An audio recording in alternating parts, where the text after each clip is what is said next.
Never does he waver in individual confidence. He's always assured of himself. He always knows that he can get the job done. I mean, he just makes, on the surface, some like weird boneheaded plays, but like they're actually perfect and calculated, or I hope they are. Otherwise, he's a madman. To be alongside players like Royal 2, Lethal, and Snakebite, and to be going for a sniper rifle off of spawn says everything. I think you need to know about the talent that Frosty has. They know what you can do, and they wanted to let him off the leash. There is one player that always stands out to me, and I think Halo fans across the globe. Off the bat, he sprints full speed up to the sniper rifle. Kicking things off with Frosty's POV. PJ, I'm going for snipe off spawn, and like we're like, we don't even know what the hell that means. Like, Frosty headed straight for the sniper, making a charge, picks it up immediately and rips off Hook's face. Just no-scopes the person in front of him. That was his opening strat. If he loses that, he loses his snipe, but he was so confident in no-scoping that player, that was his strategy. a full-blown psychopath is what you got to be thinking like, or you just got to be disrespectful. Somehow he's got it down to a science. It just shows you how much better he is. He's going to start off from the point of view from Frosty, and he's going to hit a nice headshot here on spawn, and gets the double. No the triple way. from Frosty. Mighty overkill. Frosty, that's how you want to start a championship Sunday. Just 2 years after entering the league, Frosty won back-to-back Halo World Championships and went on to be named Halo 5's best sniper and overall most valuable player. For a lot of people in life, that would be a lot of boxes that have been ticked, but that just made Frosty hungrier. He was voted Halo 5's most valuable player because he was Halo 5's most valuable player. He was the best player in the game, hands down. I don't think I've seen him play a bad game of Halo. When the light shined brightest, you took over and you earned that trophy. I'm sure all three of your teammates voted for you, and for good reason. Frosty was the playmaker. Frosty was the guy who changed movement in Halo 5. How did he manage to almost, it felt like, break the game? Look at this spot. Royal 2. Wow, I haven't even seen this spot. Dude, Frosty is always showing us just I don't the think sneakiest Henry's ever seen spots. it. For Frosty to be surrounded by three of the greatest players of all time, and for him to be the least experienced, arguably, out of all of those players as far as Halo history is concerned, and still be considered by a lot of people to be the standout player on that team, says everything about his desire to win and his ability as a player. I think Frosty's early success is exciting because it feels like his career is just getting started. He's already achieved everything there is to achieve as an individual in the scene. He's got his MVPs, he's got his world championships. What's next for this kid?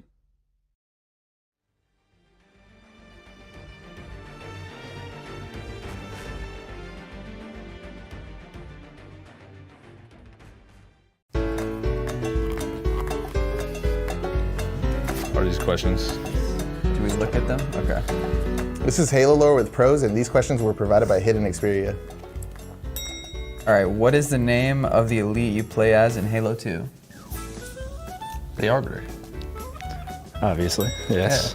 Yeah. The Arbiter? Yep. The Arbiter? That's right. What species created the Halo ring? Wait, it's either the Forerunners or the Prometheans. Flood. I'll go with the Prometheans. Nah, Forerunner. Dude! Okay, whatever. The Forerunners? Yes. It is the Forerunners. Okay, Yeah, because there's something before the Forerunners too. I couldn't tell you. The precursors. And what did Chief give back to the Covenant in Halo 2? I need to look over here. Did you give back to the Covenant? Yeah, what did he give back to the Covenant? You know the whole scene, he's like, Chief, where are you going? And he goes, to give the Covenant back. I have no idea, honestly. Like a plasma grenade? No. I don't know. Dude, this guy hasn't played campaign, I swear. I'm so bad at campaign. He goes, he says like where are you going? He goes, to give the Covenant back their bomb. Their bomb. Yeah, Okay. and he sends it back and blows up the ship. Dang, I am a nerd. It says, what weapon is used to kill Miranda Keyes in Halo 3? She's the chick who got, I think, the energy sword, right? She has to have the energy sword? Is it fuel rod cannon? She got blasted? No. No, it was a pistol then. Spiker. Who dies to a spiker? The spiker? She died to a spiker? That's That is, like, embarrassing. so That's anticlimactic. That's the hardest gun to get a kill with. Alright, I'm out. GG. GG. You lost.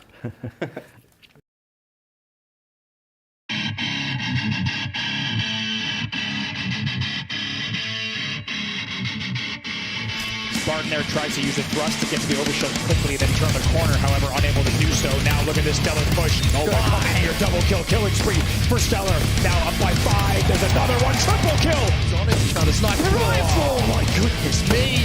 Oh! Does have a shock rifle though. Grenades, Renegade will pick up that kill. Shock rifle out of their hands. Can they get the trade though? Rhino versus Renegade. Oh! Getting connected is going to push a player back though and actually do a sizable amount of damage. That's 2 cleared out of that one from Falcated. Maybe a third 2. Yep, will kill for him. He's maybe looking for another one as well. The throw is good, and that's a nice triple. It looks like Sextals are getting the better of it. Here comes Trippy though. He's going to drop down ball middle. There's a lovely kill from him. It's a nice double. He's looking to make it 3! Trippy with a triple. Flank over for this power-up.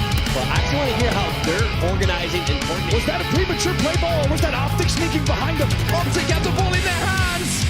They have the lead. It's a 4-point difference. Pistola, he's going to stay alive somehow. Oh my God! The hardest kill in Halo. So far in these first 2 games, Nick shows the United roster picked him to be their 4.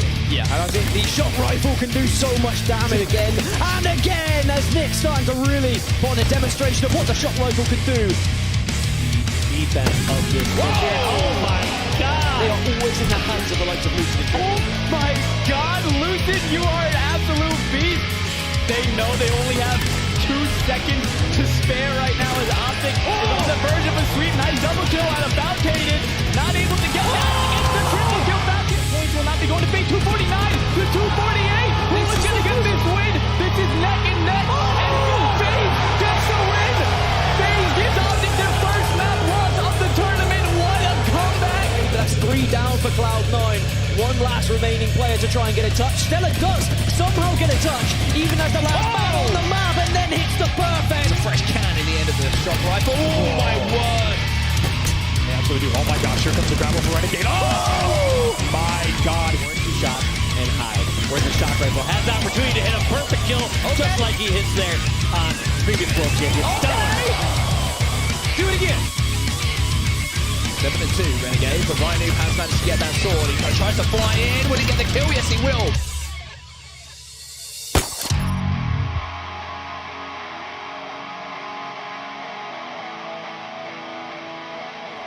In quick succession, coming in from Rhino. Renegade! There's so much to talk about there. Frosty with the combo. Well, first of all, what the angle? Also gets the remote detonation.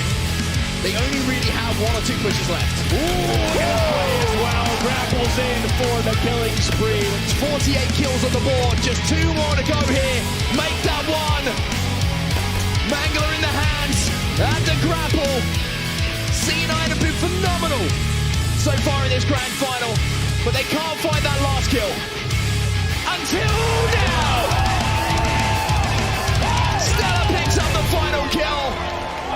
Cloud9 will be your champions here in Raleigh.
Oh no.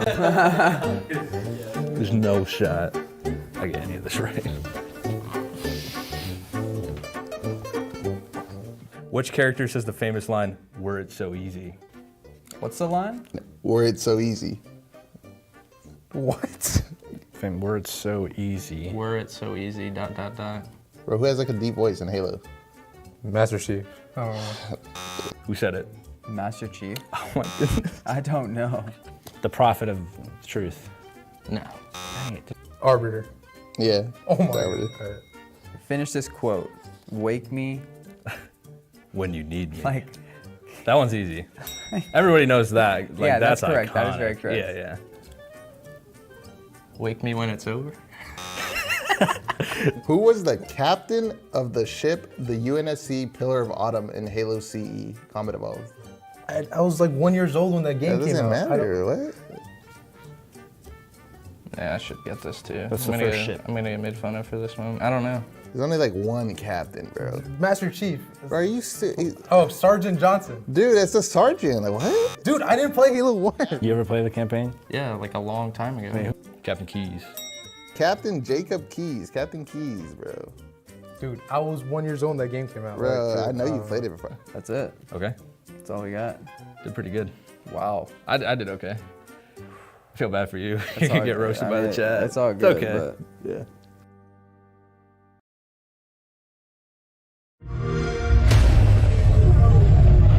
They're wolves.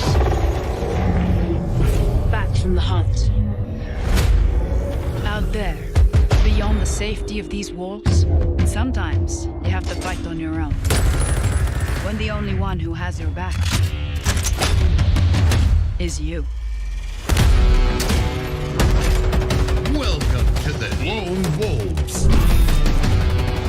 King of the Hill. Enemy team took the hill. Double kill. Last Spartan standing.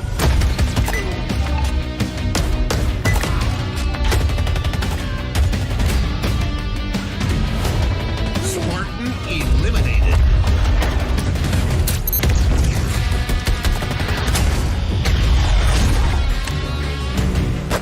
Danger zone incoming.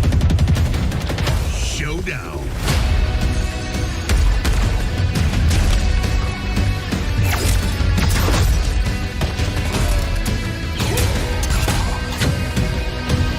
Flag capture.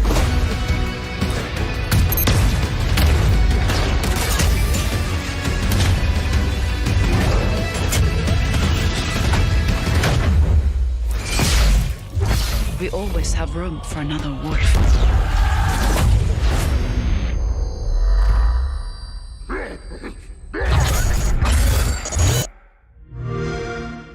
Play it now with Game Pass.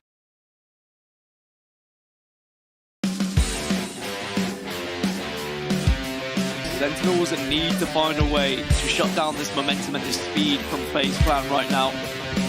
They haven't been able to get a footing into this game whatsoever.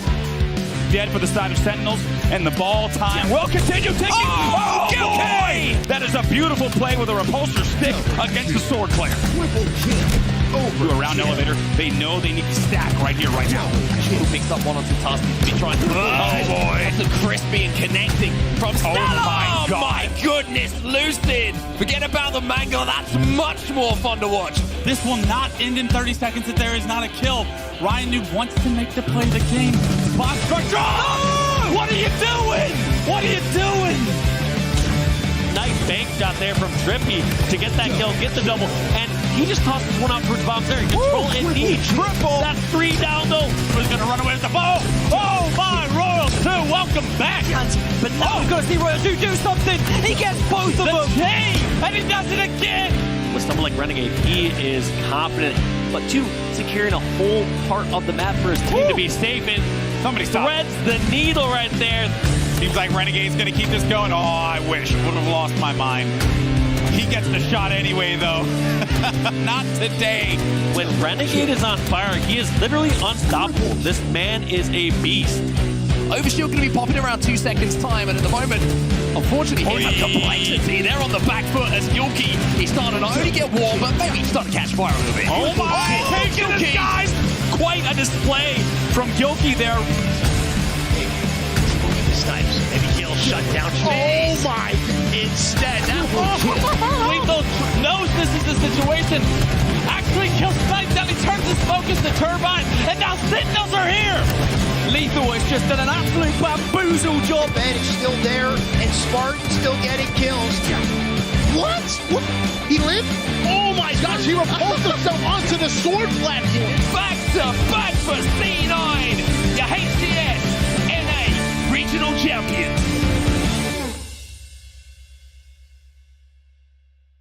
I hope my questions are like these. You should get this, bro. Oh my god. This is the easiest question. Which is taller, a brute or an elite? I feel like it's low-key elite. Elite. It's a brute. Oh wait, my what? God. It's a brute. Has to be a brute. Have you seen the Infinite Brute? I would not have They known like that. charge you like supersonic speed. All right, what weapon is used to kill Guilty Spark in Halo 3? Spartan laser. Okay, that's right. That one's easy, yeah. The Spartan laser. See, like you're in these questions. Yes, sir. Guilty Spark. What's that? Guilty Spark, like that orb. Oh, Spartan laser. Yeah. Wow. I know these. Why do You don't know them. Yes, You I have- literally know that. You know one. why you I know them? Because it's in front of you. You have the answers right in front of you. That's why you know them. What gas do the grunts breathe? Bro.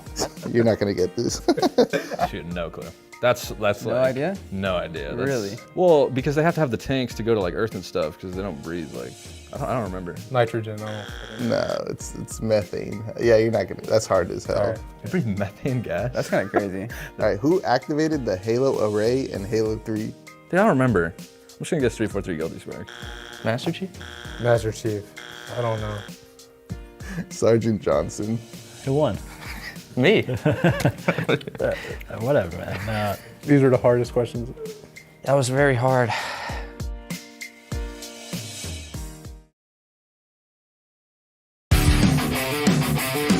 This game type on this map. It's just 3 kills as Bohm gets caught off guard once again. That P3 push. Drug is there to pick up a double kill. Looking for the triple. Drug putting on a show. He comes up against another killing spree here for Formal Snipe Droid. It's going to be challenging, so is Shady. Shady's going to... Oh my god. Do not challenge. Formal. Do not challenge Formal. Fastly approached by desperately United were able to get away with the sword and grab the bad part. It's going to get the Cloud9, but finds one. Right now, Soulstone does have the overshield, but can you get to the flag quick enough? Spartan struggling a little bit in terms of... Oh! I tell you what, this could be another read. 2 go down, 4 dead, flag back home to Kansas City, and on the move. How when you run it through Bulldog, you leave yourself so vulnerable to the other team pushing through the middle of the map. Double kill. It's a gaming of 1. Now, can he put this in use? It's a killing spree from Lucid. Over the tires. Has his sights set on Rocket. That's some beautiful business out of him. Picks up 2. Screaming, where are they? 3. Seeing any window spawners does find a busy Recton. Wait. Might have hit the body shot through the other player, then get the cleanup. In the meantime, all of Sentinels in C9s. You can't stop them. You literally cannot stop them, my God.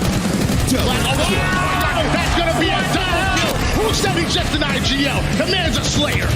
A second player will fly in. Royal 2 just taking full advantage of it. There's a triple.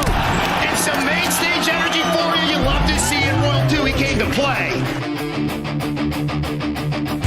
They recognize the players on their own, they will just jump on you, and that team shot is so difficult to play against, and Chick may be starting to heat up.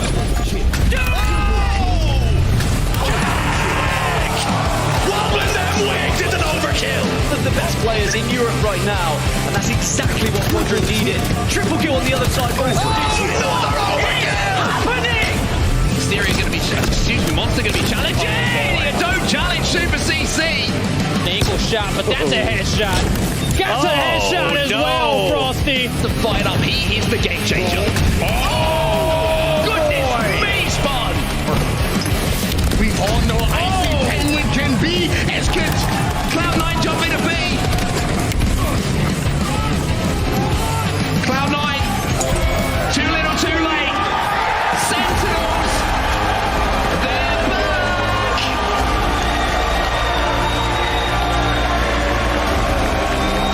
The multi-time Halo World Champions are your champions at the HCS Major, Kansas City.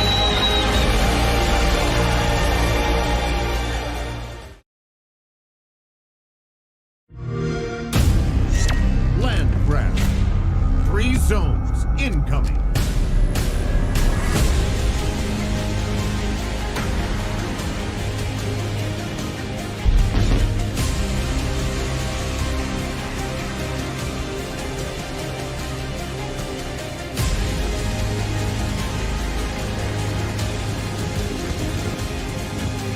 It all comes down to this. Final zone incoming.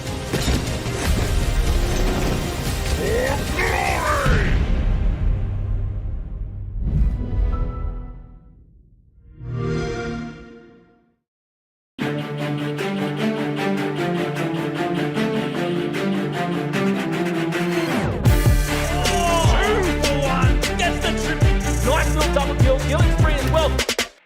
Overkill potential with the rocket. And he gets it! No! Back!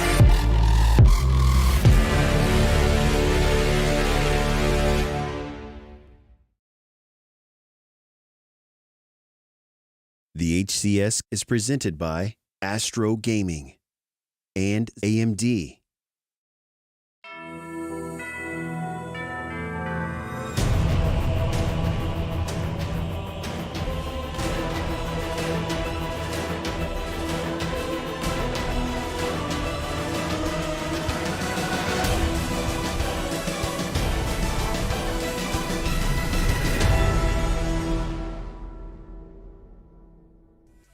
Hello Halo fans, welcome back to another wonderful day of HCS Pro Series in the greatest region in the universe as well, ANZ. It's been a long road for us to get all the way here, but this is our final Pro Series before we set our sights on DreamHack Melbourne, where everybody is vying for those top 3 slots so they can have a chance at the Halo World Championship. So without further ado, let's bring the lads in. Let's have a chat about all things Halo Infinite. Hooters and Justin are going to be joining me for today. Hooters, mate, how you been? Good, man. I can't believe you're right. It's it's the last online broadcast we have before the big DreamHack LAN down here in Justin and my hometown of Melbourne. So yeah, it's been a long time coming, but can't wait to finally have an event here on Australian soil on LAN. It's been a long time coming, but it's going to be fantastic. It's going to be absolutely sick. I'm so excited for the 3 wonderful days we're going to have at Melbourne as well. I'm so excited for everybody to be there, Justin. I'm so excited just to have you on the desk today, mate. Oh, mate, I just love in my night times. I come home from work and it's just on the desk with the boys. No more perfect evening, in my opinion. Let's get it. Yeah, let's get it. Let's jump into it. So I guess without any further ado, let's just jump into the roadmap. Let's have a chat about how deep we've gotten so far here. We're pretty deep into 2022 already. I know time flies when you're having fun. And that's when we're starting to set our sights a little bit deeper here onto the roadmap, because we're looking towards the HCS regional. As we said, final Pro Series before we get in towards that. There's a whole boatload of regionals that are going to be spattered out between now and our own regional. But that's where we're looking towards DreamHack Melbourne. That's where we're looking towards all the important stuff going in towards that final major as well, because that is where it is all important for these teams, because we're looking at this right now and we're saying we've got a whole boatload of teams that are going to be coming into this, Hooters. We've got teams that are going to be jumping into pool play. We've got teams that are going to be in our open bracket, teams that are going to be in a regional qualifier, and they're all vying for a top 3 slot so they can go all the way over to Orlando. But the great thing is as well is that your performance in the lead up really dictates which path you take through that regional. So it's in your own hands right now as teams get more and more practice leading up to September. And so, it's different teams can win in different ways, but obviously if you want the best advantage, you need to be performing at this point in the calendar right now. Exactly. You definitely need to start to step up when it gets towards the tail end if you do want to have a shot at Worlds. So let's dive into the pool play right now. Everybody get yourselves strapped in. I'm going to explain how this HCS regional is going to work out. So what we're going to do is we're going to get top 4 teams with the major placement and their HCS points. We're going to chuck them into Pool A and Pool B. And then what we're going to do, we're going to get 2 more teams coming in from the regional qualifier top 2. They're going to fill in our 3rd slots in both of these pools. And then this is where it starts getting spicy. Everybody at home who hasn't been a part of the regional qualifiers, hasn't had enough HCS points, you guys can come into DreamHack Melbourne. You can partake in our open bracket and get yourselves a slot into the pool play. Top 2 from the open bracket at DreamHack Melbourne will be slotted directly into pool play here, and then our top 4 from the open bracket will take a part in this championship bracket. This is where the pool play is all important, ladies and gentlemen. You want to get that top seed so you go forward in this winners bracket and you don't have to fight through as many of these series. And also, as we have a look at this elimination bracket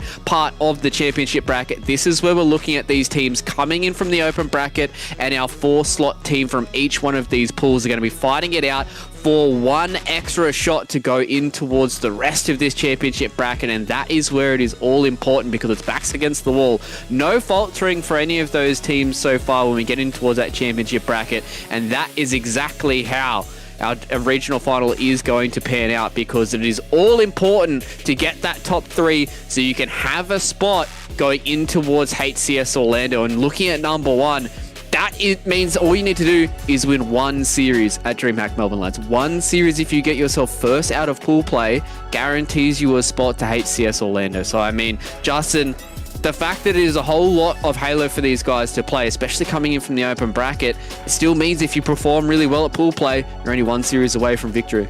Yeah, listen, I reckon Hoots nailed it before. I mean, right now, it is important to be performing at a top level, and all the way leading up to, there's so many different pathways that you can take to land yourself in the pool play or the championship bracket, and it's kind of all on the players. That's you guys to put in the work and show us what you got. And, you know, you want that number 1 pool play spot, then you're going to have to earn it. And then if you don't qualify, well, guess what? You're going to have to slog your way through the open bracket. So many different pathways, and you know, if you haven't got a team together, put it together now, because that DreamHack Melbourne, you are not going to want to miss it. And there is no better feeling than performing well on LAN and feeling really proud of yourself and your squad. So put some work in.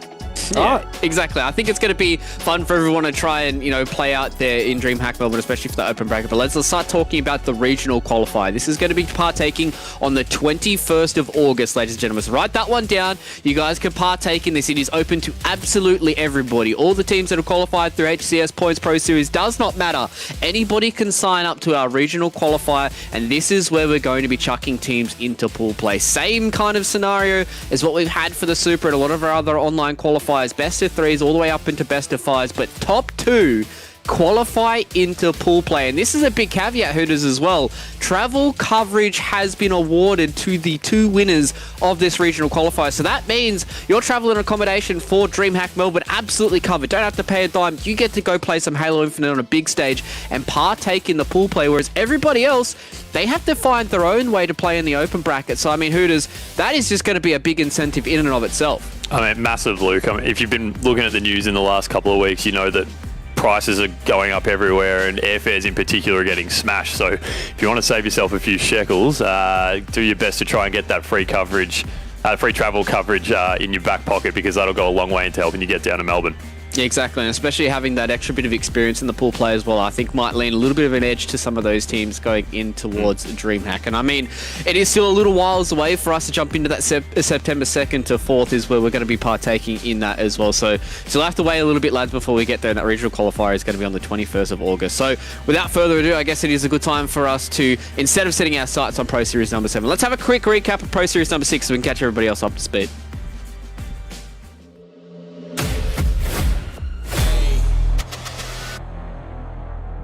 Hello fans, welcome back to the greatest region in the universe. Hope you're all rugged up and ready to go here for another week of HCS in ANZ. We've got Divine Might and Final Form going head to head in our first winners quarter final here. And know that you're able to at least get 1 or 2 picks out of that provided your shots are good. Look at him just running around here, clearing house.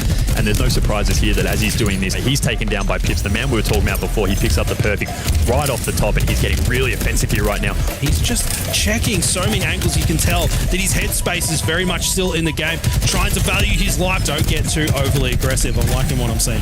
Yeah, I love this work by him and Sways. He's up to 19 kills now and almost gets the last one. I really do feel like that we have a very, very strong top 4, right? Who's the Divine Chiefs did beat Bandits 2-1. They're going to be able to progress a little bit further on, and with the Direwolves losing to Divine Mind, that means that they're going to be facing up against each other in that elimination quarterfinal. So I'm excited to see what these series really do kind of show for us a little bit deeper on into the night. We're going to jump into this series between the Direwolves and Divine Chiefs. Some of them of the Divine Chiefs starting to make a move back to Tram. These rockets are coming up soon. Van, perfect use of the commando there. They know these rockets are coming. Look at Circle. He can smell blood in the water. Moves in with the rocket, picks up a kill on that. It's got Dino as well with 15 kills, leading the squad 46-27. Pretty close to a stake. Double kill for Van. It looks like it's all going to be for nothing really as Zerk starts to make a move on these rockets, catches Divinity going for them. Getting towards the pointy end of this evening, we're starting to figure out who is going to be number 1 for this evening. That is the big question. Direwolves, they punch their ticket in towards the top 4. So Divine Mind and the Chiefs completely untouched at the entirety of today. And now we get to see these two Titans go head to head. Yeah, this is going to be the mother of all grudge matches. It is neck and neck right now. Here comes that Chiefs push, but Rated popping out to say hello, finds himself one. The double's there if he wants it. They are all just going absolutely ham. It is all Divine Minds in this third game. And here comes the body disrespect. I love to see a double kill as well. He's going to go order himself a double barrel, and he takes that one player down. Double kills there. One more kill though for Divine Mind to send the Chiefs to the losers bracket, and it's a double kill from Plasma and a stake. 50-29. It's time for the elimination final. That means it is time for Digital Nation to have their rematch up against the Chiefs, which is pretty impressive when you have the Zerk and Slays putting up big numbers, and then Slays killing spree. Trying to get into a bit more open territory, I guess you could say. Look how calculated that rocket was. Is like, there's someone's going to run across there, I betcha. And he just waited and he managed to connect right away. He shot the rocket into the same spot. Berserk can't pick up the flag. I'm not sure where the flag actually is, and somehow Bandit has managed to keep this going, but flag now being returned. It looks like Magi's in a position to put this in if his teammates can just get the return. Slides in and manages to chuck it in. Justin, God help me, let me breathe, please. You know, having a look at this elimination bracket as well here. It's going to be a bloodbath. It's going to be back and forth. I hope you're comfortable. I'm comfortable in my chair. I'm ready to go. I'm ready to see 2 full best of 5 series. Let's do it. So Plasma just running around, but you know, Divine Mind, Chiefs doing a good job putting a bit of distance, but a nice double kill there. We have Madsy and Beeston dropping 20 bombs each respectively. Oh, Sways. I think Madsy knew, and it's like, oh, that was a headshot. I'll just jump off the map. Jumped off the map for him. That's, you know, what a gentleman. Everyone says that Madsy's a good guy. We're not having much movement here coming from Pips, but I think that's just Pips doing what he does. He's scratching his arm again. I'm telling you. He's if killing he was me. streaming, you just go to him and he's just scratching his the whole giant time I was arms. watching. Fantastic work from Divine Mind to be able to close that one out. They take out the championship and they win our Pro Series 6. Well, obviously this is only one win in the Pro League, and Chiefs are still a really good team, so DreamHack is still like the main goal that we're looking for right now. Like, got to keep practicing, got to keep grinding, because those guys are good. So we just got to keep putting in the effort, keep putting in the work, and just see how we go. Join us for the final time of the Pro Series number 7. Same time, same place next week. I've been Fluke, and as always, stay safe. It was a good finish there, Pro Series number 6, being able to see finally a change in our number 1 spot here in ANZ. You know, the dynasty that was the Chiefs roster, they had the change of Barcode falling out, going to the wayside and going, I don't know, disappearing into a tree and becoming a monk or something. I don't know what Barcode is doing right now, but the fact that the dynasty is over and now Divine Minds get themselves a Pro Series victory, I think it goes to show that Hoots, these next couple of, you know, tournaments and qualifiers that we've got going ahead, I don't think anybody can, you know, safely say what number 1 spot what is going to be between these teams. And the timing couldn't be better as we do lead into the regional in DreamHack, right? So you're right, look, it's been a foregone conclusion for pretty much every tournament we have run so far that the Chiefs are going to come away and win, and it's just a matter of who's going to get second and third. But now first is up for grabs. It makes each of these tournaments so much more interesting, and yeah, when it's all on the line at DreamHack a bit later on this year, that's when it's really going to be sort of winner take all. Can't wait. It's going to be super exciting for us to get into that. But lads, we have to get through this Pro Series first. So let's go and have a look at our teams that are going to be joining us for today. We've got 8 teams that are going to be partaking in Pro Series number 7. Our top 4 teams at the top here, as you guys can see, came through from Pro Series number 6, and then our bottom 4 teams are coming through from the qualifier. I think having a look across these teams, Justin, we really have a very strong top 6, I want to say. I really feel like there is going to be high contention between all of these 6 teams about who's going to be able to take out these series. Yeah, couldn't agree more. And one team I wanted to highlight was Digital Nation. I think they really impressed last week, and you know they've had a turbulent time in Halo. This particular lineup, it's chopped and changed a little bit and all that kind of stuff. But you know those key guys in there, they've really been rising up through the ranks, and you know now they're top 3. I think that's super cool for them. So.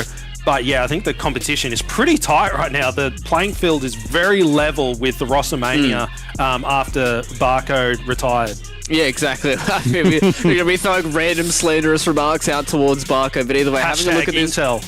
Having a look at this bracket, lads, let's have a see how Pro Series number 7 is going to pan out for us, because we did talk about a few of these teams like Digital Nation, teams like the Direwolves. Are we going to see them go into another top 3? Are they going to be able to crack in a top 2? BBR's made the return here as well, so all these teams that are floating around, seeing, you know, what Burger Demons is going to look like as well. And I think looking across this, you know, Hooters, looking at a team like Digital Nation, they've got a pretty okay side of the bracket. You know, they're going to be playing up against a team like Next, which I would probably say would give them slight favourites considering what we've seen on Pro Series 5 and 6, and then coming into this week as well. I feel like Digital Nation probably have a little bit of a better go, but then going up against the Chiefs, hey, you're going to have to run into the Chiefs and Divine Mind eventually, right? But I think this probably gives Digital Nation a pretty good shot to get themselves towards the top 4 and get some more of those HCS points so they can try and lock in DreamHack. Yeah, we saw Digital Nation towards the end of our Pro Series 6 last week come up against the Chiefs. I think it was in the elimination bracket, and whilst they, I think, got done 3-0, they actually started to really, or maybe they actually won, they might have gone for 4 games, I can't remember exactly. They were very close to winning a map, I'm pretty sure. Exactly. It was a pretty late night, but they, like I said, they were really starting to gain momentum as the series went on, and,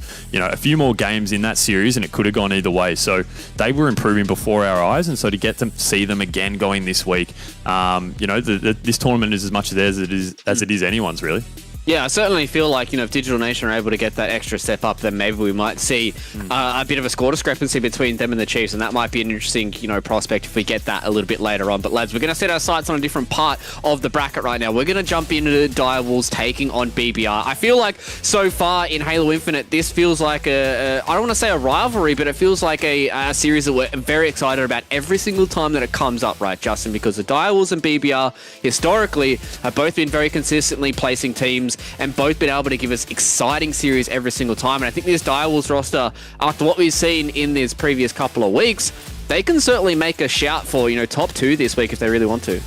Yeah, listen, when we were talking about before getting started, warming up, it's like, Justin, you want to talk about Direwolves or BBR? And I was like, I want to talk about both, damn it. I'm highlighting Direwolves here, and I've got to say, they're creeping in to be my favourite squad because they've stuck together through thick and thin, and they're starting to look really dangerous. If you happen to catch the Armageddon NZ tournament over the weekend, they came really close to getting into the grand finals, only narrowly losing a 50-49 Slayer Game 5. So these guys are looking dangerous, and you're going to have to watch out for them. And by the time we get to DreamHack Melbourne, I reckon they're in contention to take the top spot. Especially, you know, you're kind of circling back to what you said about the Armageddon LAN, right? Like, we haven't seen these guys play on LAN yet, so we don't have any of those LAN indicators that you usually do across a lot of these other esports where you're able to say, yeah, this team kind of underperforms a little bit online. Maybe they, you know, take the pedal off the metal a little bit, or, you know, when they come on LAN, they turn into completely different beasts. And I think looking forward for this Direwolves roster, the fact that they got themselves a top 3 and a very close second spot against a team like Divine Minds was insane for us, because I feel like that this team is just itching to try try and get themselves in towards that top 2 once again, Hooters, and maybe on land that might be where they, step it up a notch. And we speak about this quite a bit when we have these online broadcasts, but because they're in New Zealand and they're behind on the time zone, that's something that plays, against them when we are online. Move that to land when they're all in the same time zone. They're not having to be forced to play at 3, 4 a.m. It is a much different, leveled playing field than what they're normally used to. So, yeah, land, I think, of any team will be the real equaliser for the Direwolves, the most out of anyone.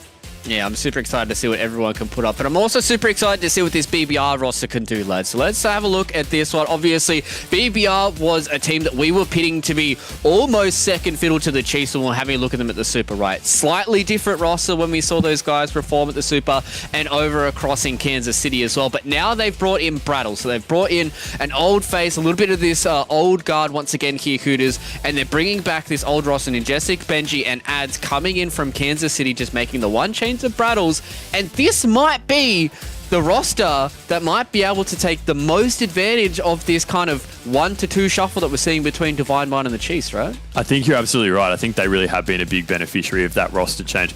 Brattles, he's not as old as you're making him out to be, Luke. He's still young at heart, but he has been around the scene for a very long time. So bringing that experience in is a huge plus for them. We've obviously got Ads there as well, who's been playing for, I think the majority of his life now. He's actually been competing in Halo, which is quite terrifying. It's 15 plus years. So a lot of experience here will put them in great stead, obviously, for this tournament, heading into some of those qualifiers, and then DreamHack, obviously, as well.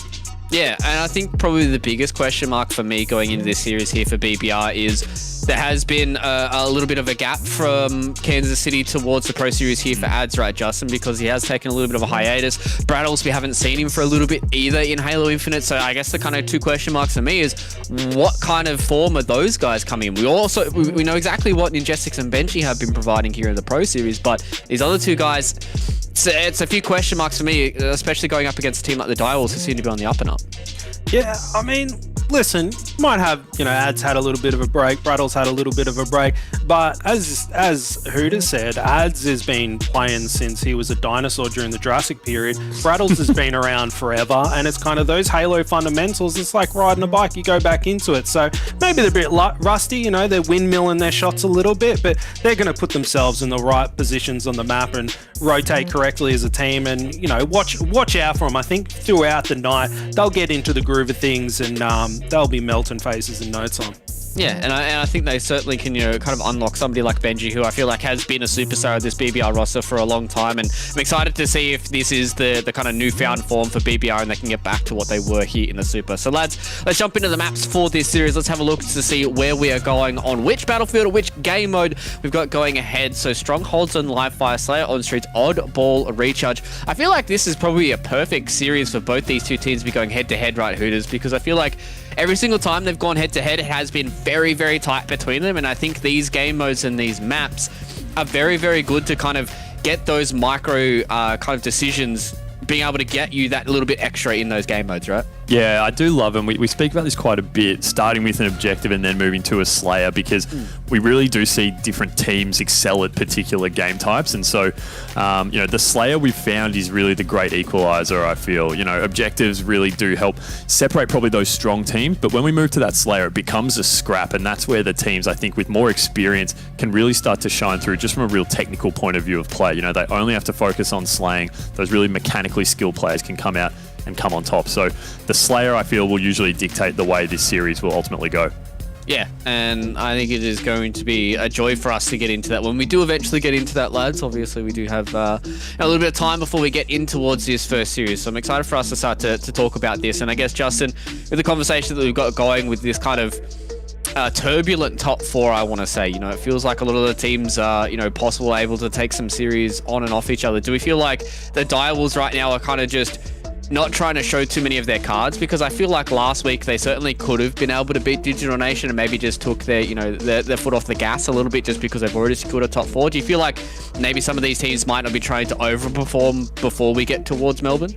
No, I don't know. I wouldn't say that. It's just, different day, different tournament time. It's whoever's playing good on best on the day, right? And sometimes it's like, oh, you know, is there a bit of strategy with that? But these guys are competitors. They want to win. There's no one throwing. You know, they're not like purposely missing shots. When they're locked in the game, all they're thinking about is how are we gonna get one up over these guys. So I wouldn't think that. And you know, if Direwolves has a misstep here and there, and that doesn't really matter. They're getting more consistent each week, and you just got to watch out for them. And they're just been hodling their roster this entire Halo Infinite. They're hodling big time, and they're just going to be crypto billionaires with their rosters come DreamHack. Mate, no one's going to be a crypto billionaire right now. No, we don't want to have a crypto talk. I didn't want to bring it. I didn't bring it We're up. not going to be a part of this. No, I'm cutting this off right now. No talk about crypto or anything else. I've got another topic for us to talk about. It's a good kind of question because we saw the resurgence of this BBR roster, right? So now the question starts to beg itself is, what's happening to Junior? What's happened to this Final Form roster? What happened to Jordan when he was able to join this squad? You know, they were able to win Pro Series number 5, but now it seems like that Ads is back in this BBR roster. Benji's floating around with that. So obviously it's ANZ, so we've got roster mania everywhere. It is kind of crazy that we have some pretty big, I would say, free agents that are floating around at the end of this Pro Series and then going into the regional qualifier, right? I mean, Ads just sort of has the trademark on BBR because he's been a part of it for so long. I don't even know if he's actually filed a patent for it, or a copyright patent for it, but he can just pretty much walk in and say, I'll take my spot back, thank you very much, and just plops himself right there on the top of their roster. But yeah, the junior one is an interesting one, actually. I completely missed the fact that he's not here this week. So, yeah, he, put some tweets out a couple of weeks ago saying that he was, I'm back and I'm committed and I want to get back involved, and then we don't see him this week. So yeah, he's such a talented player. You think teams would just be jumping at the chance to get him on their list. So perhaps there's some other stuff that's just not enabling him to compete this week. But with DreamHack quickly approaching and only a few online tournaments left to go before we can really start to set those teams up for DreamHack, he'd want to be getting back involved pretty quickly.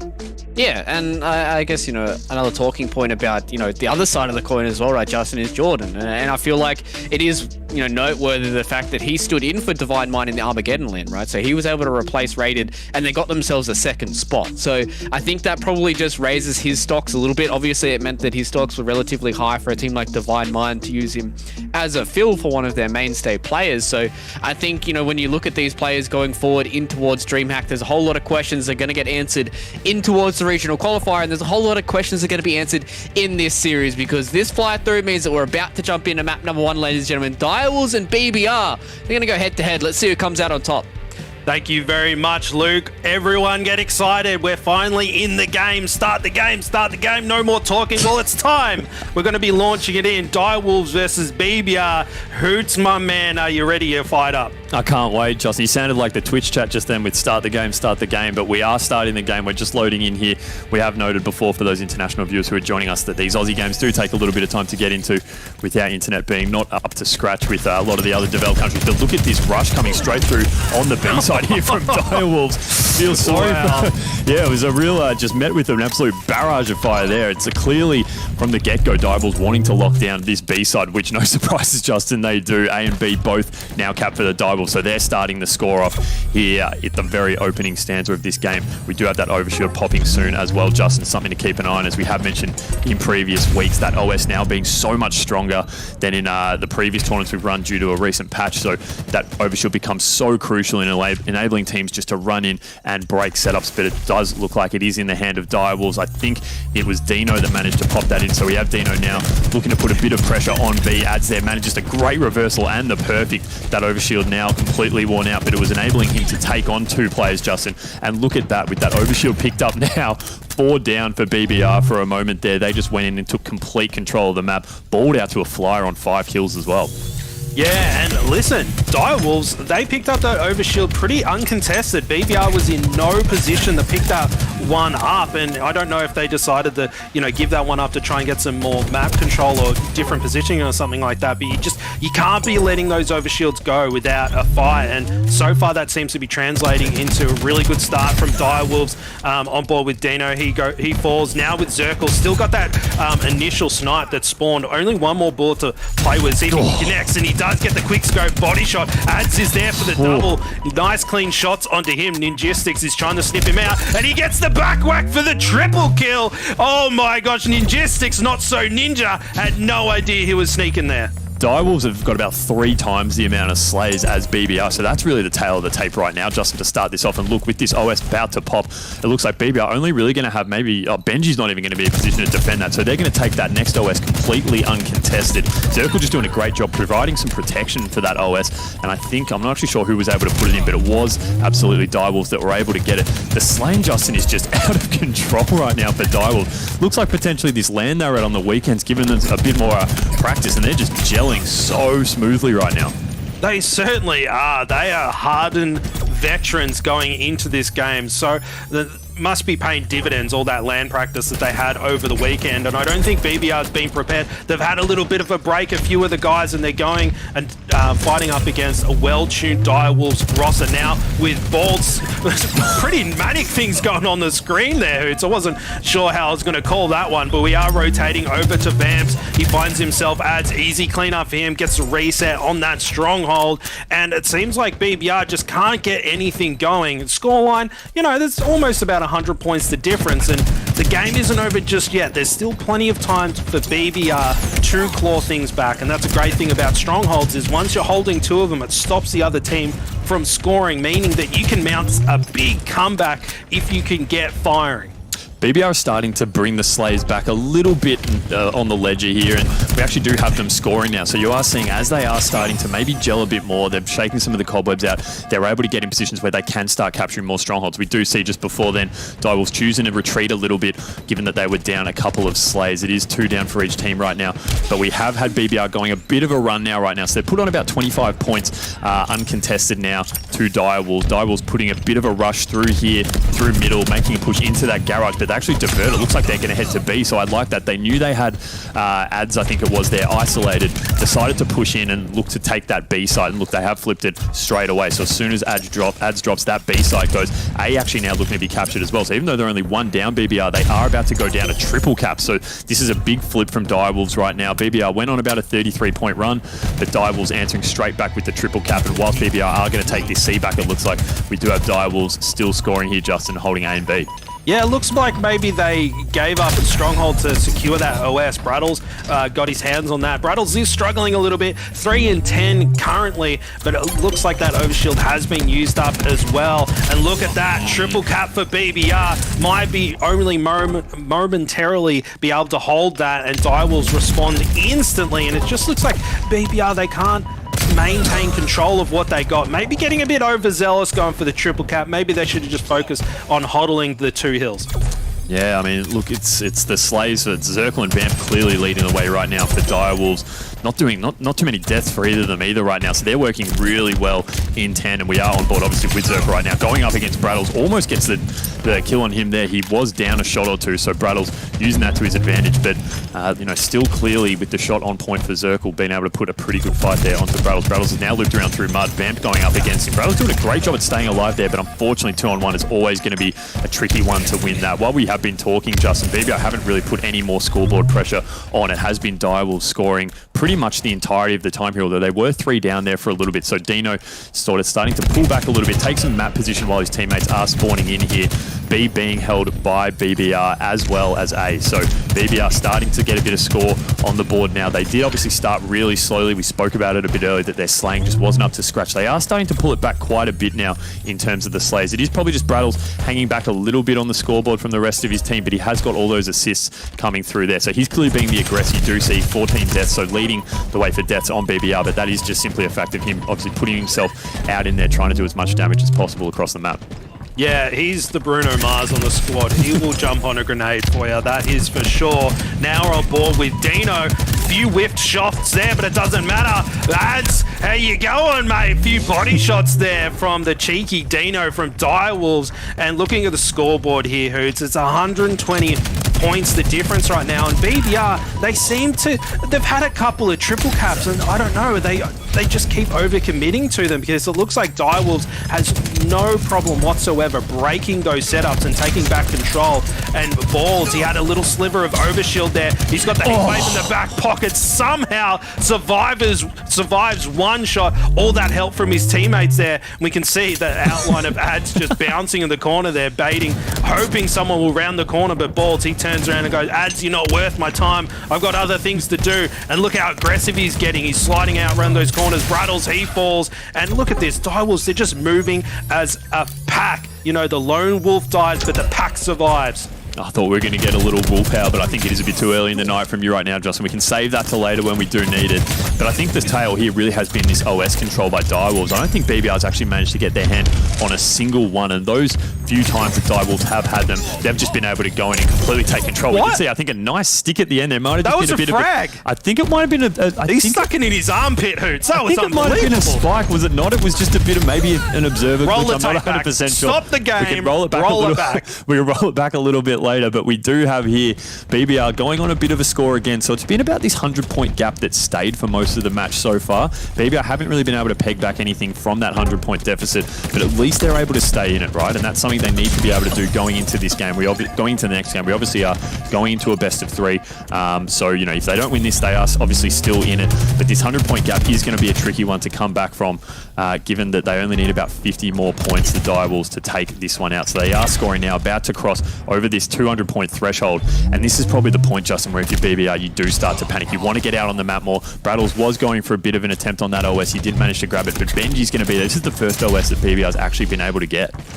I think Brattles managed to grab one before, but it's kind of, you know, if we don't know what they're doing with that OS and using it to make plays, then no wonder you forgot all about it, because BBR just hasn't been utilizing weapons all that well. But Benji, he seems to be playing out of his skin. You know, he's got some weapons, and he's a one-man army up against these Direwolves, currently doing his best to grab Sea Hill, and no teammates in sight. But look at that, another triple cap for BBR. They're like, are they trying to claw it back by holding all 3? I'm just not sure that they're up for the task, but you know, Benji doing everything he could for his team there. Now Dino going in to take over the B stronghold again, and Dino highlighting him. He's 18-9, Hoots. Make that 18-10, but still +8 this game. He's just going absolutely ham. Yeah, you spoke about the tendency to go for triple caps from BBR, and you're right, maybe it is a bit of a panic knowing that they want to try and claw some of this deficit back quickly, but when you do go for those triple caps, Justin, what you do often find is you've overextended too much and you don't have the right amount of players in some of those sites to be able to defend them. You're overstretched, you're completely thin across the map, and it just means that the other team can come in and roll straight away and start to take these caps. You just look there, we had a triple cap for BBR for a second then, but look how quickly Direwolves come in and take 2 of those back. They've only got 20 points now to go. They're in a great position to close this one out. They certainly are, and Direwolves, they just seem to be really composed. They don't seem to be having too much trouble, and Balls, you know, just hitting the shoulder on Ads there. He's going to have to go to the physio after that one, narrowly escaping with his life. Balls, he's still got plenty of ammo to play with there, but he's not going to be able to use it because Direwolves close out the first game 250 to 134 pretty comfortably, I think. Yeah, and it was actually a triple cap that they closed that out with at the end. So they gave BBR a bit of their own medicine. You know, when they were slaying like they were in a position to maybe try for a bit of style points at the end then. But I think for the majority of that game, it was a nice measured response from Direwolves throughout. They never really overcommitted for too many triple caps, where it just felt like throughout the entirety, BBR thought, pretty much, if we're going to be scoring, we may as well try and score as quickly as possible with those triple caps. And as we said before, it just let them a bit too thinly spread for most of that game. Yeah, sometimes that can be a symptom of lack of communication with your teammates. You're not really linking those players. It's kind of, hey guys, they're starting to claw away from us a little bit there, and we need to coordinate, grab ourselves one stronghold and rotate, grab map control, get that second one, wait for your picks and all that kind of stuff. And that lack of communication potentially, and they're all just kind of magically going, oh my god, we're losing, like everyone quick jump in something, and like they get a triple cap, but then they just get wiped, picked off individually, and then Direwolves just takes those strongholds straight back, and BBR not able to get a long string of points going together. But that was only game 1, and we did note that there was a few boys that had a couple of weeks off their hoots, so we'll let them have that one. Yeah, you're right. See, I think it was a sticky there. We rewind the spike grenade, we rewound the tape and just got that sorted, which was good. But look, It was 100% a frag. I don't care what it says. Yeah, never changed. Fake news. Never changed. But it's interesting when you consider that BBR were the highest rated team coming out of the qualifying bracket that we had earlier on the weekend, right? So they came through in that 5th seed. Obviously, Direwolves finished 4th last week, so auto qualified to come through to this week. But looking at how the 4th ranked team just faced up against the 5th ranked team, then it's a pretty good sign for Direwolves that they're able to perform that strongly against a team who's effectively some of their closest competition in this series. So look, no rest for the wicked, Justin. We are jumping straight into the next game, which we love. A nice quick transition there for us. We're moving into Slayer on Streets. We have the Rockets obviously at bottom mid there. It's always an interesting push at the start to see who can gain some kind of map ascendancy before taking those Rockets. It's often something that we don't see teams run out too quickly to grab them. Although every now and then, Justin, we do like to see someone just go sort of Rambo and then just absolutely bolt straight down the middle and try and grab them off the spawn. I love it when they just go, double NOS buttons, just going for the power-ups and just kind of YOLO Leroy Jenkins just straight into the Rockets and just, no regard for their own life off the rip and hoping someone does that. No, everyone's... Come on, boys, the spanker is not lava. Go in there and grab it, boys. But we are on board with Dino, who put up massive numbers last game, Hoots. And I'd have to say, Dino has been so consistent with putting up huge amounts of slays. Even games where they've lost, Dino has been so consistent leading his squad in the slaying department. But Ads manages to get his old man hands wrapped around that spanker. Look at the patience. Yeah. He's just laid back in his armchair, and here comes Dads with the spanker, launches one off, doesn't manage to connect. Unfortunate for him. He's still got one in the tube, though, and Ads going for another peek and is like, this time it's gonna work. And Dino, very ambitious little peeks, just baiting Ads out there. That's got to be frustrating, Hoots. I'm sounding like a broken record, but I feel whenever we see Rockets used in that spot on this map, they just never seem to work for the person holding them. So poor Ads goes 0 from 2 with the Rockets. They'll obviously respawn a few more times this game, so he'll have a chance to for redemption. But you know what? He managed to hold on and at least keep the Rockets out of Direwolves' hands, which is the most important thing. And look, BBR's gone out to a nice little lead at the start here, Justin. They've had 2 good rounds of slays, and we do have Vamped here using that Bulldog there to affect that New Zealand non-host or New Zealand ping working really well for him there. Not a disadvantage at all. And look at him start to hunt out Benji here as well with the Bulldog. Few missed shots. Nice work from Benji with the thrusters there, but manages to drop him eventually, and eventually is taken out with a nade himself. But in the meantime, we do have a pretty close game to start this one off. Direwolves down by 2.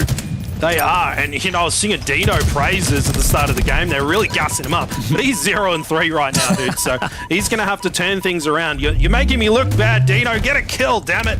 Anyway, we're on board with him. It's 9-9, the scoreline. Completely even Steven right now. Finds himself one. Dino's on the board. He's got that AR in hand as well. Ads trying to scamper away. Double kill for Dino. He must have heard me all the way over there in New Zealand, and he's putting some nice shots on Braddles there. Just the confidence that he had to push, bottom mid there to grab that Rockets. He puts the shots in, shoots off the rack and hits the Rocket. Dino just on fire there. Yeah, it was a good run. You called him out at the start, just then, Justin, and he performed very admirably grabbing that. But Ads is just having no luck with these Rockets again. He's getting the splash damage hits at least then. Now, I don't think he got splash damage on either of the 2 at the start of the game. At least managed to get some there, but unfortunately just can't finish off any of those kills. So that's got to be frustrating, knowing that he's putting himself in good positions to get the power weapons in his hands. But geez, that's 3 kills now going missing for Ads there with those 2 attempts at Rockets that he's had. So that has to be frustrating there. We do have Direwolves actually out to a 2-kill lead now, so they've swung it around a little bit since we had a look at the scoreboard before, and you just have to wonder what could those Rockets have been. The swing there we could have seen, it's effectively a 6-kill swing if Ads was able to connect with those 3 Rockets that he has had to use, but unfortunately not to be the case. Dino, nice shots there on Ninjestics, pushing him back on that ledge, but he will be taking down Ninjestics. Obviously rocking the microwave, as we like to call it, Justin, and we have seen a lot of Aussie teams really opt to use this Sentinel beam to really good effect. I like the use of it, but Ninjestics here combined with the thruster unfortunately couldn't finish off the kill, but does enough damage on Zirkle that his teammates can come and clean him up. Yeah, it's so back and forth right now, Hoots. And it does look like we have a player that's lagged out, unfortunate. 20-19 was the score on the board. However, I'm not sure when that player dropped out. So we'll get back into it as soon as possible, and we'll make sure to let you know who's going to score what to finish things off. But it was really even there. And you know what? In that Strongholds game, it was all Direwolves. They were super comfortable.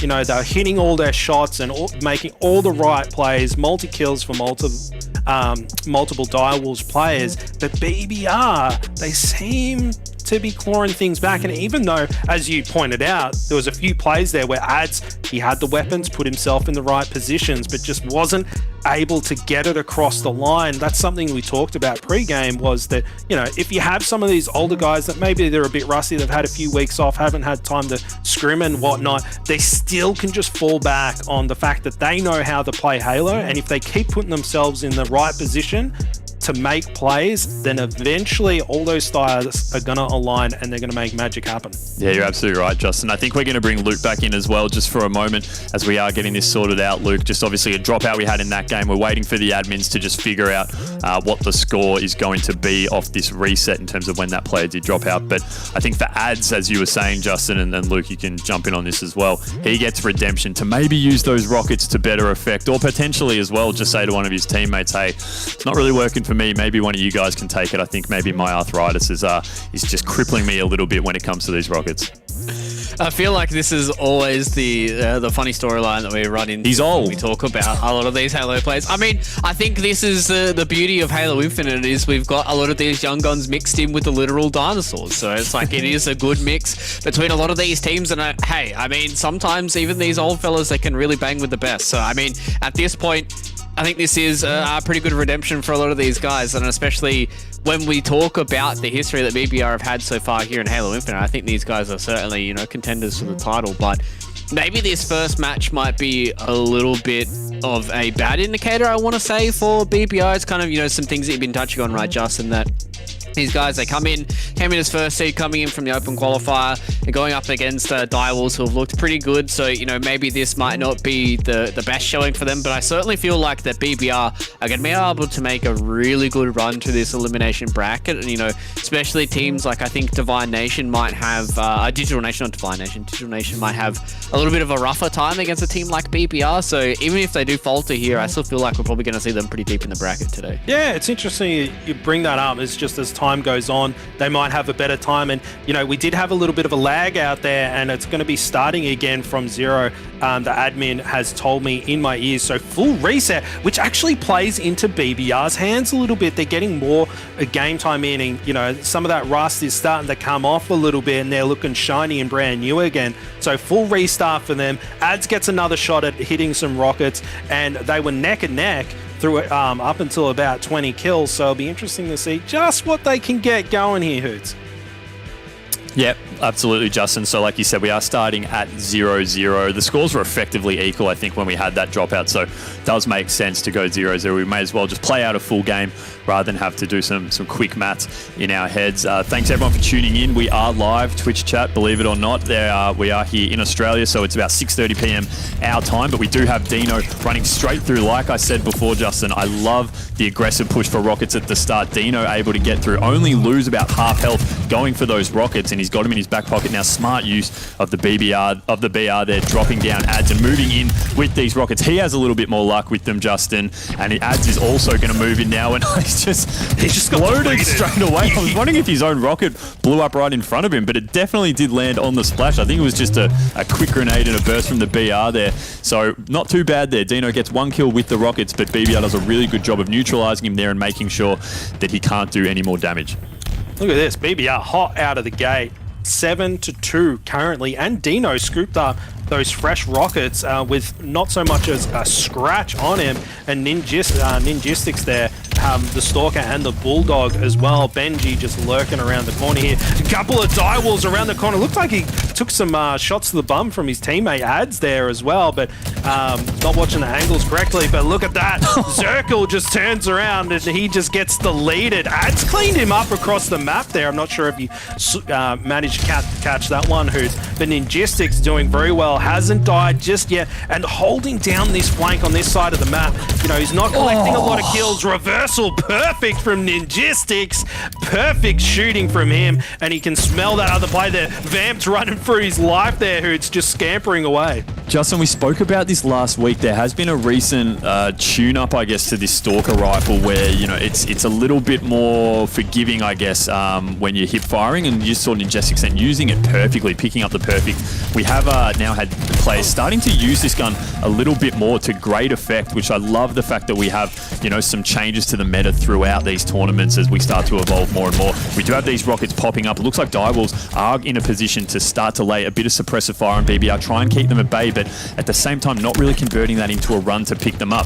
BBR clearly here just being held back in police station. Ninjestics shooting a few strays, but look at the coverage here across on ball. We do have rockets now in the hands of Zirkle though, so he's able to use them to good effect with the first one. They're dropping Ninjestics, so Ninjestics going on a really good run at the start there. Actually picked up 5 assists in that life then, Justin, so that's a really great effort there of him to turn that around after a bit of a lackluster opening match there.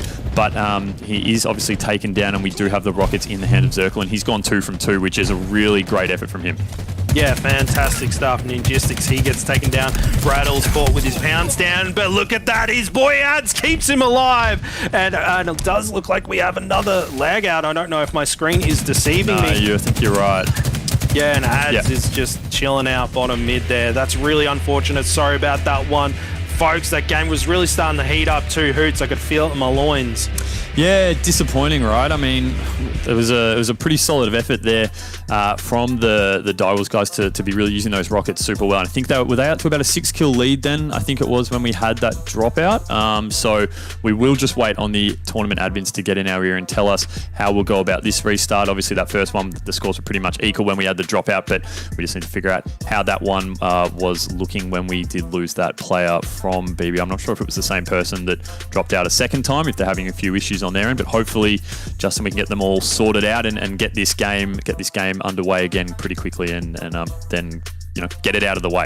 Yeah, listen, some people on BBR that are having some problems. My boy Brattles, both, you know, that first game before the reset, and then again, he just seems to be dying quite a lot and not able to pick up a lot of kills. And I think when BBR was able to take control of that game early on, stringing together a decent run, even though they weren't getting rockets, is a testament to them tightening things up together as a squad. And, you know, it's unfortunate we have one player that's kind of putting up a lot of deaths. Even if they're picking up assists, it can be a little bit of a demotivator. So maybe looking to Brattles off the reset here to pick up the game a little bit. And once they do, BBR is going to look really dangerous because they were toe-and-toe with Direwolves that game. Yeah, absolutely. Let's see if I can work my magic and bring in Luke up above. Oh, perfect. Snapping him into existence. Luke, we're making you work for your paycheck tonight. Another disconnect, unfortunately, but I think we saw the die will start to flex a bit of muscle in that one before we had that disconnect.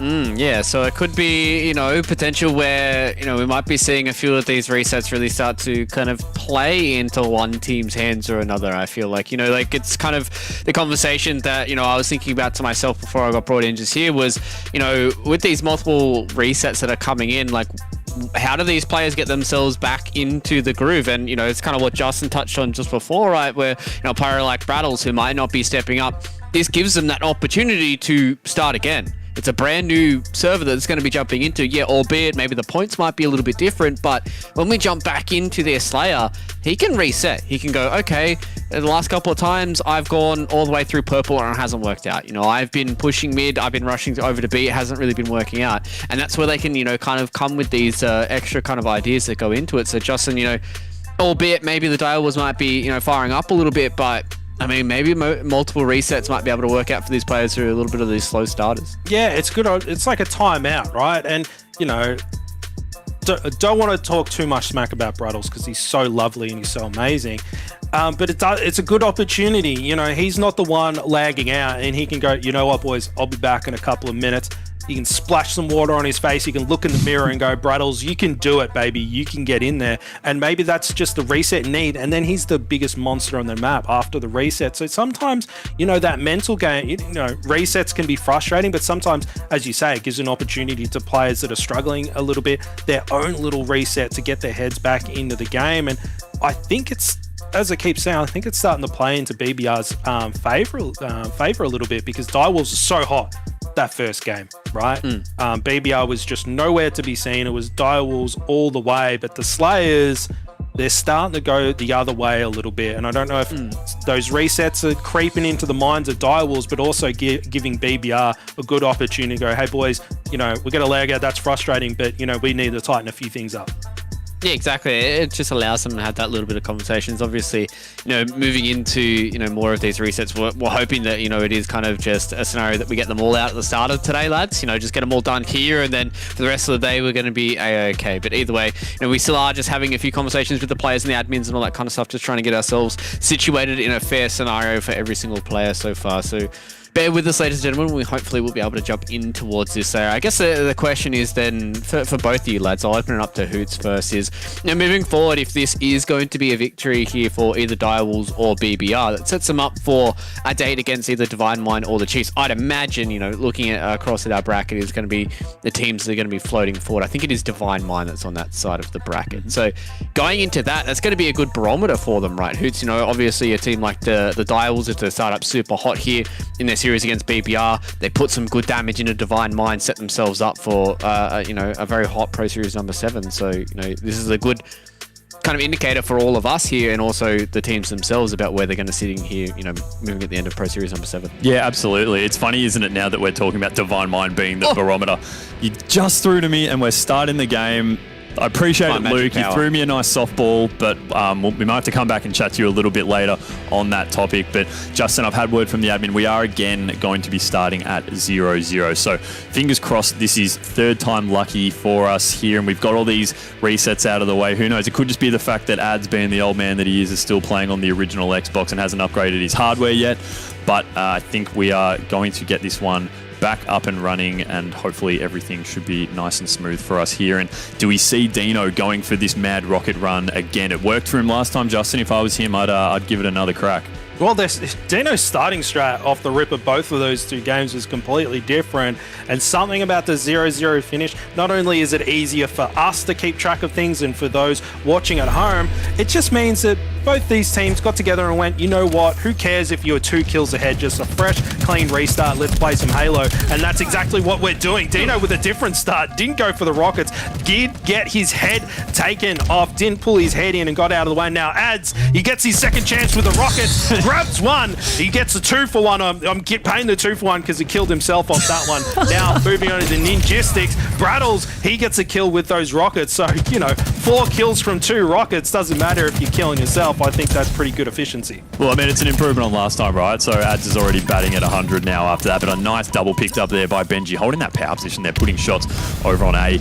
Managed to pick himself up a double. BBR out of the blocks really quickly, Justin. 8-3 here, so they're not here to mess around. We have seen it. Now this is the third game. I think we started off game 1, BBR were out strong. Direwolves were out strong in the second one, so we've evened the ledger now for this third restart, and BBR picking up a very strong lead at the start here, up by 4 kills now. We are on board with Ninjestics, just trying to stay alive here. We saw him using that Stalker rifle in the previous match, using it to great effect. He is dropped, and Zirkle unfortunately dropped as well. So seems a bit of the caster's curse happening here, Justin. Everyone we switch to is getting dropped. But just off the top here, I'm looking at the scoreboard, and it's Benji who's really jumped out of the block. 6 kills to start this match, pretty much half of his team's score. We are on board though with Ads here, hanging around here on the Sentinel beam. He is dropped as well. it's pretty frantic start, Justin. It's kind of hard to figure out where everything's going right now. Yeah, it is. But I've been keeping my eyes on the player outlines of what the players are doing, and I'm noticing a lot of BBR reconnecting the players with their teammates, right? And I've seen it a few times, and it's why Benji's been able to rack up so many kills so quickly is that, you know, he's fighting in one battle, and then he cleans that player up, and he instantly turns around to reconnect with another teammate that needed some help. But Zirkle finding himself adds, putting another one on the board for the Direwolves. 19-13 is the scoreline. BBR with a fragile lead currently, but Ninjistics with those fresh rockets, he uses one, and the cleanup does come in, doesn't hit anything with the second, he falls down. But now Zirkle with that Bulldog, double kill for him. Third one's there if he wants it. Brattle's just teasing him a little bit, poking his head out. Zirkle not able to connect that other multi-kill, just slapping a fresh mag of slugs into that shotty, ready to go. Bald's hiding in the corner there, probably waiting for his shields to come out. Look at this aggressive push from Zirkle there, using the shield to close the distance, killing spree, and then cops a couple of grenades. Unfortunate for him, but I was feeling it, and Zirkle, you could tell he was really starting to get in the groove of things. Yeah, I like the aggressive slide in there by Zirkle, dropping the drop hole as well for a bit of cover. Unfortunately, just a lucky nade really coming through to take him out here. We are on board with Benji. Nice use of the nades are on Vamped. I'm not 100% sure even new Vamped was definitely in there, but then picks up a double there, so really great work. He's going for the triple. Nice use of the thrusters, picks it up. Unfortunately, doesn't get the overkill, but we see time and time again, Justin, players really starting to favor towards this thruster pack. You know, a lot of these players playing Halo 5 a lot, with a lot of experience of that mechanic of the game, and the thruster pack's just becoming so crucial on maps like Streets. Yeah, listen, even when I'm playing, right, I used to play with thruster on one of my paddles on my Elite, and the first thing I did was remap the equipment to my paddle so I could thrust, just like I did back in Halo 5. But we are playing Halo Infinite, and we're on board with Benji. He's got that Stalker. He always seems to have that weapon in hand, and he's always giving himself the best opportunity to rack together kills. He's using every little thing on the map to try and get things going, and he's translating really well, because he is 14-7, who's going huge for the BBR boys. And the scoreline, it's pretty tight right now, but it has been BBR leading this entire time. Ninjistics so confident there, pushing out, full shields, ready to get another cleanup, finds himself vamped, and it does look like BBR, they're getting players weak, and then they're calling them out, and their boys are going in to clean them up. Ads has got the rockets in his hands again. Unfortunately, he's looking the wrong way. I like the idea there. He did know there was a player above him, but unfortunately the swarm really did come through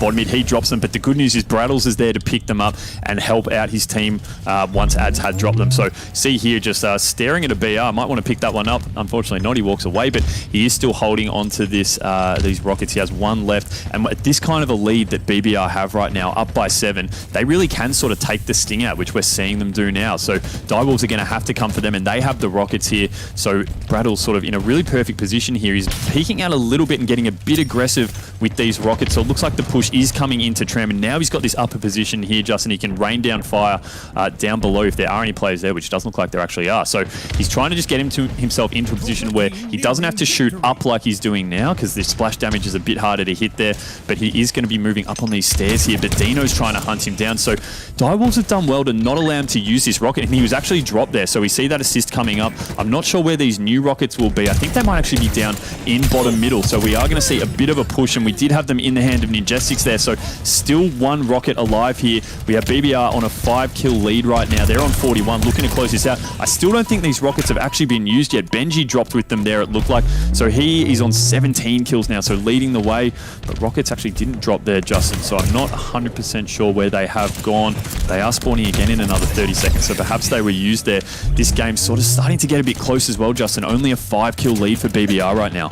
Yeah, whoever manages to get this last set of rockets, Hoots, I think it will be GG for them. The scoreline may as well be the same. It's only really one round of slays, and, you know, Direwolves, they seem to be putting things together a little bit more. Yes, they're trailing, but each string of kills they're able to get together seems to be really well executed. They're collapsing as a squad, and BBR doing really well. Benji, another double kill potential there for him. And those rockets, as you say, Hoots, thank you very much for letting me know. They are up. But who managed to scoop them up? It looks like Vamped has got it. He's 10-11 right now, and he's key to victory for Direwolves right now. Can't afford to let these rockets go to waste. manages to find himself one, and it is only one kill, but he is able to take control of this area of the map, Hoots, and sometimes that's all you need. Trailing by 3, he could go either way at this point. Oh, he just got pinched there. Really unfortunate. That first rocket was they didn't get a kill with that second rocket. Obviously was helpful, but it looks like it might be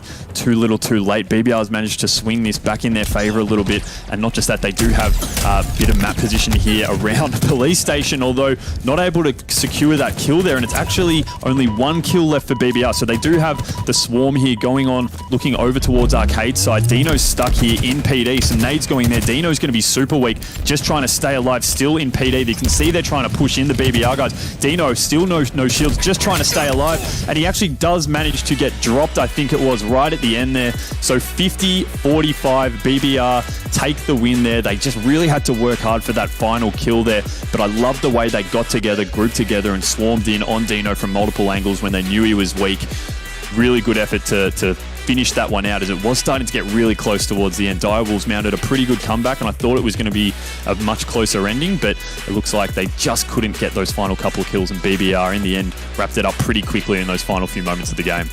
And I think that plays into the experience of the players on the BBR roster as well. They didn't get, oh my god, they're catching up, oh my god, they're catching up, they won't mid. They're just cool, collected, and it's like, hey boys, players weak over here, let's collapse on it. It's 1 kill at a time, we're a little bit closer, and they seem to be working really well together as a unit, unlike that Strongholds game where everyone was doing their own things, like, hey, I'm going to capture C, hey, I'll capture B, and then Ads is over, you know, in A trying to capture those Strongholds. They seem to be reconnecting their plays really well, and Direwolves just couldn't get it done against them. BBR just so strong, and something I want to highlight is that every player on BBR was playing really well. They kept their deaths low, put up huge amounts of damage for the squad, but Father Benji with the 20 bomb as well, Hoots. If for those that managed to catch that little scoreline, see, he's going massive. Yeah, we saw a great stick from him there as well down on ball spawn. But Benji was out of the gates really strong, right? He picked up that double. We saw this triple here, which is fantastic work. They're using the thruster, almost the overkill. Sometimes we say pay it, Justin, but you kind of at least have to get the trade to pay it there. So just a triple for him, but he was super aggressive throughout the whole game. And you're right there. I think he was 20 and 14 in the end there. But I also noticed as well, we spoke about Braddles, how he hadn't been playing for quite a while. And accuracy is by no means the really be-all and end-all, but Braddles was going at about a 63% accuracy in that match. Straight beaming, my boy. Yeah, Brad. so it's clearly not a mechanical. He's got no mechanical issues right now. He's warmed up and he's straight back in, hitting a lot of his shots. You know, above 60 in terms of accuracy is pretty high level. So clearly he's not missing any of that. He's jumped straight back in and is doing a lot of damage across the map for his team. But importantly, Justin, first series, we're not having a clean sweep. We're going to a decisive game 3. It is oddball on recharge. How good. Which is a game type where I think we've had probably some of our most classic moments across the HCS in ANZ on this map with this game type. And one thing in particular that's quite unique to the ANZ community is that we do see the actual countdown timer in each round becoming a real factor. We do see a lot of rounds actually ending without teams hitting that 100-point threshold. So it does become a game initially of time, accruing of time. But then we do see teams transition to a bit more of an area denial, I guess, game style. So we'll keep our eyes out if that's the case here in this decisive game 3. But Justin, I got to get a prediction off you as we do go into this final one. BBR Direwolves, who are you taking? Oh, I've got to back Direwolves with the way that they played over the weekend at Armageddon NZ. You know, BBR was looking really strong in the Slayer, but the thing is the Direwolves have just been going, strength to strength, so I'm going to give it to them. But we are starting things off with Braddles. He had a rough couple of first games, but he turned things up in that last Slayer there, so big props to him now with Ninjistics. I'm not sure where that camo is. It looks like it's still ready for the scooping down there on the ground, so we'll have to keep our eyes peeled for what's going on with that one. And Ninjistics, he seems to be just going everywhere and so comfortable. Brattle scooping that camo up with the ball as well, so he'll probably handle that one off so he can go on the hunt. Predator mode, and he's putting some nice shots into Balds there. Balds chooses not to challenge Brattles and back straight off. And a strategic play like Brattles, I'd be really looking to him to make it a nice play and using up this OS completely.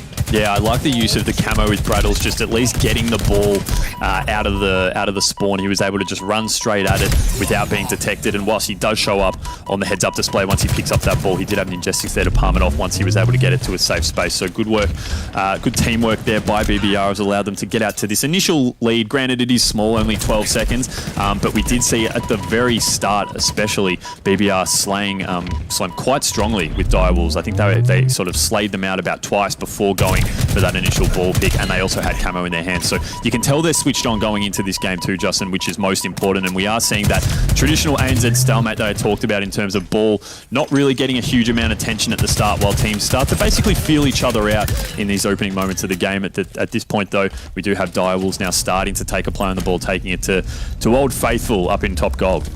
Yeah, something I was taking note of then, Hoots, was the two Direwolves players were down there bottom mid. The ball was there, they were getting shot at, and they opted to just leave it. And you know the communication would be there, just leave ball, don't give up your life, stay alive. And they reconnected the players, and then they worked so well baiting and switching to get something going, and it translated into them getting a little bit of ball time. Yes, we're back on board with BBR. Brattles with the double kill there, and they're getting some ball time, but Direwolves, they do seem to be working in sync together really well.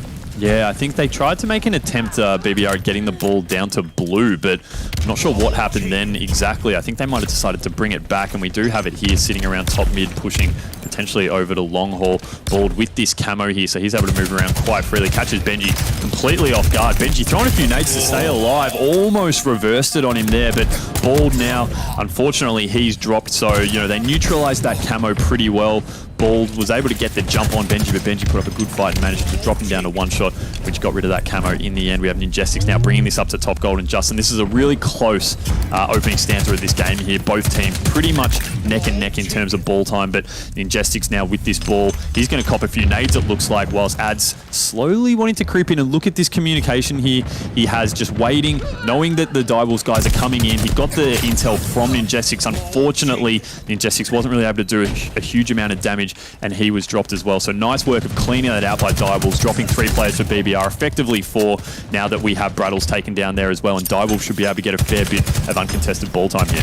Yeah, and they've got the ball, but Dino is on the hunt right now. He's got his bloods up, and he's looking for those players, and he's just going through. And I want to highlight his kills at the moment, going 8 and 4, just like Balds as well. He's going, putting up some big numbers as well. But Dino, he just seems to be ultra aggressive. He does fall in that situation, but you could really see that he was concentrating on just putting pressure on those BBR guys. He's getting up in their faces and just delaying them as much as possible. Vamped with such steady shots there. You know, Brattles was trying to surprise him, but Vamped to just remain true. And look at this, they're pushing in, and it's all mayhem going on right now. Players falling left and right. That camo has just popped up as well, and Brattles looks like he's going to be able to scoop that one up scot-free. No one on him, but as I say that, a caster's curse. I'm sorry, Brattles. I called you out, and Ball just turns around and melts him. That's a critical kill for Direwolves there. This has been a really good run from BBR to get a fair bit of ball time here. They're only up by 5, but they've managed to get a fair bit of map control and a good solid chunk of it here. And you could see as they were getting overrun there in top blue, they managed to play ball it back to top middle here. So, you know, not allowing Direwolves to come in and just get some easy ball time when they were going through and outslaying the BBR guys. We do have the ball now sitting back up top mid before, as I said, no one making a move on it yet, although we do have, as soon as I say, it always seems to be the case, as soon as I say that, Balds now looks like he's bringing it to top gold. And with Dino here holding this shock rifle, he's going to go for a few quick trick shots. Unfortunately, I think he actually did manage to hit that one at the start, even though it didn't look like it on our screen. So great work from Dino there. Shooting some fire extinguishers, dropping Ninjestics.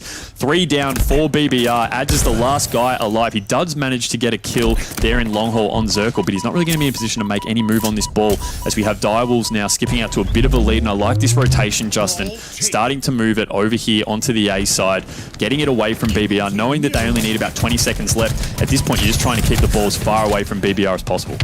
certainly are. I like that rotation as well, Hoots. And double kill for Benji. He does fall, but the Direwolf stronghold still standing. Winterfell has not fallen just yet. Brattles staying alive, getting the better of him. Brattles and Ads doing well to break down the gates, and now they're stringing some ball time together, but Ads pokes his head out just a little bit too much. Cops a spray of bullets to the face. Brattles falls as well. Dino scooping that one up, and the camo is about to pop. It's got about 10 seconds to go, and Dino just trying to get that ball away, and he does manage to get it all the way into the pipes. He just scooped that one up all the way in the open and just ran away scot-free. I'm not sure BBR should have let him get away with that, Hoots. And look at that, 98-100. First round goes the Direwolves. Yeah, I think you're absolutely right, Justin. BBR's setup they had there at top A was broken a little bit too easily.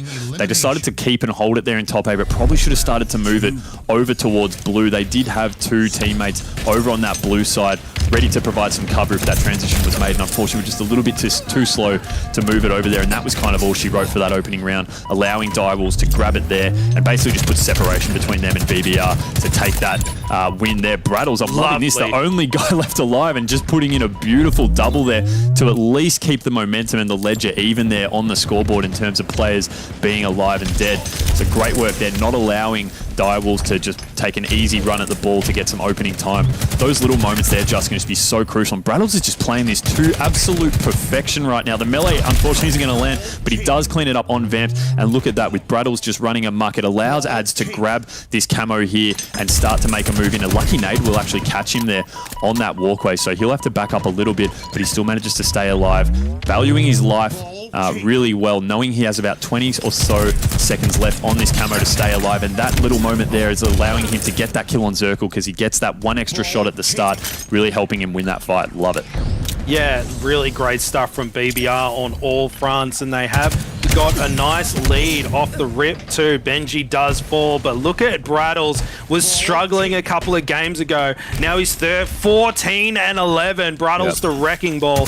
Just nice crispy BR shots, and look at that, he scampers away with his life once again. But we are on board with Vamped from Direwolves. He's 12-14 currently, and BBR, they're going on one hell of a run with this odd ball, and Vamped, he does fall now with Dino as he's doing everything he can to break this setup that the BBR boys have, but they just keep stringing together more and more points. So look at that, Ninjistics with the perfectly placed nades taking him out. Now Zirkle, you can tell he's a little bit hesitant about going in. He's like, boys, you go in there and you get dropped instantly. I'm not sure I want to do it. Look at this, Ads is dads, showing everyone who is boss in this household. Now with Brattles again, he's 15-12, and he can slay, he can do it all. Now he's getting some OBJ time in as well, Hoots. Gee, just fantastic work from BBR there to not allow the ball to even leave top A, really. Ad's just trying to stay alive with this camo.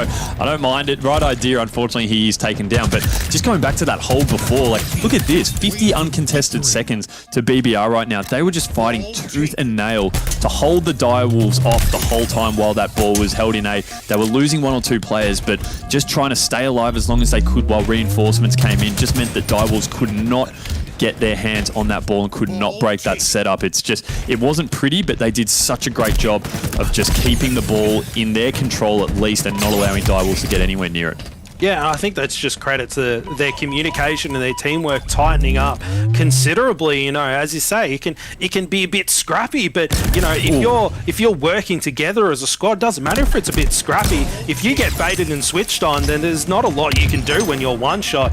But BBR, look at this, they're just racking up even more points. Direwolves struggling a little bit. Massive run now on board with Ninjistic. He's got that shock rifle as well. It's going to be really hard to push and break that setup when you have that snipe weapon in hands of someone like Ninjistics getting a fresh reload. But the nades are coming in to try and clear him out, but it's all BBR in the stronghold right here, trying to hold things down, and they're making a push in. Here comes the Direwolves. They've got to break this setup. They're really racking up some points. Benji tried to milk as much time as he can. 95 points onto the board. You know, Direwolves, they're going to play perfect Halo from this point, because BBR, they can just make one last push and just scrap together some time and take out this round. Ninjestics was doing a great job with that shock rifle putting in assist, but look at this setup from Direwolf. So this is pretty good here. They're all set on this A side. You just want a bit of rotation around maybe the top gold to provide a bit of crossfire there, but apart from that, BBR are going to have a pretty hard time of breaking this setup and getting in there with any real setup of their own. So look, 2 down for BBR. Direwolf's just really happy to camp around this top A side. They're only 1 down right now, and just look at the cross shots coming in across the map here from these power positions that they are in. Vamp just trying to get these assists in, staying alive here, ducking out when his shields are low. They've gone on about a 35-40 point uncontested run here, which is what BBR did to them just before. But look, the BBR guys are held pretty far across the map. Benji is down in this bottom catwalk A. He is starting to push into bottom A now and gets in, so that could be the moment there, Justin. You see he picks up that kill and Ninjestics comes straight in. Look at this collapse here. Ads comes in as well. They've pretty much just wiped Direwolves here. They pick up the ball and take this second round, so that was just perfectly executed by them. Once they got that first drop, they knew, let's just swarm. We've got the numbers advantage. Come in there and take out that second round. You know, it looked like potentially Direwolves were going to bring that back, but just one swift movement there from Benji to make an opening there, and they just collapse in. Perfect Halo. Yeah, I think maybe that highlights the problem when you have just like, hey, let's just hold a setup, and it works really well sometimes to rack up some safe points while you get your head in the game, but it also gives the other team a lot of time to coordinate their push. They can really go, okay, boys, we're, 2 of us, we're going to push into here. This player's one shot, push that player, take them out, and that's exactly what BBR did. They just broke that setup open like they're making scrambled eggs. Ads caught with his pants down. He falls, balls with that camo, trying to stay alive. He goes down, but Direwolves, good run on that second round there, but BBR able to close things out. So 1 round apiece. Winner takes all this round. We're in best of 3. We're all tied up, even with our oddball rounds here on board with Dino, who's 20 and 21 right now. He's gone -1, but look at the assists. 14 assists. Are you kidding me? Yeah, absolutely. The assists coming in nice and strong for the BBR squad across the board, really. Almost all of them in double-digit assists. This game has started off, this round, I should say, has started off a little bit slow, but a lot of slaying, obviously, but not real much attention on the ball. We do have Vamp here sitting top gold. He might drop down and try and pick that up, but Ninjestics is going to have some good shots at him across the board. Look at these little one-shot kills they're just cleaning up constantly, Justin. Here's another one. That's 2 for Ninjestics. So teammates clearly doing the damage, and Ninjestics can just roam around that top middle area and start to put in shots and clean those one shots up, but still no one really getting the ball. Benji maybe giving some ideas and saying, you can go down and grab it, mate, and the ball will be picked up by Dino, who's the one he repulsed over there, but it looks like Direwolves aren't really going to be in a position to get much of a setup here. It's sort of just taking out a necessity right now. That ball's just staying non-picked up, and we might even see another reset, Justin. So, with this final round being really coming down to this final round, teams are going to be super cautious about when they make these pushes. Ads here with a double, almost a triple there. So this should be the opening BBR can get to make a move on this ball. It is down at bottom camo. So camo and ball, I like that. Ninjestics opts for the camo instead of the ball, puts the camo in, and he'll now be able to provide hopefully a bit of cover for Ads, but it isn't going to really come about. He is still alive there, manages to get 1 kill, looking for a second here. We do have 2 down for Direwolves, 2 down for BBR, so Ninjestics, I like this. Just getting the ball a little bit out of there. He's got it at least out of a major sight line, and we are maybe going to see BBR start to make a bit of a push on this ball with Benji moving into bottom A, although he's going to back up as well, Justin. Maybe the ball is lava again, like we were saying.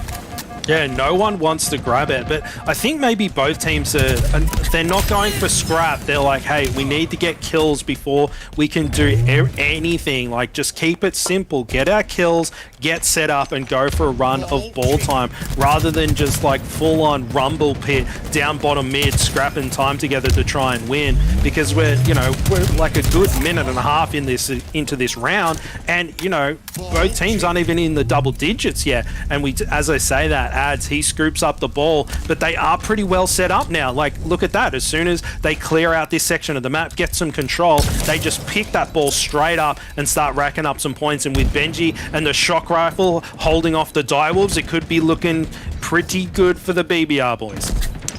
Yeah, they do. They have managed to put on a nice little chunk here as we have Benji with this shock rifle. We saw Ninjestics in the last round putting it to great use. But Benji's just able to run around bottom mid here. He's lining it up on Dino. I think he might have connected there and finishes it up as well. Peak. Yeah, I love that. Was Just smooth. Very smooth as butter the whole time. Ads is just sitting pretty up here. They're almost at the halfway point in this opening round here. Nice plasma there. I don't actually, might have been the opposition player might have been on the other side of the wall there, so it might not have connected. But Ads, really smart work here, moving this ball around to top gold, getting a bit more cover. Ingestix is over there on top A, providing cover from that side, not letting any of the players move through A. And even on this blue area as well, we have Brattles just pushing the Divals players back. It is balled over there around blue, and I think there's someone above him as well, but no one in a position to make a move on this ball. Surprise, gets the melee there, doesn't clean it up, didn't get the assassination, so he's just going to back up. Smart move, because now this whole time Direwolves are going to be worrying about the camo player running around. They should be worried because he's going to pick up the assist on Vamp. There should be another one here on Dino. He can't land the melee, unfortunately, the reload at the awkward time, but this whole time BBR have been picking up more ball time. So they are now out to about a 60-point lead, Justin. Direwolves are going to have to do something fast, or they're going to be fighting their way through the elimination bracket pretty soon. Yeah, I love that play from Brattles there. He has the camo, he has the player one shot, and rather than go for that peek on the one shot player that he knew was there, he just tuck-tailed and repositioned, as you highlighted perfectly, Hoots. It just, they're going to be looking for that camo player going, where the hell is he? And, you know, Brattles, such a heads-up play from him, and it's really paid dividends big time for BBR, because they've got a super comfortable lead right now, and they can just keep doing what they're doing, and Ads picking up one, not getting too greedy and challenging for the double. And look at this, he stays alive, waits for a player to go past. Balls has no idea that he's there, and here comes Ads. It's spanking time from Dads himself going in, and Dino caught unaware as well. Double kill, and a killing spree. Triples there if he wants it. Ads robbed of a triple kill again there, Hoots, and Direwolves 74-11 right now. They just seem to be in such control of this game. Yeah, it was so close. There was almost a potential for an overkill there. Unfortunately, it just couldn't come about. But the clock down in that bottom middle of the screen there is going to become the real factor soon, Justin, as BBR do go 4 down. So Direwolves, they're going to have to go for a pretty long chunk of ball time here. Obviously, when you do pick up the ball, that timer does stop, so that's an advantage for them if they can get 1 or 2 good chunks. But it just means every time the ball isn't being held by either team, Direwolves are going to start panicking, knowing they have a bit of a deficit to come back from, and the time simply is becoming a factor against them. So they can't make too many mistakes from here on out, although they do have a nice round of slays here on BBR. The push is going to come across the A catwalk, so Vamp should be keeping his eyes on that space there, as we do see BBR are pinned back. So just checking his back here, Vamp. He doesn't really have too much to worry about right now if he does keep maintaining this power position here. He's just going to keep BBR worried, because they're going to know that they can't push across, knowing that Vamp is going to be there tagging them up as they make the move. But I think Ads was able to get across quickly, and just like last time, it was Benji that managed to get in and disrupt the setup. But I love the defensive play from Bald here with the double. Takes out all 4 players of BBR, Justin, and they're going to get another really good run of time here, the Direwolves. Direwolves doing so well, hadn't they, Hoots? It was all BBR, you know, was saying they're in such control, but then Direwolves, they just flipped the script straight away, and all of a sudden they've gone on this huge run. They seem to be just having so much presence on the map, and BBR, they were cool as cucumbers now, but they're hot little potatoes trying to get points onto the board. They're choking just a little bit, but as I say that, Benji comes in with some help, and look at that, they've got a nice setup here. They've got Ads, the buffer, over in Turbine. Ninjistix with the shock rifle. Could be the speed, the last run. Double kill for Ninjistix. That's going to be very bad news for Direwolves. They haven't got a lot of time. 93 points on the board. They're starting to rack them up. It could be BBR that puts this one away, Hoots, and there we go. Taking it over, and they take the series 2-1 over the hot Direwolves. BBR, they came out swinging, you know, some floppy noodle arms, but now they're hitting like Mike Tyson. What a series.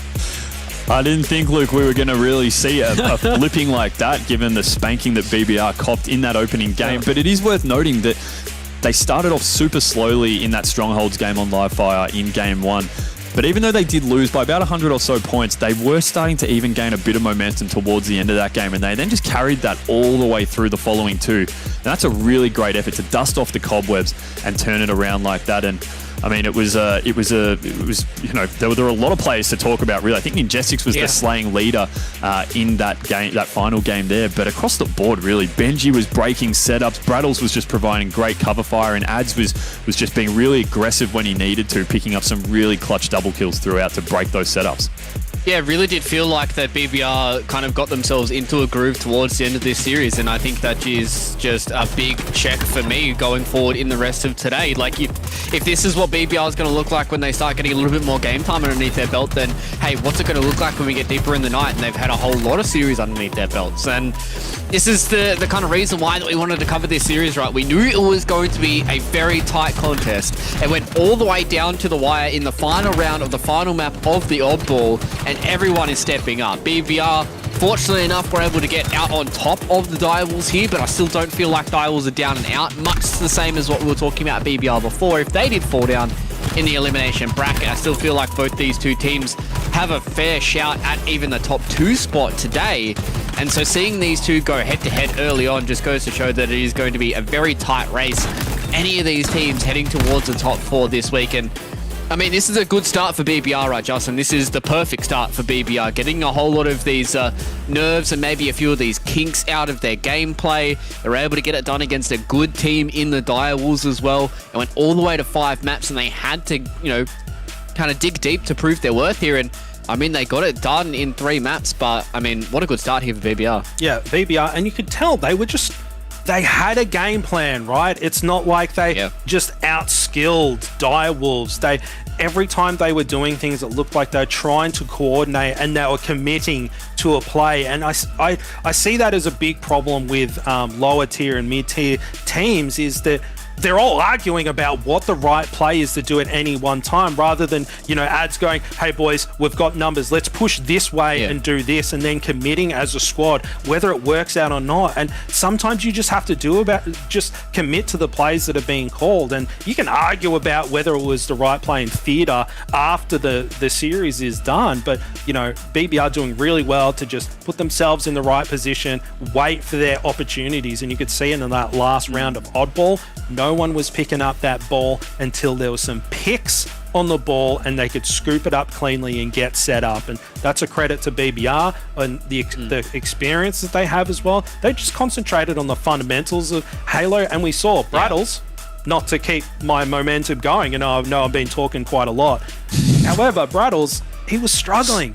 He struggled for quite a while, but that last Oddball, he was the best player on the map. He was doing so well, and that's just a credit. He just kept putting himself in good positions, trying to make good plays, and then that last game, he won it for BBR, in my opinion. Yeah, he certainly did. He was able to at least prove to us here that, you know, albeit it might be a bit of a hiatus in Halo Infinite, but he's been able to come back and put a stamp on this series so far, and I'm sure he's going to put a stamp on the series ahead of us as well. So, lads, it is time for us to go to a break here, but luckily enough for us here on the desk, we've got a double dipping of BBR. They're going to be going up against Divine Mind in the winners semi-final, so make sure you join us after this for more Pro Series number 7.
Hope everybody is rested and rehydrated after that first series between Direwolves and BBR. BBR got themselves, I wouldn't say an upset, but a well-deserved victory here with a 2-1 scoreline over the Direwolves, and they get themselves a date with Divine Mind. So lads, I think this is a perfect time for us to start talking about this shake-up when it comes towards the top two. And having a look at our bracket right now, this is where we start to paint the picture a little bit more, Hooters, because Divine Mind and BBR, this is the big test for BBR. Can they take maps off Divine Mind? Will they push forward? And another question is, with Digital Nation awaiting the victory of the Cheese and Burger Demons, who's going to come out on top of that one as well? Yeah, I mean, BBR have got to be running pretty hot after that last series. I think we saw them just start to grow and grow in front of our eyes, really, as it went on. Digital Nation, worth noting, the 2-1. So Next managed to take a game off them. So shout out to Next as well, because we did see Digital Nation last week performing really strongly, particularly towards the end of their run in the bracket. So Next is obviously drops down to the elimination bracket now, but really solid effort by them. So look, I mean, I think you'd think the Chiefs would probably move on, but yeah, it's kind of anyone's game right now. Yeah, it definitely is. And have a look at our elimination bracket right now. Direwolves are going to go up against X5, who I believe took a map off them last week, Justin, if I am correct here. So I'm sure somebody's going to let me know whether or not I am telling fibs or whether I'm telling the truth. But either way, they've got a long road now, do the Direwolves. They're going to have to go through that entire elimination bracket if they want to try and get themselves a top four. Albeit the top four doesn't get them really qualification into anything. It's more the HCS points leading towards DreamHack Melbourne that's all important for these teams. Yeah, more points is always a better, so just rack them up as much as you can. And just circling back to the previous series and leading into the next one is that, you know, BBR, they had a really good game against Direwolves, but Divine Mind, that's a completely different beast. And, you know, it's Direwolves, it wasn't that they were playing bad, it was that BBR just really stepped up to the play and hit it out of the park. And, you know, will they be able to carry that momentum into the next series versus Divine Mind? You know, I'm not so sure, because Divine Mind is a completely different animal. And yeah, it's Direwolves. I keep saying it. They're getting better and better and better. But Divine Mind, I mean, they're just going strength to strength themselves. They've been playing so well. And with all the roster changes as well, they've been looking really strong. Exactly. Well, let's jump into this series then, lads. Let's have a chat about it. Let's have a chat about Divine Mind taking on BBR right now, because, you know, as Justin did allude to, Hooters just then, this is a big test for BBR. This is about whether or not they can make the challenge for the belt against this new look Divine Mind, because last week, these are our champions, and they did just come off a second place of the Armageddon Land. Yes, it was a different squad where they had Jordan instead of Rated, but now they've got that little bit of extra experience with each other. They've played around a little bit, and they won last week, so this Divine Mind squad, it's nothing to scoff at. Not at all. I want to give a special shout out to Sways. I mean, at different points throughout last week, different players with Divine Mind really caught fire, but Sways was just the one that went absolutely mental consistently across the board. And we even saw, I was watching some of his FFA work at the Armageddon Land over the weekend, and there's a clip going around on Twitter right now. I think the Divine Mind page put it up as well, where he just went ballistic. So I'm pretty much happy to watch him the entire series if we have to. But yeah, like I said, all these guys are really coming into their own and are top quality players. Exactly. Even last week, after we saw the performance that we saw from Sway's, I asked, you know, like what kind of headset he was running, what underwear he had, what breakfast he had. He gave me all the stats. Yeah. He sent it to me directly on Twitter, so I have everything. About everything is sorted out. Picks, I reckon he would have had that morning. It was something different, that's for sure. And I mean, the fact that, you know, everybody is able to just go over to Twitter and figure out exactly what Sways does to hit those numbers, then hey, everybody should be a Sways at this point. But I think he is definitely in a league in and of his own, especially when we talk about the power vacuum that has been left by Barcode mysteriously taking his leave here from ANZ. But Justin, I know you've been gushing a whole lot about this BBR roster. The question for you then is, do we feel like that they can take the series or even a map up against Divine Mind? That's the real big kind of question mark for me. I think the little nugget of hope that BBR have is that throughout that Direwolves series, they didn't try and do anything fancy. They waited for their opportunities and set up for their runs when they were doing their collapses and their setups and things like that. And that's going to bode well for them. But the thing is that Divine Mind, they're probably not going to give BBR as many opportunities to capitalize on. And when they have someone like Sways that can just crack open the map and just run rampant, sometimes it's really hard to go up against that. It's kind of like, hey boys, let's wait for a couple of picks to go in. You go to collapse, and then here comes Sways just taking everybody's heads off. So it's going to be pretty big challenge for them. And if BBR can stay disciplined and they jump on the opportunities that come their way, then they can take maps off these guys. But Divine Mind, they're so hot right now. Yeah, exactly. And I think, as we look across these maps, I did just have a quick little whisper in my ear. Chiefs did beat Burger Demons 2-1. By the way, lads. So they dropped a map today. So that is going to be an interesting tale for us to tell a little bit later on. But we've got a story ahead of us. We've got the story of Divine Mind and BBR going head-to-head on the chicken map. CTF Bazaar, lads. Let's jump into it. Yeah, thanks, Luke, jumping into this one. That is interesting, the Chiefs dropping a game in the opening round, Justin. So it just keeps us more and more intrigued for how these tournaments. I love it. It's just keeping us more and more intrigued for how these tournaments are going to unfold as we go in now with all these new look teams, with Barcode stuck down at the passport office waiting to get approval to fly out to the US. There's a lot of different things going on. There's been some reshuffling, and it's fantastic for us casting this because we get a completely open field. So we are jumping on with Benji to start this one off from BBR. CTF on Bazaar. Benji just moving really quickly in to try and secure this OS, and he's chucking the shock nades right up at the top. Unfortunately, nothing doing. Pips picks up a double off the break, and this is obviously the first we are getting a watch of Divine Mind for today. So Pips starting off strong out of the gates, Justin. 2 kills to pick it up, but Ninjestics getting nice and aggressive, getting into the Divine Mind base.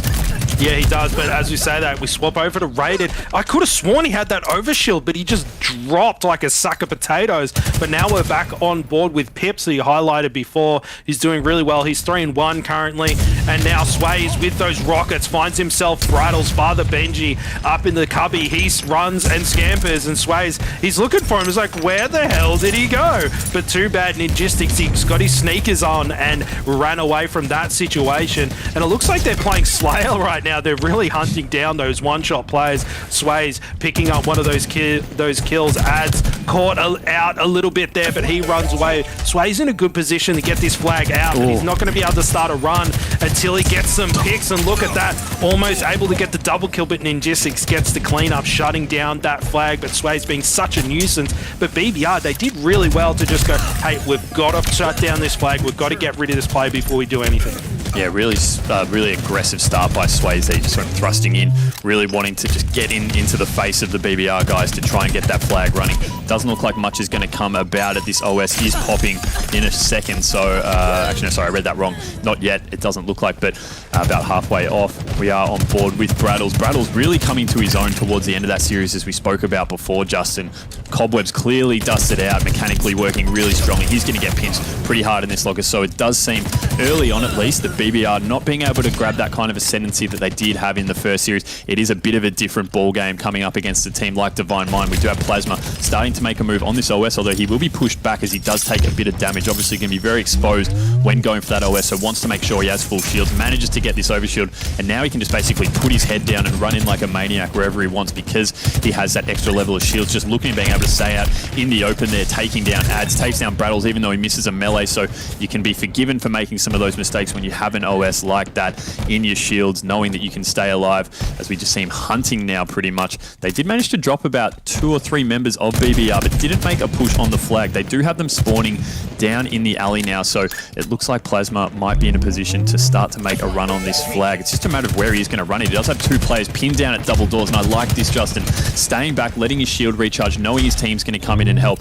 and now we have Sways here, basically running offense with him, clearing the way for this flag, and if you want a player from Divine Mind helping you run that flag, it's definitely Sways, just knowing the kind of damage he can put out. Look at this, Justin, already through the double doors, and I think they're going to be in a position to put this in, knowing they've also got rockets in their back pocket as well. Certainly do, and Divine Minds, they barely got touch running that one through, and is that the strength of Divine Minds doing a clean run, or is it BBR just letting that one go? However, they really did let the rockets go pretty uncontested. So I'm not sure what BBR is up to, where they are on the map, but we are on board with Raided. He's got that Bulldog, he's got that Spanker, trying to find supplies. I love that. He goes around and just snaps one onto Bruddles with that Spanker, taking him down. Now with Sways, the slaying machine, he falls as well.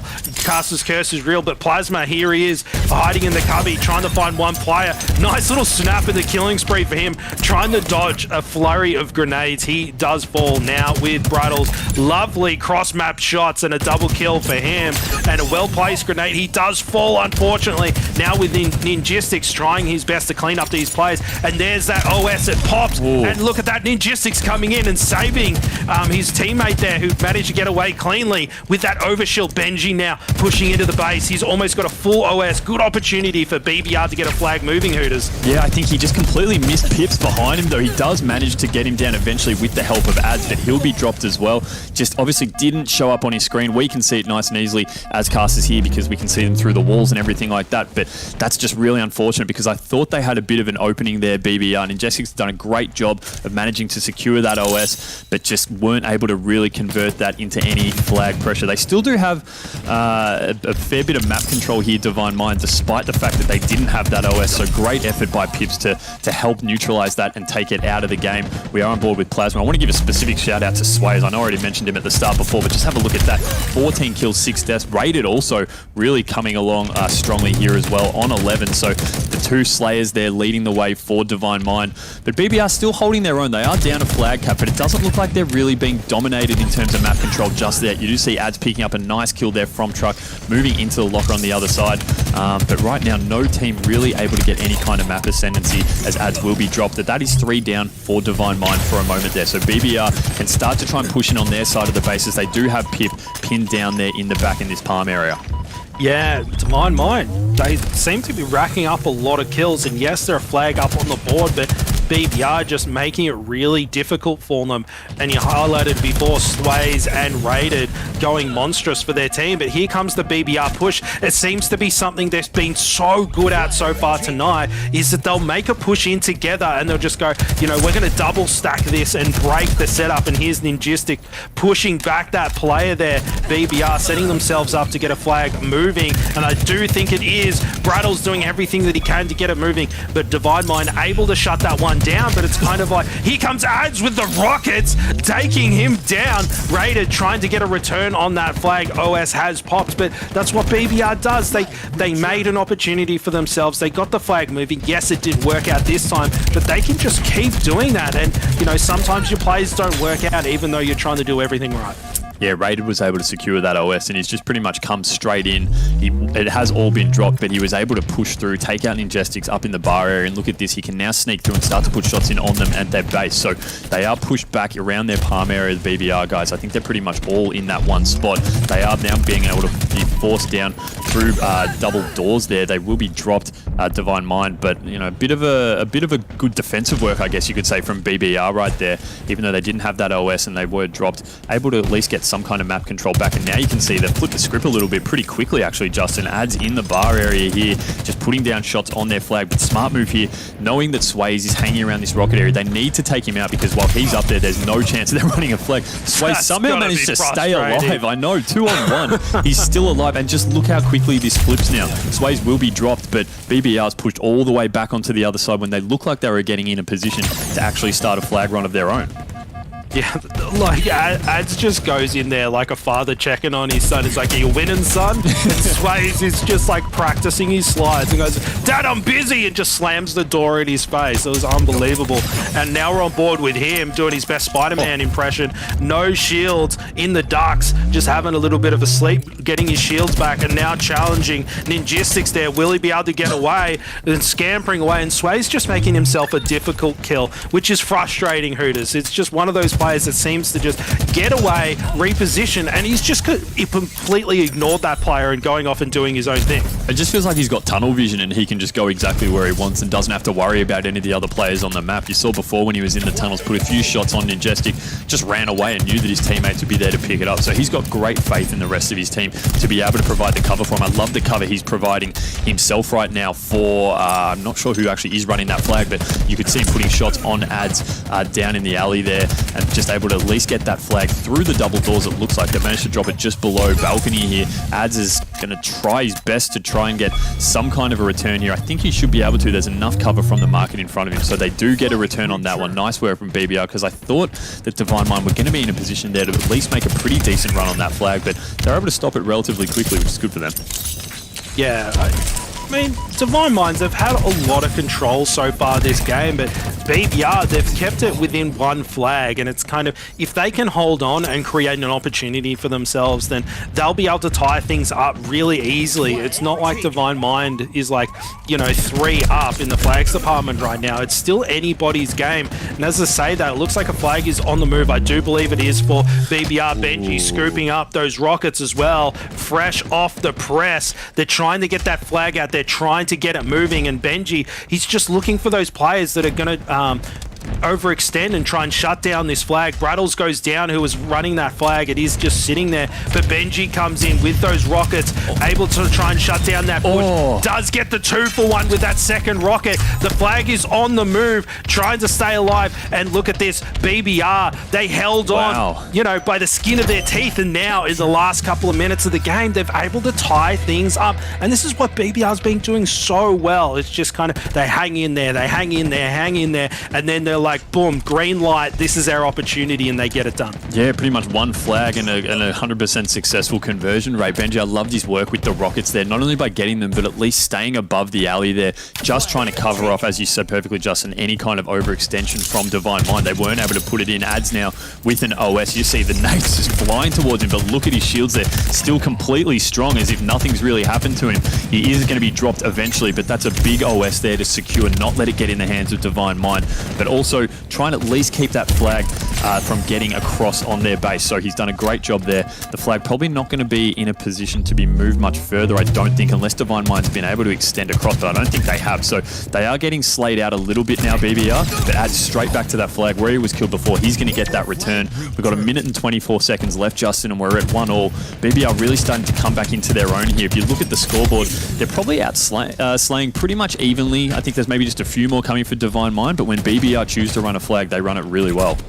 They do, and it's interesting you bring up the point that the slays have started to even out, because I think before Divine Mind was outsaying almost 2-1, and now BBR, they've been able to bring things back. They've acclimatized to this higher tier Divine Mind roster after fighting off the Direwolves, and BBR, they're just going strength to strength, and look at this, another double kill for Ads, and that seems to be something BBR's really good at as well, is he doesn't get the triple the time of just running out there, but they always seem to get in a position to get a nice clean up double kill, getting those picks and creating opportunities, and they don't have to do anything flashy. You know, Ads was just holding his spot, UBR burst, racks himself up a double kill and pushes in to take some map, and BBR just doing so well with that. Ads is just playing this life so well. He's been alive for a long time now. It looks like 15 seconds left on the clock. We're probably going to end up going into overtime here, given that we don't have either flag pulled right now. I'm not sure if Ads is going to try and run one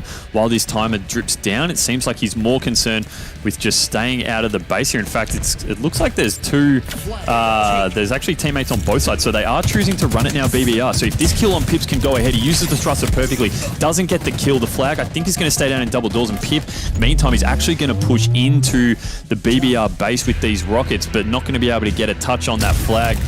Blows himself up just for the sake of it at the end. We're going to go to overtime here. Thought there was maybe going to be a chance for a flag run there with BBR, but it was probably just those rockets that Pips had was able to help them just quell that last final push from BBR. They were setting it up, weren't they? You could see there was a player there waiting by the flag, and Ads was just there holding down the fort as well. And they're like, hey, we've got an opportunity here. Let's try and make something happen. And yeah, it didn't work out. It was a bit of a hero play, but sometimes it's just the way the cookie crumbles. Double kill for Sways. Triple kills there. No. Do the overkill, but no. Brattle's shutting him down with that crispy BR shot, going for a multi-kill of his own, but Sways, he's just so monstrous, isn't he? He just goes in, triple kill off the rip, creating an opportunity for Pips to grab this overshield, and now here comes the Divine Mind push, and they're trying to work down this OS, but it doesn't matter. Here comes Pips like a wrecking ball. He's going for this player, and Ninjistics getting the trade hoots. Absolutely huge kill for BBR in that situation. Yeah, they always needed to be stopped, like you said, Justin. I mean, moving into the base at that kind of ferocity, you really need to take that player out because they can cause so much damage going in. Once they get around onto your flag, they can just be putting shots as you spawn down in alley, trying to come back to help defense, and they've got so much cover up there as well. So great work taking him out there. We sort of return to a bit of a 0-0 draw right now, although as I say that, that's 2 down for BBR. Sways here looking for, I thought he was going to go for another triple. Unfortunately, he isn't able to pick it up, but shots on Brattles across now. Sways just doing as much as he can to try and keep BBR disrupted, really. He's happy to just run around the map. You're not seeing him really ever choose to try and hold a power position at all. He's just always making movements, trying to keep the BBR guys unawares. You look at him here just trying to run and take down Brattles. I like that by Brattles, though. Holds his position up in the locker there, gets the kill, and they only have 1 up right now, Divine Mind. 4 dead, actually, right now, although just chaos everywhere because only Brattles is up for BBR. So, still alive. It's just death being rained everywhere, and he's just obviously going to lay low. Unfortunately, chooses to throw that nade at probably the really wrong time there as Rated comes right around the corner, takes him out while he's mid-animation, and then Pip just, doing his best to just try and stay alive down in this bottom area. But look how much he's just having to turn his head around, keeping it on a swivel, knowing that there's players all around him. 2 down for BBR. So it looks like right now, Justin, Divine Mind starting to get into the slaying groove. It looks like BBR are never really able to have 4 up right now, or through the last couple of minutes while we've been in this overtime. If anyone's in a position right now to start to make a move on this flag, you think it'd be Divine Mind. Yeah, and his Slayer's going 31 and 19 currently, hitting that 30 bomb, just real superstar for his squad. But there is just over 2 minutes left to go. It is literally anybody's game, and yes, Divine Mind, they're looking really strong. Sways is doing lots of amazing things and putting on a clinic for us, but this is capture the flag. It's all about getting that flag over into the podium. Sways bags himself another one, and has that created an opportunity for his squad? No, it hasn't, because BBR are the ones moving the flag. Yeah, but Sways, knowing what's coming up with the rockets there, perfectly timed. If he can pick these up, he can put a real stop on this flag. Manages to take down Benji as well. So Sways is single-handedly not only stopped, I thought he stopped it, but Ads comes in at the last moment, and he's going to have players coming in off the respawn, moving down into this alleyway. Pip is in a spot to take him out, but he is going to have more BBR players to deal with. This is a huge one-on-one fight. Manages to take out Brattles there. BBR players still in a position to keep running this flag, but they really have kind of overextended here. Only one player was up momentarily for them. That's Benji. Nades are going to come flying in on this flag, and it's a point of the BBR just try and scrap for it, which it looks like they're going to do. They've now got 4 up, 2 down for Divine Mind, and Ads, the flag is actually out though, which I didn't even realize, Justin. So we're going to have a bit of a standoff here. All this time the chaos was happening, I didn't realize Divine Mind were actually running a flag of their own, and they've actually managed to now take 3 players down. Benji was the last up for a while for BBR, so he's going to have to play massive defense on this flag, but it looks like it's going to be returned, and I think we should have Divine Mind in the position to put it in. Sways pops that in, they take it 2-1 effectively after overtime, and it was just such a scrap down in that alleyway, Justin, that I didn't even realize that Divine Mind were running one of their own. They let the chaos happen, and then once they brought it back to their place, outslayed, got a really clean round of slays, probably the cleanest they had the whole game, and were able to then easily get the return and put it in for a 2-1 win. But geez, great work by BBR to hold into that one, given we thought that Divine Mind were probably going to come in pretty strongly in this opening game.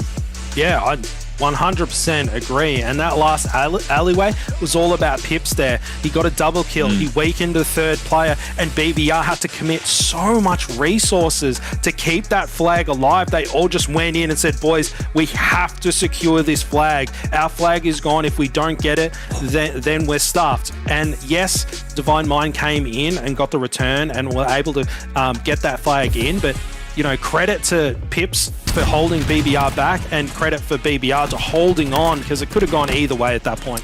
Sways putting in, I think it was 10,500 damage there, leading all comers. Rated was doing really well in the slay department as well. They were pretty even for most of the match. I think it was Sways that just pulled away towards the end.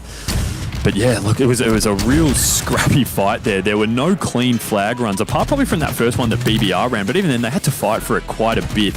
I thought with Divine Mind, the kind of tight unit they are, that they'd have a few moments where they could just run relatively uncontested, but they really made them fight for it, BBR, and you know, that's what we want to see. We want to see a nice, even game, and I think if you went in at the start of this one, Justin, you'd say probably 2-0 to Divine Mind if that was your prediction, but after that, you can easily see BBR taking a game off this Divine Mind squad. They're definitely warming up. Yeah, doing well to carry the momentum from that previous series that, you know, maybe even they didn't think they were going to be able to take Direwolves because they've been looking so strong, right? And Divine Mind, even stronger. They've been doing amazing things the last few weeks, but BBR putting up one hell of a fight. But, you know, it's just something that's, you know, scratching it in the back of my head is that was BBR's opportunity to grab themselves a map, get in the heads of Divine Mind a little bit and set themselves up to win the series. But now Divine Mind, they're just like, hey boys, we need to tighten things up. We did manage to win that game, but BBR, they're looking pretty strong. We need to switch it on for this next game. But, you know, if BBR took that one, imagine how much momentum would be behind them after taking down Divine Mind in that game. And on the flip side, for Divine Mind taking that, you know, there was a chance that game was almost, you know, going to keep going and going and going. Those bizarre CTF games we do know can take a long time and even end up requiring a full restart if we don't get anything after a few overtimes. So, you know, to be able to at least get that win away, they can say, well, thank God we don't have to go through all that again after slogging it out this long. We saw you know, when you see players putting in 10,000 plus damage, that's a sign that this game has gone on for a long time. So they're able to at least bank that win and now look to move into it, as we see at the bottom of the screen there. Slayer on recharge. We saw BBR and the Oddball on recharge in the last series play that game really, really well, playing the map really well, I should say. You know, they were able to break some really strong setups, particularly around this A area, bottom and top A. We saw they were able to bait and switch out, and when the picks did come in, they were able to come in and collapse and take that power position on the map off the other team. So let's keep an eye out on some of those BBR guys that we did see excel in that last game and the last series. Braddles being one of them in particular. I think he's one that we're seeing really start to just boom before our eyes right now for BBR. But as we do load into this one, Justin, I guess if you're a BBR fan or a BBR player, you just have to hope that game there where they were able to hang for so long and end up unfortunately losing hasn't done anything to the momentum that they certainly have been carrying so far throughout tonight. Yeah, I think they can hang their heads high with their performance so far, and they've been doing really well with pushing their numbers advantage as well, which is exactly what they need to shut down Sways. They've got to shut him down. They can't let him go pos 20 or, you know, pos 50 in this game. You can't let him catch fire and go off. So looking to get 2v1 situations, key to victory for BBR, I think. But Plasma scooping up that camo and does look like he's going to get away with it pretty cleanly too. He does get a misstep with a double miss melee. Nigistics shutting him down. What a critical kill for BBR right there. That was just tragic. Oh, he was just out of range for the melee. Sometimes you think you're there and you're just unfortunately not, and there's nothing worse than when you do it with camo in particular. Obviously, you know, you take your shot with that melee, you show up right in front of your enemy, and your enemy can just, within 2 seconds, put a melee in and finish off with the BR. So super unfortunate there for Plasma. He does have a strong start, though, picking up 2 kills at the start as well, securing that camo for his team. But, you know, Sways, you did mention him before. We saw him a couple of times last night, Justin, score almost half his team's score in a team Slayer. He's by no means jumping out of the blocks right now. It's Plasma leading the way for Plasma doing? I have no idea, but we are pretty even Stevens at the start here right now. So no team really jumping out of the blocks, which we did see Divine Mind do last week in particular, where they really sort of put the boots in straight away and started to kill some of the I guess, morale of teams that were coming up against. But BBR doing a great job hanging with them right now, only down by about 2 kills.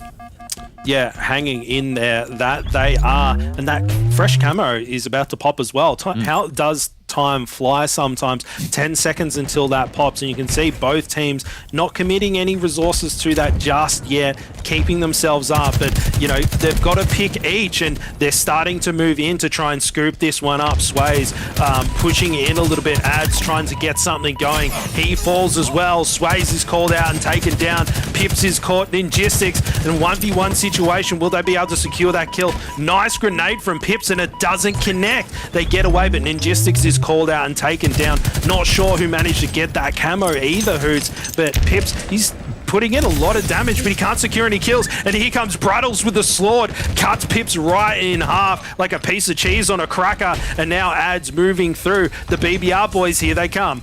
I mean, is it safe to say this camo might have been picked up but taken down pretty much straight away? We haven't seen anyone really with it, so not sure what did happen to that, but it looks like it's not going to be a factor, at least this time around. Plasma still leading the way for Divine Mind, 6 kills, only 3 deaths as well, so going nice and positive at the start here. Divine Mind out to a small lead, but it's only by about 1 or 2, and BBR still hanging with them really strongly. Pretty consistent performance across the board if you are looking at the scoreboard there. Ninjestics just trying to stay alive here as he's running down over to blue, picking up that repulsor, and just, I like that, Justin. He's, sometimes it seems like I've just got to keep running away, but to double back sometimes and just catch your enemies off guards, which he's done there perfectly, working with Brattles to take down Plasma there, and you see 3 kills quickly picked up for BBR, and now they've jumped out to a 3-kill lead. So things can turn really, really quickly with just 1 or 2 picks. I love this from Ninjestics. Look at the aggression. Even though he knows there's another player down there as well, he's happy to run out with that repulsor and just putting work on Raided there. BBR is really jumping out now, starting to get a lot of momentum going along, and they're just now basically Ninjestics doing a lot of movement around this map. Look at Ads there, just standing there around the grapple shot, knowing that Pips is probably going to be shooting his head out soon. Ninjestics will clearly be calling that out to Ads. Ads might make a move on him, but meanwhile Ninjestics just needs to watch his back, and he's using his repulsor really well. Sways does drop him, picks up a double actually. Really nice pick by Sways there. I thought he was going to get the triple on Benji. We've seen him do it multiple times when his shields are down, but unfortunately can't make it happen. And Justin, this camo's about to pop now. Let's see who's going to make a move for it. They are, and something else is the sword is down there ready to be picked up as well. And, Raided's in a good position to grab it, and he can catch Benji off guard there, but Ninjestics, he's got that camo, he's going in. Not sure if Raided managed to spot it. Look how many enemy players they are. Backsmack comes in. Ninjestics doing so well. No tracking with that camo, and double kill for him. Perfect BR shots. Ninjestics using this camo to full effect. Third player's there if he wants it. Sway's desperately trying to stay alive, and Sway's, I liked how he pushed that. He went, I've got to get this kill, I could commit everything to it, but Ninjestics, he is playing out of his skins. He just seems to be doing everything right, connecting all the plays correctly. He does fall there, but what a life and camo there from Ninjestics. Yeah, Divine Mind has managed to pull this back a little bit, but Ninjestics just did. He played that so perfectly, Justin. The trigger discipline to just see 3 players in front of you and just wait until you had the perfect chance to make your move there. Fantastic play by Ninjestics, but we're now on with Sways. 30-31. BBR only up by 1 kill now. We did see how well they used that camo before, but they weren't able to put much scoreboard separation. Sway's just jumping in. The grenade already going off from Pip, so he didn't have to worry about getting too up close and personal, but he will be dropped. So Sway's probably going in a bit too Rambo-like there. Didn't really have much support from his team. 2 down for Divine Mind. BBR back out to a 2-kill lead, I should say. This camo popping in 30 seconds. Plasma just trying to stay alive here. He's caught, but gets a perfect assist there with Sway on Ninjestics. Benji just trying to stay alive as well. I'm really loving the bait and switching from both of these teams, Justin. They're working so well. And it is Benji who we are on board with right now, leading all comers, 12 kills. He will be dropped on bottom A. And right now, I think we're going to have the camo coming up in a moment, unless it is, or no, it's about 5 seconds left. So again, this should be a crucial camo as we're at this stage of the game. 3-kill lead to BBR, 38-35. Yeah. You know what? I think BBR was listening when I said they needed to shut down Sways, because he's 8-10. I don't think we've ever seen Sways, and he's not struggling.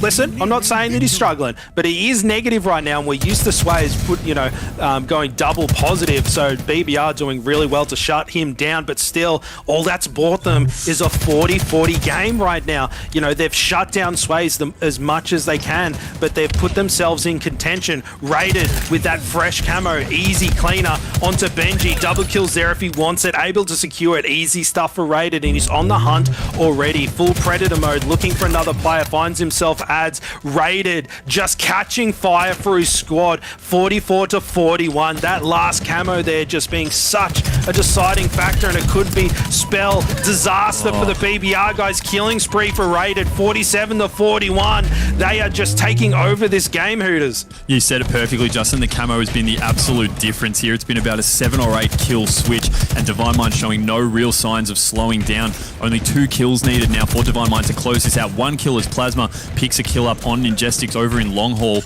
and we just are going to see them absolutely swarm on this long haul area now. Raided going in solo, it looks like. He's going to have shots on Brattles, who's already injured, and he picks that up to take the final kill. 50-43. Divine Mind take it out in 2, Justin, but by no means was that a wipeout. BBR holding their own really well.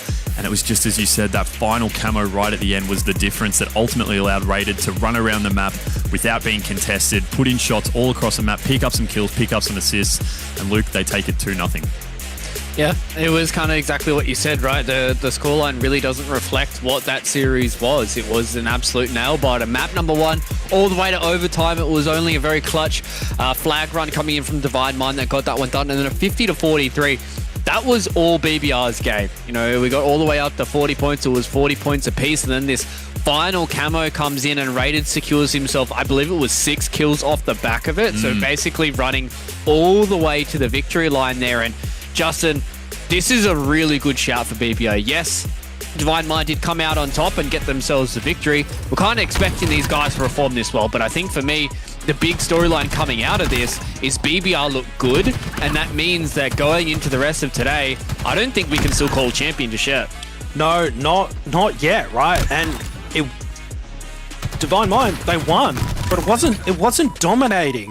BBR was right there with them, and even when BBR was on the back foot, they always just dug their heels in and just went, no, we're not out of this game just yet. And you see it all the time when teams get a little bit behind or the pressure's applied to them, and you know they hang in there, 25 kills, 30 kills, something like that, and then all of a sudden the other team just starts dominating and running away with it. But no, BBR, they've been able to maintain competitive integrity throughout the entire series, even though they're on the back foot the majority of the time. Yeah, and I think, I don't want to speak too much for the BBR guys, but this is starting to feel like the ads effect, right? It feels like this is kind of what we saw from BBR coming out of the Super. It really felt like that they had this tenacious grit about them, that every single time their backs against the wall, they still performed. And, we saw a lot coming out of this Final Form roster, which was kind of BBR with a bit of a twist.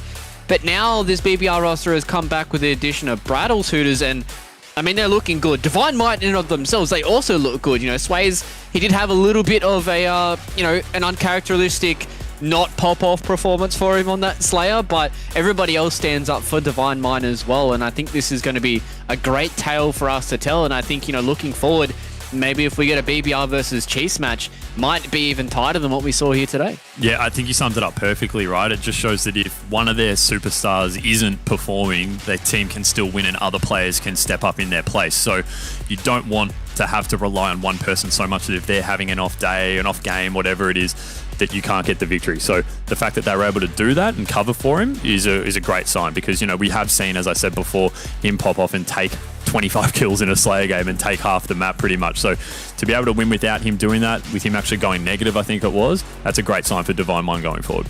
Yeah, I certainly do feel like this squad is going to be able to set themselves up to be one of the best here in the region. But lads, we've got Pips on the line once again, so let's bring him in. Let's have a chat to our good buddy here and see how he's feeling after that series. Pips, mate, another victory for you guys here on Divine Mind. It also feels pretty good. I mean, I'd imagine it was a bit of a shock for you guys going up against BBR and then performing as well as they did just then. I want to set our sights a little bit differently here, though. I want us to start talking about the Armageddon LAN. Obviously, you guys came second in that tournament. It was a tournament where you guys didn't have Rated going over to New Zealand with you. How was the experience for, I guess all three of you, and what did you guys learn from a LAN like that? Yeah, the Armageddon LAN was really good experience for Plasma and Sways especially. It was Plasma's first LAN, I'm pretty sure, and Sways went to Kansas, but this is his first time playing a lot of games back to back to back. So the Armageddon LAN was a really good practice for us, and I'm pretty happy with how the boys performed considering we had a fill. Pips, talking about Armageddon again, I mean, some of those games you had were super close, obviously, but can we talk about as well the kind of experience you've got from playing in, some of the US tournaments so far this year for HCS? How much has that benefited you coming to these lands, playing against a lot of the Aussie teams that haven't had that kind of experience yet? Yeah, like you said, America is a different beast, especially compared to some of these ANZ lands, so it was good to actually win some games on land, to be honest. But it's a different type of pressure on land, so especially when you're under the pump in America, because they are just going at you 100% all the time, it definitely prepares you to make these events a lot more easier. Yeah, and speaking of pressure on you, we've been throwing a lot of love out to the BBR guys, and they put up quite a bit of a fight against you guys. Were you kind of surprised with how they're performing against you guys, because you've been so strong? And you know, Sways, he's been such a monster, but you know, struggling a little bit in that game, maybe giving up a few different deaths that maybe you shouldn't have. And how does your team go, hey, listen, we need to pull our bootstraps up and get in the game? How do you handle high pressure situations like that?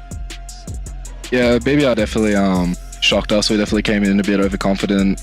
Can never underestimate whoever you play, and shout out to Braddles, hasn't played in 4 months and he was holding his own quite well.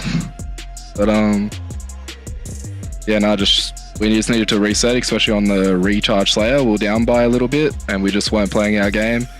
So I kind of had a little bit of a dummy spit about it. Just tell the boys, stop doing this stuff that we are doing and just start playing our game and we'll win. So happy with how we recovered though near the end there. Yeah, you guys certainly seem to kind of pull it together. My question is, you know, looking forward a little bit into the future here. Obviously, you know, the Chiefs, we're still waiting on a few more of their results as they go through the bracket right here. I guess looking forward towards the grand final after what you've seen from BBR and, you know, maybe some of the results that we've seen from the Chiefs and already dropping a map in the bracket. Do you feel like it's going to be, you know, the Chiefs once again to see you guys in the grand final? Do you feel like maybe the Direwolves or even BBR might make a shout this time around? I'd expect the Chiefs to clutch up, even if they do have some close games. Bit of rust coming back to online from LAN. It's a bit of a demotivator at times, but we'll be versing them in the grand finals. All right, so it seems like we might have a repeat here from Pro Series number 6. Pips, mate, it's always good to get your insights, mate, and good luck for the rest of the day. Hey, thank you. Later, mate.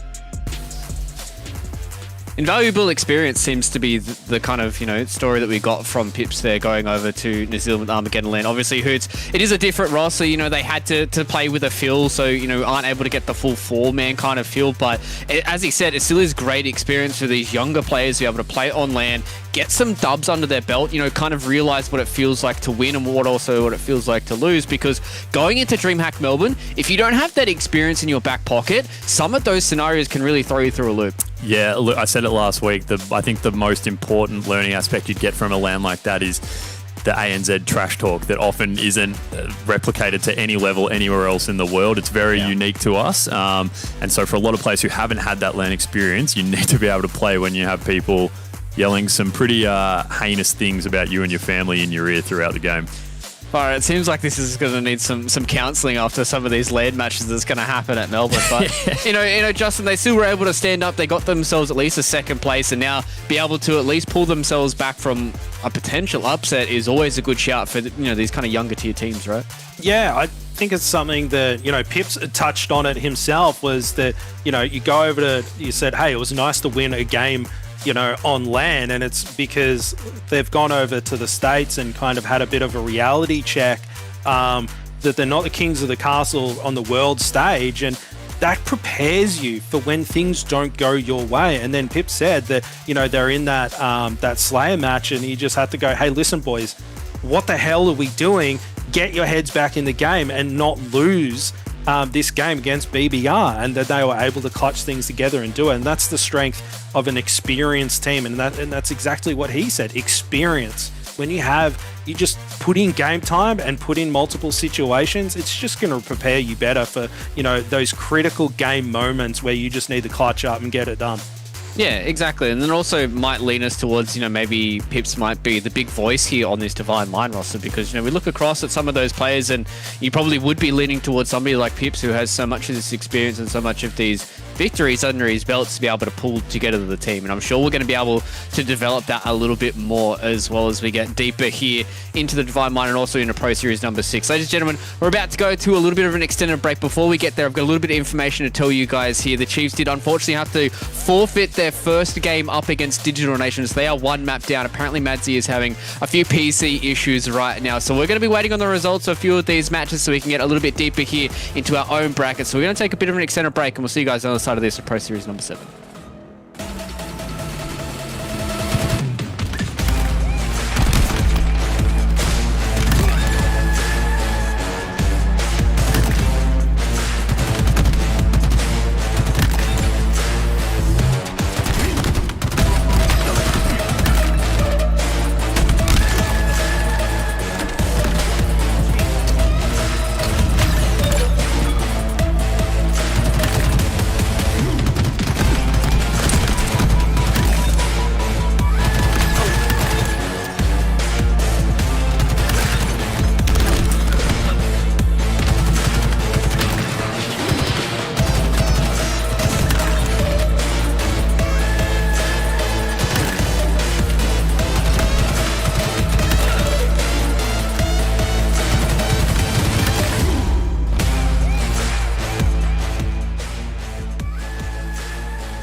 Double kill, killing spree as well.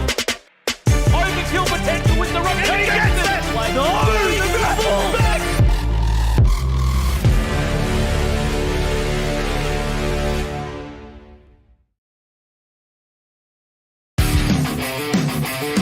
This game type on this map. It's just 3 kills as Bohm gets caught off guard once again. That P3 push. Drug is there to pick up a double kill. Looking for the triple. Drug putting on a show. He comes up against another killing spree here for Formal Snipe Droid. It's going to be challenging, so is Shady. Shady's going to... Oh my god. Do not challenge! Formal, do not challenge Formal! Fastly approached. Luckily, United were able to get away with the sword and grab some bad pointers. Look at the Cloud9, but finds one. Right now, Soulsnite does have the overshield, but can you get to the flag quick enough? Spine struggling a little bit in terms of... Oh! I tell you what, this could be another read! 2 go down! 4 dead! Flag back home at Kansas City! And on the move! When you run it through Bulldog, you leave yourself so vulnerable to the other team pushing through the middle of the map. Double kill. Boxing gaming of 1. Now, can he put this in? Yes! It's a killing spree from Lucid. Over the tires. Has his sights set on Rocket. That's some beautiful business out of him. Picks up 2. Screaming, where are they? 3. Seeing any window spawners does find a busy rat ton. Wait. Whoa. Wait. Might have hit the body shot through the other player, then get the cleanup. In the meantime, all of Sentinels in C9s. You can't stop him. You literally cannot stop him, my God. That's going to be a double kill. Who said he's just an IGL? The man's a slayer. A second player will fly in. Royal 2 just taking full advantage of it. There's a triple. It's some main stage energy for you. You love to see it. Royal 2, he came to play. They recognize the players on their own, they will just jump on you, and that team shot is so difficult to play against, and Chick may be starting to heat up.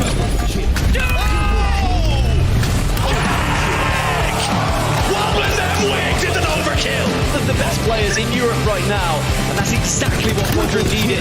Triple kill on the other side. Another overkill! Mysterio's going to be... Excuse me, Monster going to be challenging! You don't challenge Super CC! Eagle shot, but that's a headshot. That's a headshot as well, Frosty. To fight up, he is the game changer. Goodness me, Spawn! We all know Icy Penguin can be as good. Cloud9 jumping to B. Cloud9, too little, too late. Sentinels, they're back.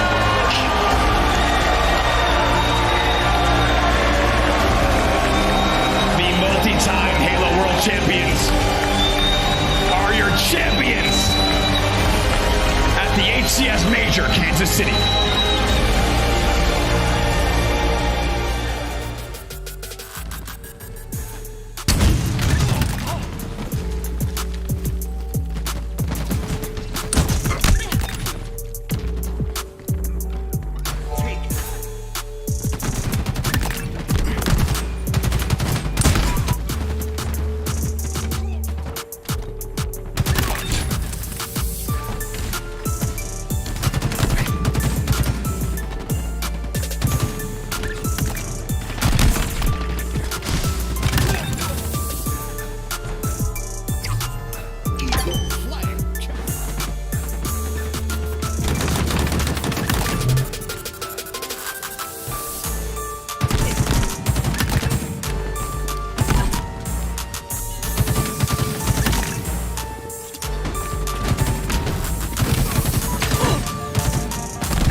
The HCS is presented by Astro Gaming and AMD.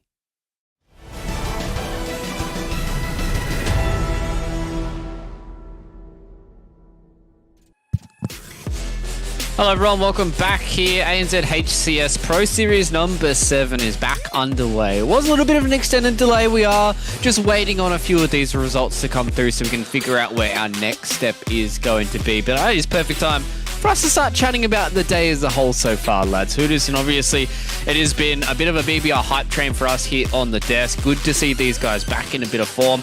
Really starting to take some names, and I think throughout the entirety of today, I feel like this, this lower bracket final, elimination bracket final, the winners final, the grand final, we're going to have some bangers best of 5 to close out today. Yeah, I couldn't really pick who's going to be going all the way through to meet in our grand final just yet. We've had some really close matches actually rounding out while we've just been on that extended break. So it just does show how close we really are throughout this tournament tonight. But yeah, as you said, great to see BBR back. They're a name that's just been synonymous with ANZ Halo for 15 plus years almost now, it feels like. So to see them still competing and taking a few wins here and there is always good. It's always a good sight to see. Well, lads, we've got some of these results in, so let's go and have a look at our brackets. We don't have to talk about any more hypotheticals here, and we can actually get into games. The Twitch chat can stop spamming casters that start the game, please. It was a 2-1 for the Chiefs. As we did say, there was a forfeit due to a few technical issues from the Chiefs, so technically that should be a 2-0, but naturally it is going to be a 2-1 here. So Justin, no surprise to us being able to get that one towards a Divine Mind and the Chiefs winners final after from what we've seen from them in the last previous couple of weeks. Yeah, listen, that was paying $1.000001 at the TAB. Gamble responsibly. Thank you for the disclaimer there, Hooters. Always got my back, brother. But yeah, no surprise there is the short version of that one. But both these squads looking really, really strong and very competitive with each other, right? Before all the roster mania, it was very much like, is Divine Mind in good enough form to challenge the Chiefs? But now it's like, it's a coin flip. Whoever plays best on the day is just going to be able to take this one out. Moving down into the elimination bracket, we see that Direwolves have been able to take over X5. They're a bit of a meta joke with that team name there. And then they're moving forward and they're going to be facing Digital Nation and BBR waiting for the results between Burger Demons and Next. So this bracket is shaping up pretty spicy so far. Yeah, it's looking pretty good, and I did just have a little whisper in my ear. Burger Demons and Next are at 1-1 currently, so they are very close, neck and neck, in that third and final game as well. So BBR is going to be awaiting the victor out of those two to try and get themselves towards that elimination semi-finals. I have just been corrected live here on air, ladies and gentlemen. It is Burger Demons that came out on top of that. So we're getting results fed directly into my earballs, and we're able to say them to you guys straight away. So that means there's going to be BBR versus Burger Demons for that elimination quarterfinal, and then the winner of that is going to go in towards that semi-final, and that's where it's going to be all important and all interesting for us to look at, because it isn't about the top 4 anymore. I don't think it's all about kind of getting as far as you possibly can. So even at this point, if the Direwolves or BBR or whoever team gets towards that elimination semi-final, they need to continue to push forward, because they need to continue to get more of these HCS points so they can make a play towards DreamHack. And that is where it is all important for these teams, and you want to make sure you peak at the right time. So lads, speaking of peaking at the right time, it's time for us to peek into this series and have a look to see where it is going to go. Digital Nation and Direwolves going head-to-head in elimination quarterfinals. I talked about it. This series is super important for both these two teams. Direwolves, ultra consistent, have been around since the inception of Halo Infinite, but Digital Nation, Hooters, these guys are on the up and up. These guys are on the come up. We've seen a few of these names floating around on some teams that have cracked into some top 2s, some top 3s, all that kind of jazz. But this seems to be the team that they're sticking towards, heading in towards DreamHack, and maybe we might be singing Digital Nation's praises a little bit later on LAN as well. Yeah, these guys have all sort of been on different teams all around the traps, and they've finally sort of formed together, and I think they've found something that's cooking pretty well. We said earlier in the broadcast that they were really starting to build some momentum towards the end of last week. And so, let's keep an eye on how they go throughout tonight. I think we're going to see a few upsets from them as we go on a bit later on.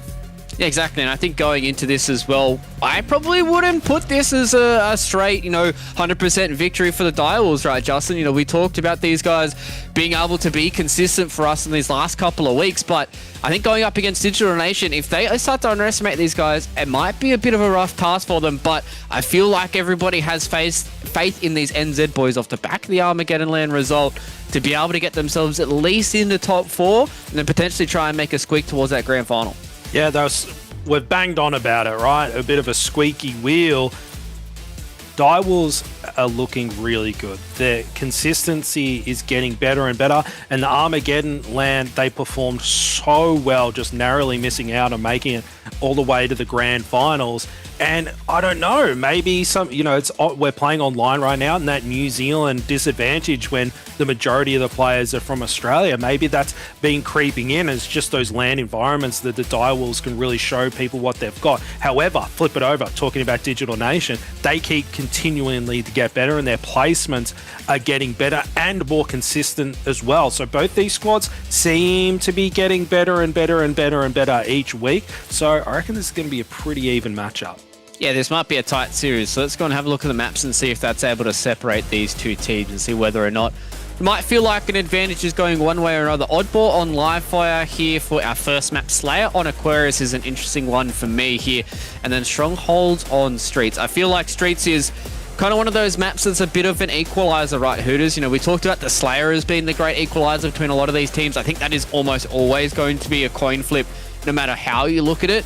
But I think a map like Streets could be a pretty big equalizer. I feel like a lot of teams have a relatively good grasp about how to play Streets. Rockets are super important. Things like the Spike Nade, the Bulldog, all that kind of jazz are super important on this map, and teams seem to have a relatively big grasp, so maybe Livefire might be the big contention point for both these two teams. I think it's a great point. I think we just have, particularly in our earlier tournaments, through late last year and early this year, Streets just seem to come up in the bracket rotation so much, given all the different game types we play on it. So you're definitely right. Teams have a lot of experience on Streets. Livefire or Oddball, especially in a game like this where we have seen Direwolves occasionally start strong and start to taper off. This is a one where Digital Nation, if they can get the jump on them early on, they can do a lot to the Direwolves' morale and really try and catch them by surprise, I think. So it's a huge game to start off with for them, but you're absolutely right. I think this will be the real litmus test in terms of how these two teams are going to look throughout the rest of this bracket. Yeah, and I think the big thing here for Digital Nation as well is if they ever want to have a chance at trying to get a top 3 at DreamHack, they need to make sure they're beating teams like the Direwolves. I think the Direwolves are going to be the gatekeepers for a lot of ANZ, and if they're not the ones that are taking the title, then you're going to have to go through them first to even have a shot at a grand final here in ANZ. So ladies and gentlemen, let's jump into our elimination quarterfinal. Digital Nation and Direwolves going head-to-head. Who's going to be top 4? Let's wait and find out. Thank you very much, Luke. We are going to be booting in Digital Nation versus Direwolves, two very strong teams that are going strength to strength. And something you might want to highlight is that the guys on the Direwolves, it's a bit of a known quantity, just how good they can play. And Digital Nation, they continue to get better, but we don't know where their ceiling is. Just how good can these guys get? So I'm putting out the challenge to them to rise to the occasion and really push these Direwolves guys and take this series, because I don't think we've seen the best from them just yet, but we are launching things in with Tough Hoots. Take it away.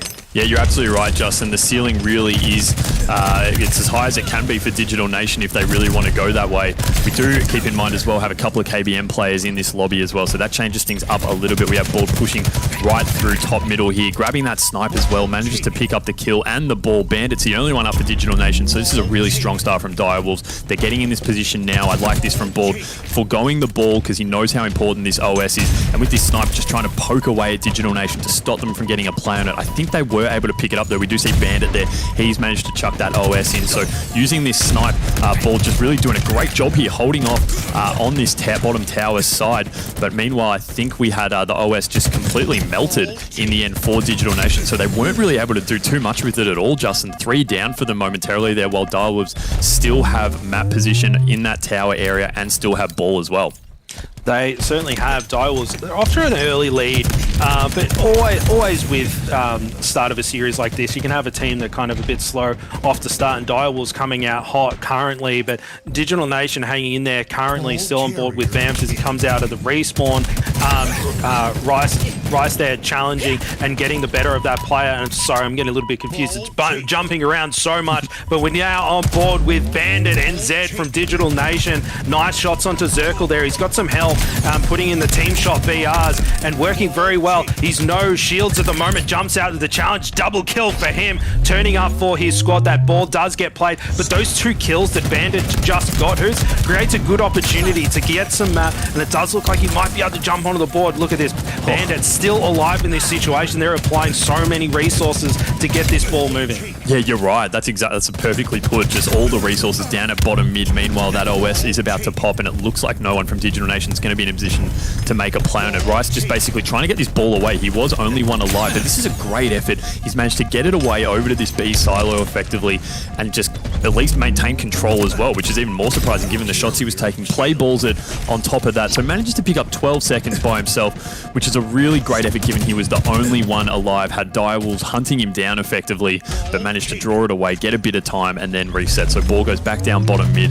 No one making a play on it right now. I like that by Tough. Nice and sneaky, managing to pick up the kill there on Zirkle, but he will be dropped as well. 1 down for each team right now, as we do have Direwolves in the lead 34-12 in this opening round. Dino looking to make a move now on bottom mid and the ball. If he can take down Bandit here, he should be in position to get the ball. Unfortunately, though, gets the reload at an unfortunate time, and Digital Nation had a few other players sweeping in. Look at this. They just really are committing to this bottom mid area, Justin, and it is working for them. They had 3 down for Direwolves at that point, and they've now started to move the ball again, starting to run it away. It looks like they're going tower side now, I think, and we have Bandits setting up around this OS area. Rice just getting around tower as well to provide some kind of help, because you do see Vamp is able to just jump up there and force the play ball. So that's a bit of a mistake there from Digital Nation. Vamp shouldn't be able to get up there so easily and break that setup at tower without taking any shots. No, but one thing I'm noticing from Digital Nation is the wow, lovely bounce grenade from Rice there, and he's going for the ninja, not able to connect, but the intention was there. Digital Nation seems to be doing really well of committing to plays as a team. Sometimes it hasn't worked out for them, but other times it's just worked out perfectly, and great stuff from them so far. Hasn't translated on a lead, but they've gone for a couple of nice little stints of time. But we are with Dino at the moment, holding back Bandit with some nice BR shots. I did scope a little bit of a sniper glint, so I think Digital Nation has got that sniper rifle in hand, and it does look like Dino was taken down with a body shot with that sniper. Vamped now doing everything he can to stay alive, and here comes the pressure from Digital Nation. Rice doing everything he can to stay alive. Balls with the cleanup there. Vamped moving through, grabs some plasmas on the way through, up to top mid, gets an easy cleanup, double kills there if he wants it. Can't find that player's still alive. Double kill. That timer was so extended, but that overshield just got picked up as well. I'm not sure who managed to grab that one,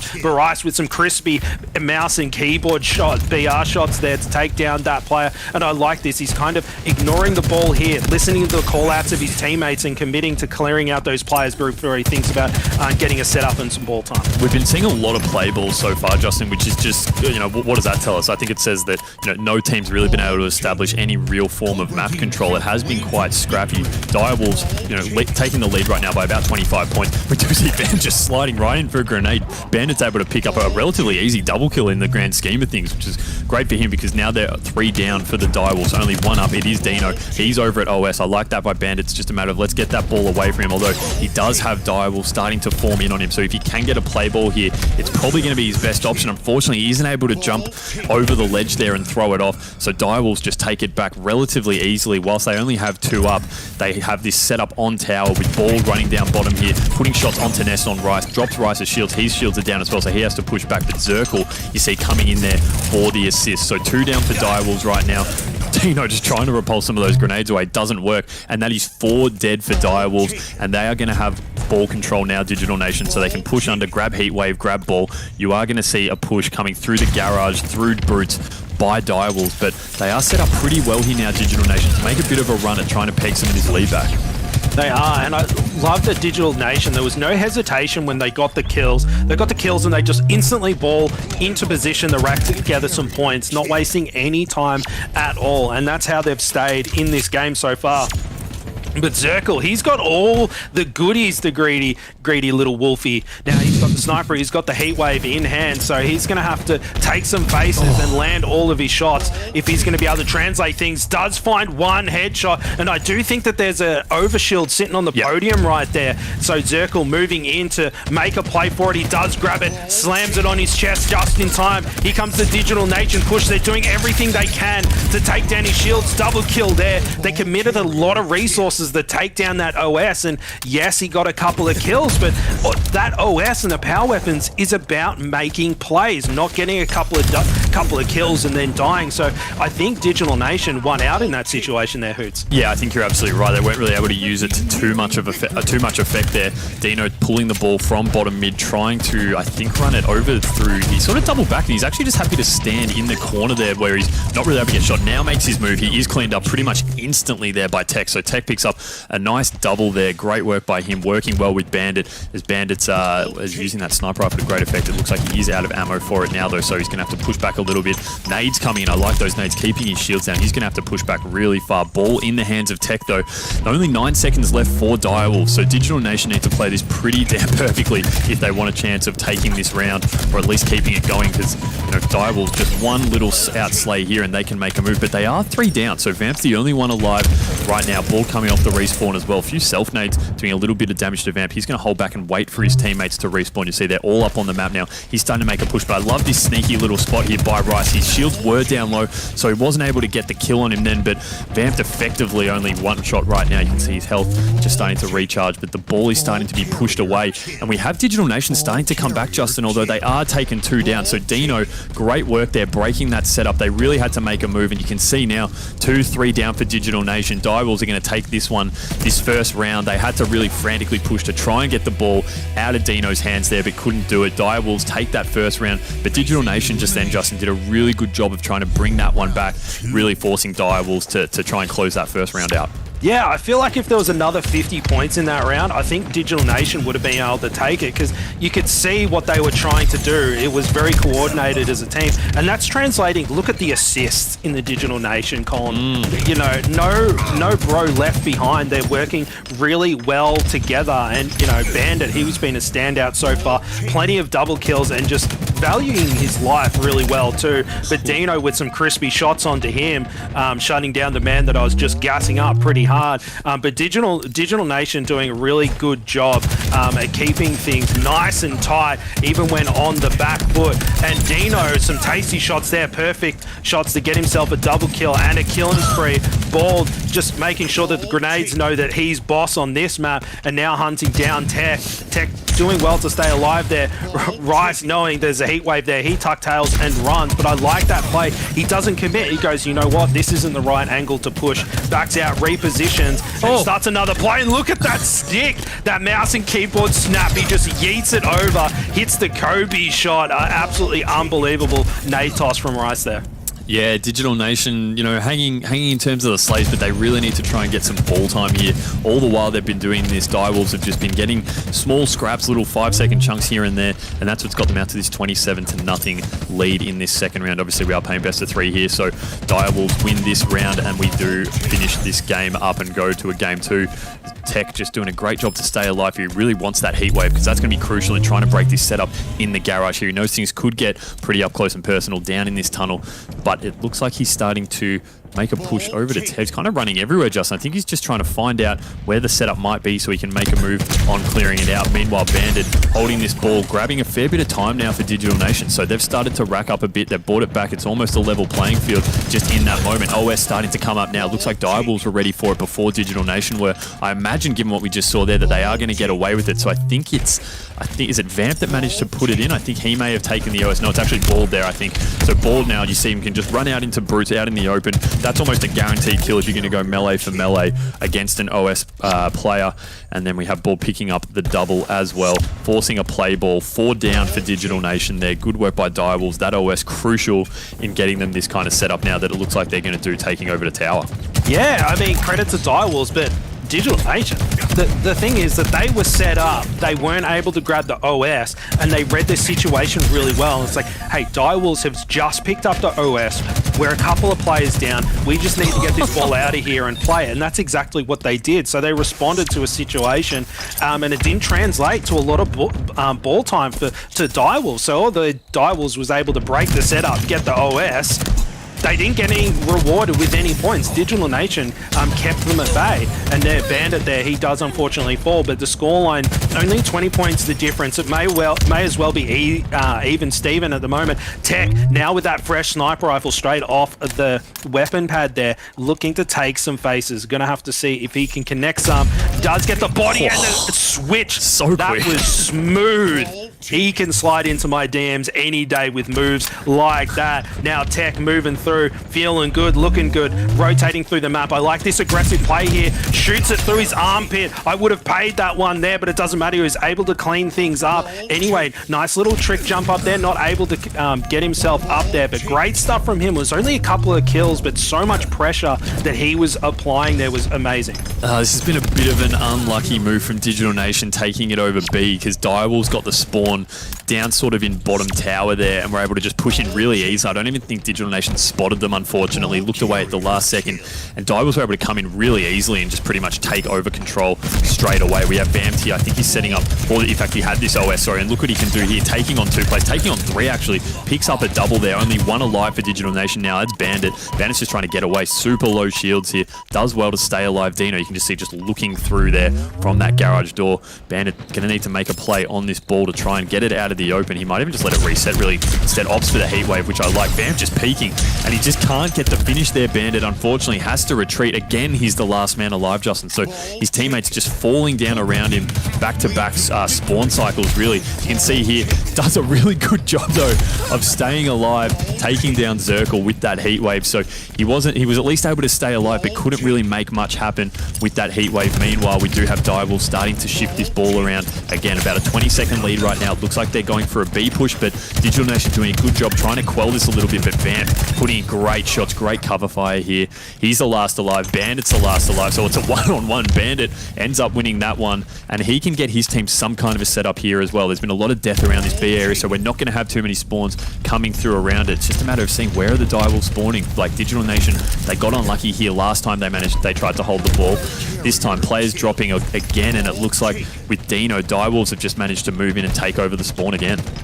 Yeah, that was really unfortunate. Digital Nation wasn't able to play that ball. They did really well to clean things out and string some kills together, but Direwolves, they just were so aggressive off the spawn there. They didn't waste any time. They just went in, broke the setup, and the ball wasn't played, and that's played into Direwolves' hands so much. They've got a 30-point lead currently, so Digital Nation, they can bring things back, but it is starting to get harder and harder as the scoreline is tightening towards that end point there, but the ball has been played, so it's down bottom mid, ready to be scooped up. Seeing in the kill feed that Bandit able to pick up one. Rice with his own as well, on board with Tech currently as he's rotated around the map here. Sniper rifle is up, Tough slams that into his mitts, looking for a player and finds Dino. It makes him weak, taking him down.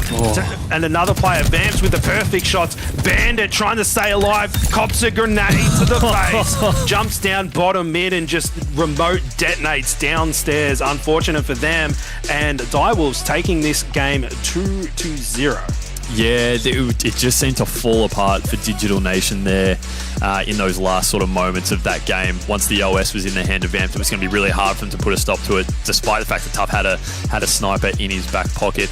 I think Digital Nation just got really unlucky there. They went for 2 or 3 attempts at holding ball on that B silo site, and just every time Direwolves got some pretty good spawns down sort of in that mud area down below bottom tower, and were able to really easily just push in and take over. So if it weren't for that, if they maybe tried to hold in a few other spots, either garage or tower or even around the OS area, they might have been a little bit more lucky, but that B thing just did not work out for them, unfortunately, on multiple occasions. But look, Justin, they certainly were hanging with them in that one, Digital Nation. I thought, at some point it was looking like it might be a bit of a walkover from Direwolves, but Digital Nation every time managed to peg it back. But as I said before, it was just those B attempted holdings that just didn't really work out for them. Yeah, I think you nailed it when you just just said unlucky. Like, there was a couple of plays there where if the ball had just been played, they would have been okay, and the intention was there, and that's the important thing. We saw it with the BBR series, was that when they were on the back foot, they just kept trying to do the right things, and that's what Digital Nation's been doing.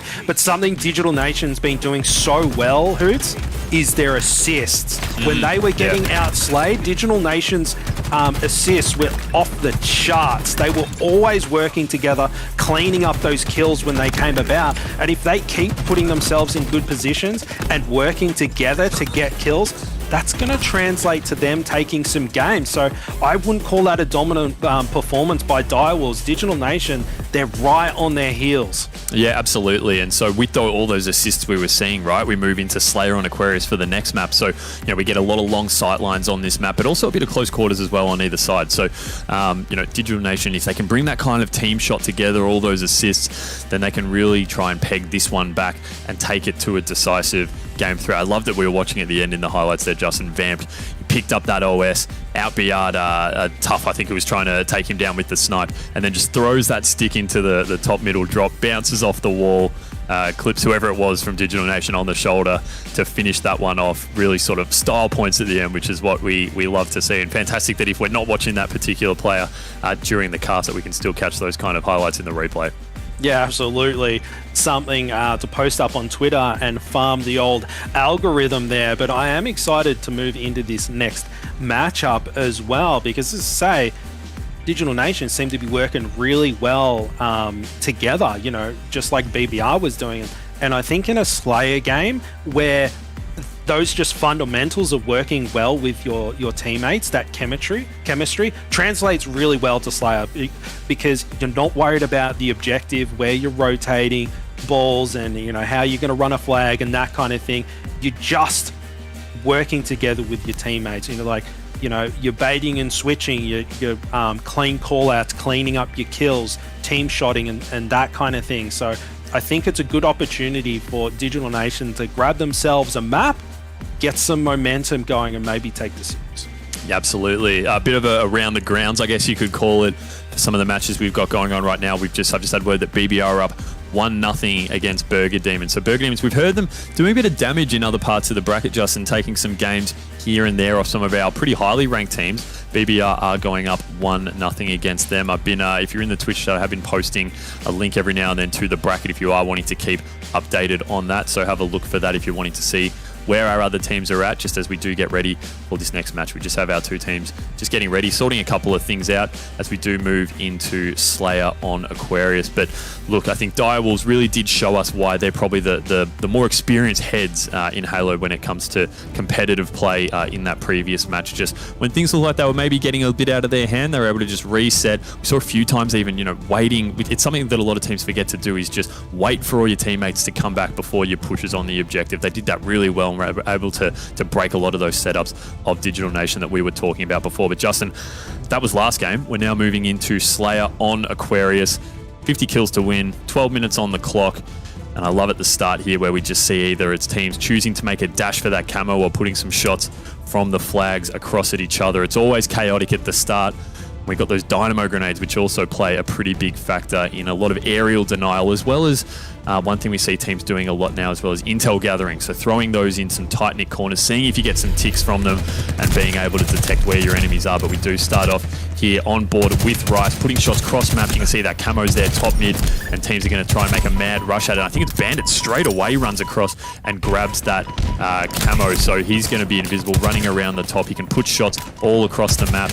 And we are on board now with Tech. Picks up a nice beat down there on Zirkle. So straight away we see Digital Nation jumping up 3-1. I love the attempt at the prediction nade. Perfectly actually placed. Hit Dino. So he was dropped, but Dino's going to effectively be nullified right now with no shield. Zirkle, though, meanwhile, running around bottom mid here. And you can see the callouts clearly just coming through really strong for Direwolf. Zirkle making a real meal of that, though, unfortunately. The missed melee, the missed heatwave shots. That could come back to hurt them, Justin. Digital Nation was out to a 1-kill lead, but nice and even now off the start. Yeah, little exchanges like that, right? He misses the melee, he misses a couple of heatwave shots, then gets taken down. That's such a confidence boost where you're just like, wow, I just destroyed you, mate. How did you like not get that kill? And then you can just carry that in your own head. It's a real confidence booster, and suddenly you start landing your shots a little bit more crispy. Bandit falling there, but now on board with Vamped, currently 4-2. Equal top scoring with Balds on his team, finds himself one more. Here comes the collapse, and that's something we were talking about before. Digital Nation, you know, a player falls, but instantly the collapse goes in for the cleanup. They don't let a kill go unanswered. The scoreline basically even at this point, but we are at the start of the game. Rice finding Dino. They're now bored with Tech as he moves through, looking to do some damage, clearing out the base. I like this. He's taking the long road around, making sure that there's no one that's going to take him by surprise. Gets rewarded with a nice easy cleanup onto Zirkle there, and then moves back through the base to reconnect with his teammates. Tech doing really well here, just being very methodical, Hoots. He's not really being too manic. He's just checking his angles, moving through and working with his teammates. We spoke about the assists at the start in terms of how strong Digital Nation was in that previous game, but just doing a quick check of it now, Direwolves actually doubled the assists of Digital Nation so far in this game. So their team shots clearly starting to tune in a bit. We, you know, obviously this is a game type that these guys have been playing a lot throughout the first few series of HCS that we've had so far this year. So, you know, Aquarius, a map they're very familiar with. Zirkle with this camo in his hand, working great with Bald here, starting to push in. I think he has just been dropped though, so that camo has been nullified. But meanwhile, Direwolves just constantly 2 or 3 dead for Digital Nation. So Direwolves starting to eke out a fair bit of a lead now, 9 kills. And look at this, they've got Digital Nation pinned at the back flag. And look at the nades going. I love these nades from Vamp. He can push in behind. I'm sure a few of these are connected, and you do see Bandit's weak. I think we are probably going to have Tough weak as well, so he's taken down for the double. Great work by Vamp. They're working with his team, sharing knowledge of where the players exactly are in that flag, hitting him with those pre-nades, and then coming in for the cleanup. Yeah, that was very well executed from Vamped there. He does have that thruster in his back pocket too. He knows exactly where that player is, but Tech comes in with a beatdown, just reads him like a book. I reckon he was closing his eyes and just listening to his headphones there. Absolutely unbelievable. And taking the wind out of the sails of Vamped like that, because you could see he was a man with a plan. He was really hunting down there, and you get a back whack like that, you just go, oh, well, that's super annoying, and it kind of, you know, knocks you off track a little bit. So great stuff from Digital Nation to be able to shut that one down. But now with Zirkle here, finding himself one, puts some nice long-range BR shots onto Tech, but Tech manages to back him down. Seeing a lot of red players over there. Dino caught a little bit on his own there. Vamped, he falls. Zirkle moving in to try and help out Dino, but he falls as well. A lot of Direwolves getting taken down there, but killing spree for Zirkle. Luckily having that heat wave in hand, making mincemeat of that player there. 2 more players there. Will he be able to connect? No, he does get the trade. So Rice having Zirkle's number this game. I think he was the one that shut him down before as well.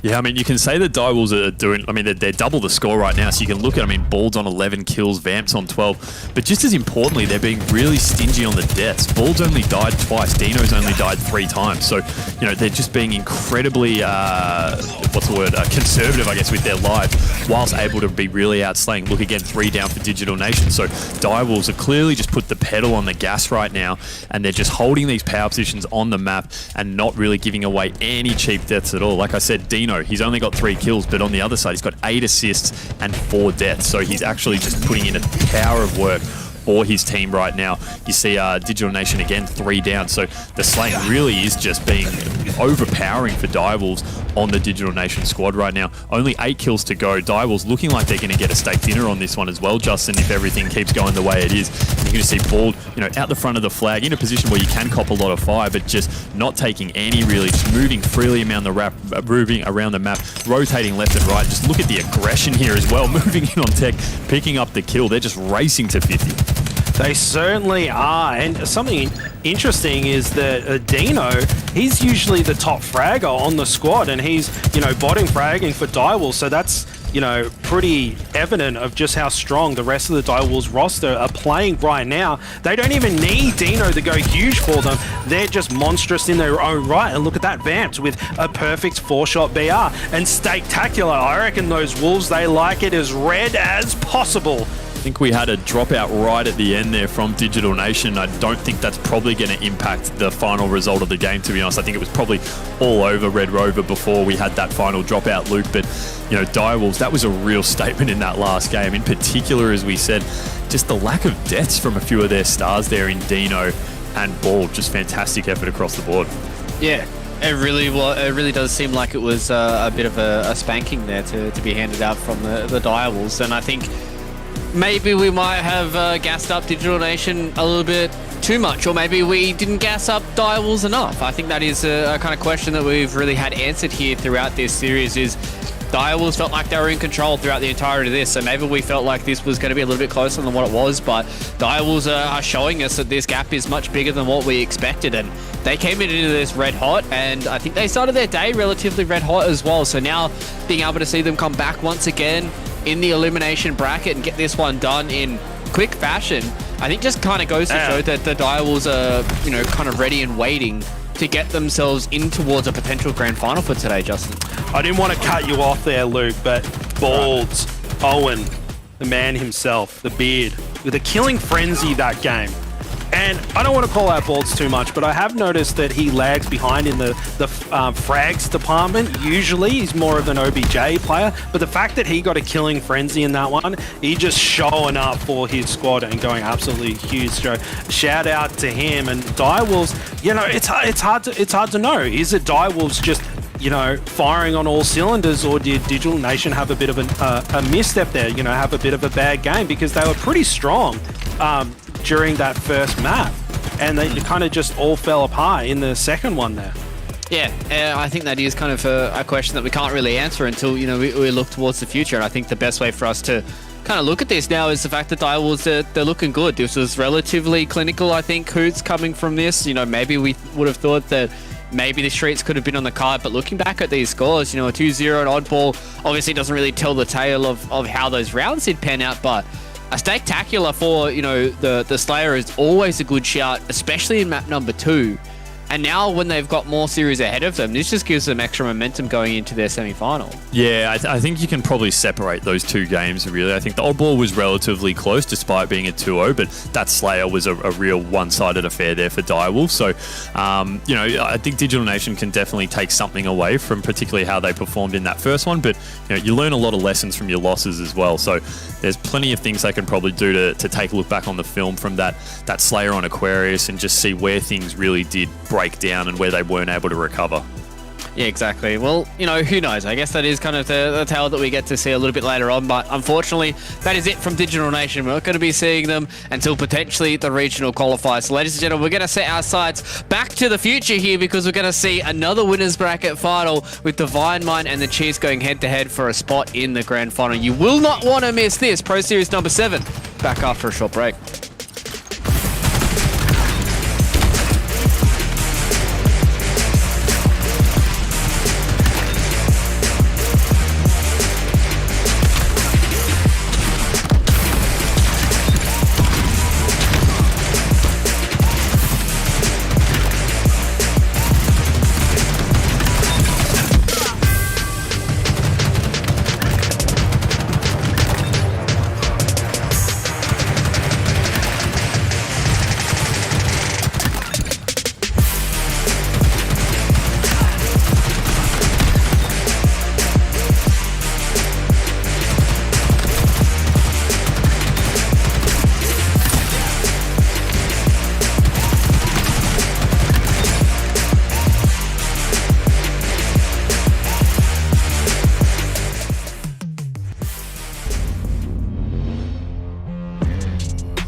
killing spree as well. Overkill potential with the rocket. And he gets it! No! The ball back!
Hello Halo fans, welcome back here to the greatest region in the universe. ANZ HCS Pro Series number 7 is getting ever closer to its conclusion here, so then we can start getting our butts rested for DreamHack Melbourne. Let's have a look at our bracket so far. 1-1 between BBR and Burger Demons, boys. I feel like we might not have been putting too much stock in this Burger Demons roster and Hooters. Maybe we might have a tale much like Demons as a dark horse team coming through ANZ. Yeah, they could do a bit of damage in this elimination bracket right now. I think, last week we had pretty much 2-0s across the board until we got to our grand final, but just look at this here. I mean, in the quarterfinals, aside from the Divine Mind X5, was 2-1s across the board.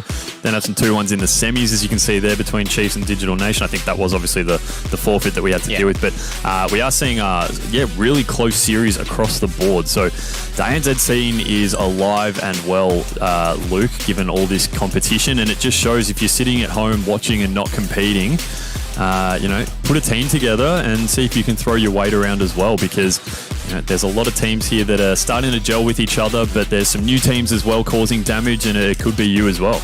Yeah, some fresh blood is always nice here in ANZ, but you know what isn't fresh? Divine Mind versus the Chiefs. It is a tale that is kind of as old as time, especially for us here in Halo Infinite. We're not sick of it just yet, mind you, ladies and gentlemen. It might sound like I had a bit of disdain when I talked about that, but this is a series that we have seen play out many, many times in the past. But as of late here, Justin, Divine Mind seems to be the team that have the edge, considering Barcode's taking his hiatus. Maybe he might be stuck in customs or whatever. But Divine Mind, with this roster change, bringing in Pips, bringing in Plasma, they seem to have hit a brand new level. And maybe these are the guys that everyone needs to start looking towards to take that top spot. Yeah, these guys just seem to have gelled really well together off the rip. And I think that might be credit to Pips, actually.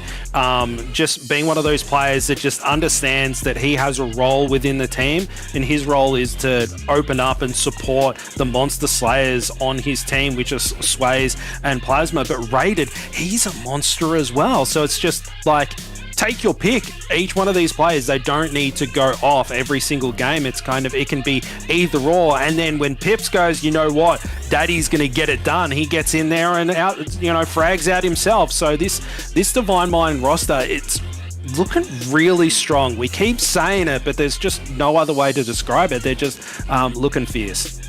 Yeah, they certainly have been. You know, we did kind of see what happens if Sways doesn't drop 25 kills in a Slayer. You know, the rest of the team can stand up and will stand up. But I think on the other side of the server here, Hoots, is a team that Pips gives a whole lot of credit to. Obviously, we've seen the dynasty of the Chiefs. There's a whole lot of respect for all 4 of these players that are floating around in the server. But it just seems like they haven't been able to reach that peak form just yet. They are still a top 2 team, yes, but dropping a map early on in the bracket, obviously, one of them was a forfeit due to a few technical issues from the Chiefs a little bit later on in the bracket, but the way that they haven't really been able to show that dominance like they had with Barcode is starting to make me question whether or not this is the right fit for the Chiefs, or maybe some of these players might need to make a change up later on. You know, obviously finishing second is still good, right, Hooters, but I mean, at the end of the day, coming off a dynasty of, what was it? I think it was like 115 maps to like 5 map losses or something like that. And now going into your first tournament loss.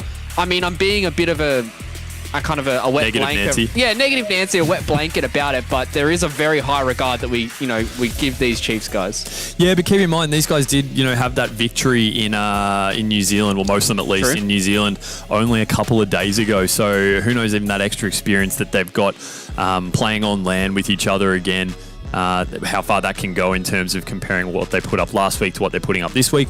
But look, we are obviously, Luke, now, given we're in our winners finals, we are going to a best of 5. So that changes things a bit as well. It becomes a bit more of an endurance race. You obviously have to win 3 at least rather than 2 to get through to the next round. And, this is something that I think the Chiefs, one of their experiences is playing in long tournaments. They've obviously been over to the US several times now, competing at these massive tournaments. And so, I by no means think that they're sort of the dynasty's over and that it's a foregone conclusion that they're on the way out. I think maybe last week could have just been a bit of an aberration. So let's see how they do go this week. But Justin, we are jumping in straight away, which we love, into Oddball on Live Fire. It's a map we have seen a couple of times so far tonight already. One that we really do love. And let's just keep an eye on where these teams who have a bit more experience choose to take their setups, in particular when squad wiping the opposite team. We did see with the Digital Nations guys a few times after those squad wipes, they were trying to hold it around that B silo area. It didn't work out for them. Let's see what these teams can do in terms of getting these setups and how long they can hold them for as well. Something I'm going to be looking for, Hoots, is being consistent. Usually we're pretty forgiving and it's like, it's the first map, they're still warming up and all that kind of stuff. But we're pretty far into the bracket now. We're in the winners finals. But another thing is that they just played a LAN on the weekend. They played a tournament on the that week as well. There is plenty of experience. No excuses for either of these top teams. If they're not playing perfect Halo, then how can they expect to take the big money away in DreamHack Melbourne? So looking for no mistakes from both of these teams here. But we are on board with Madzi. He does fall. The Caster's Curse comes in very, very strong, and we might hang on board with him through the respawn screen here. But no, we're on board with Sways, who's been a star slayer for the Divine Mind roster, going through and scooping up that ball at Brutes pretty easily. Not really a lot of pressure coming his way, but I guess it's because it's 3 dead for the Chiefs at the moment. Now he's just hanging out in the tower, just getting some ball time there, Hoops. I was going to say, John, there's not much pressure when you've got Plasma already putting up 6 kills to start the game. That's one of the reasons why he was able to pick that up so uncontested. So we spoke about it last series, right? It's that this Divine Mind team, they have other players that can step up when the real, the primary Slayers aren't doing what we typically expect them to do. Sways, maybe not feeling it as much in the last couple of games as he was early on in the piece. So now what does he do? He takes the objective role. So while he does that, Plasma's just slaying out 7 kills, 2 deaths, and enabling Sways, I should say in particular, to put up a massive chunk of ball time. That's 34 seconds, pretty much uncontested right now. And we have even the PP coming out. I almost thought it connected them with Pips. I think the Brute actually took the shot. He did have the homing coming in, just didn't connect.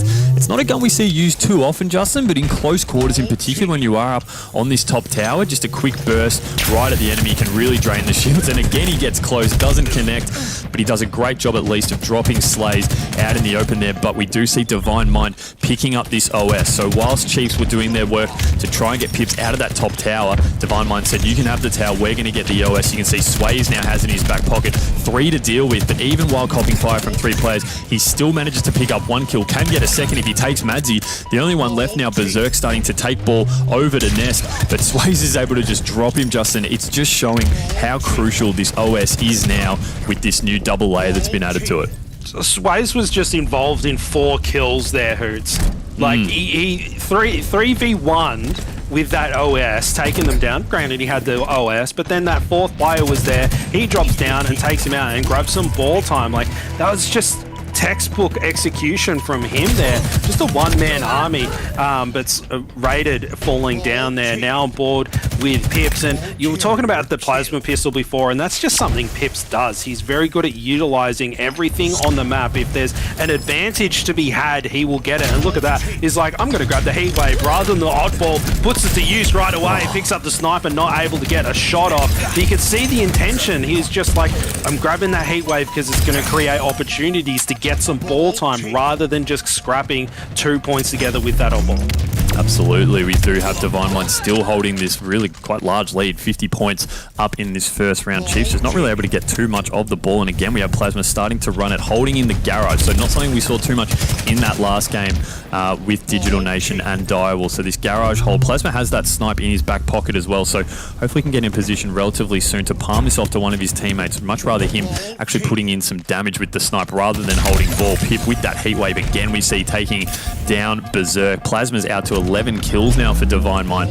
Pip going 9 and 5 as well. So slaying really working pretty strongly here for Divine Mind, not so much for the Chiefs. That OS is about to pop. I believe Pips has just left that for one of his teammates to pick up. Takes down Madsy, gets done from behind by Slays, I think it was.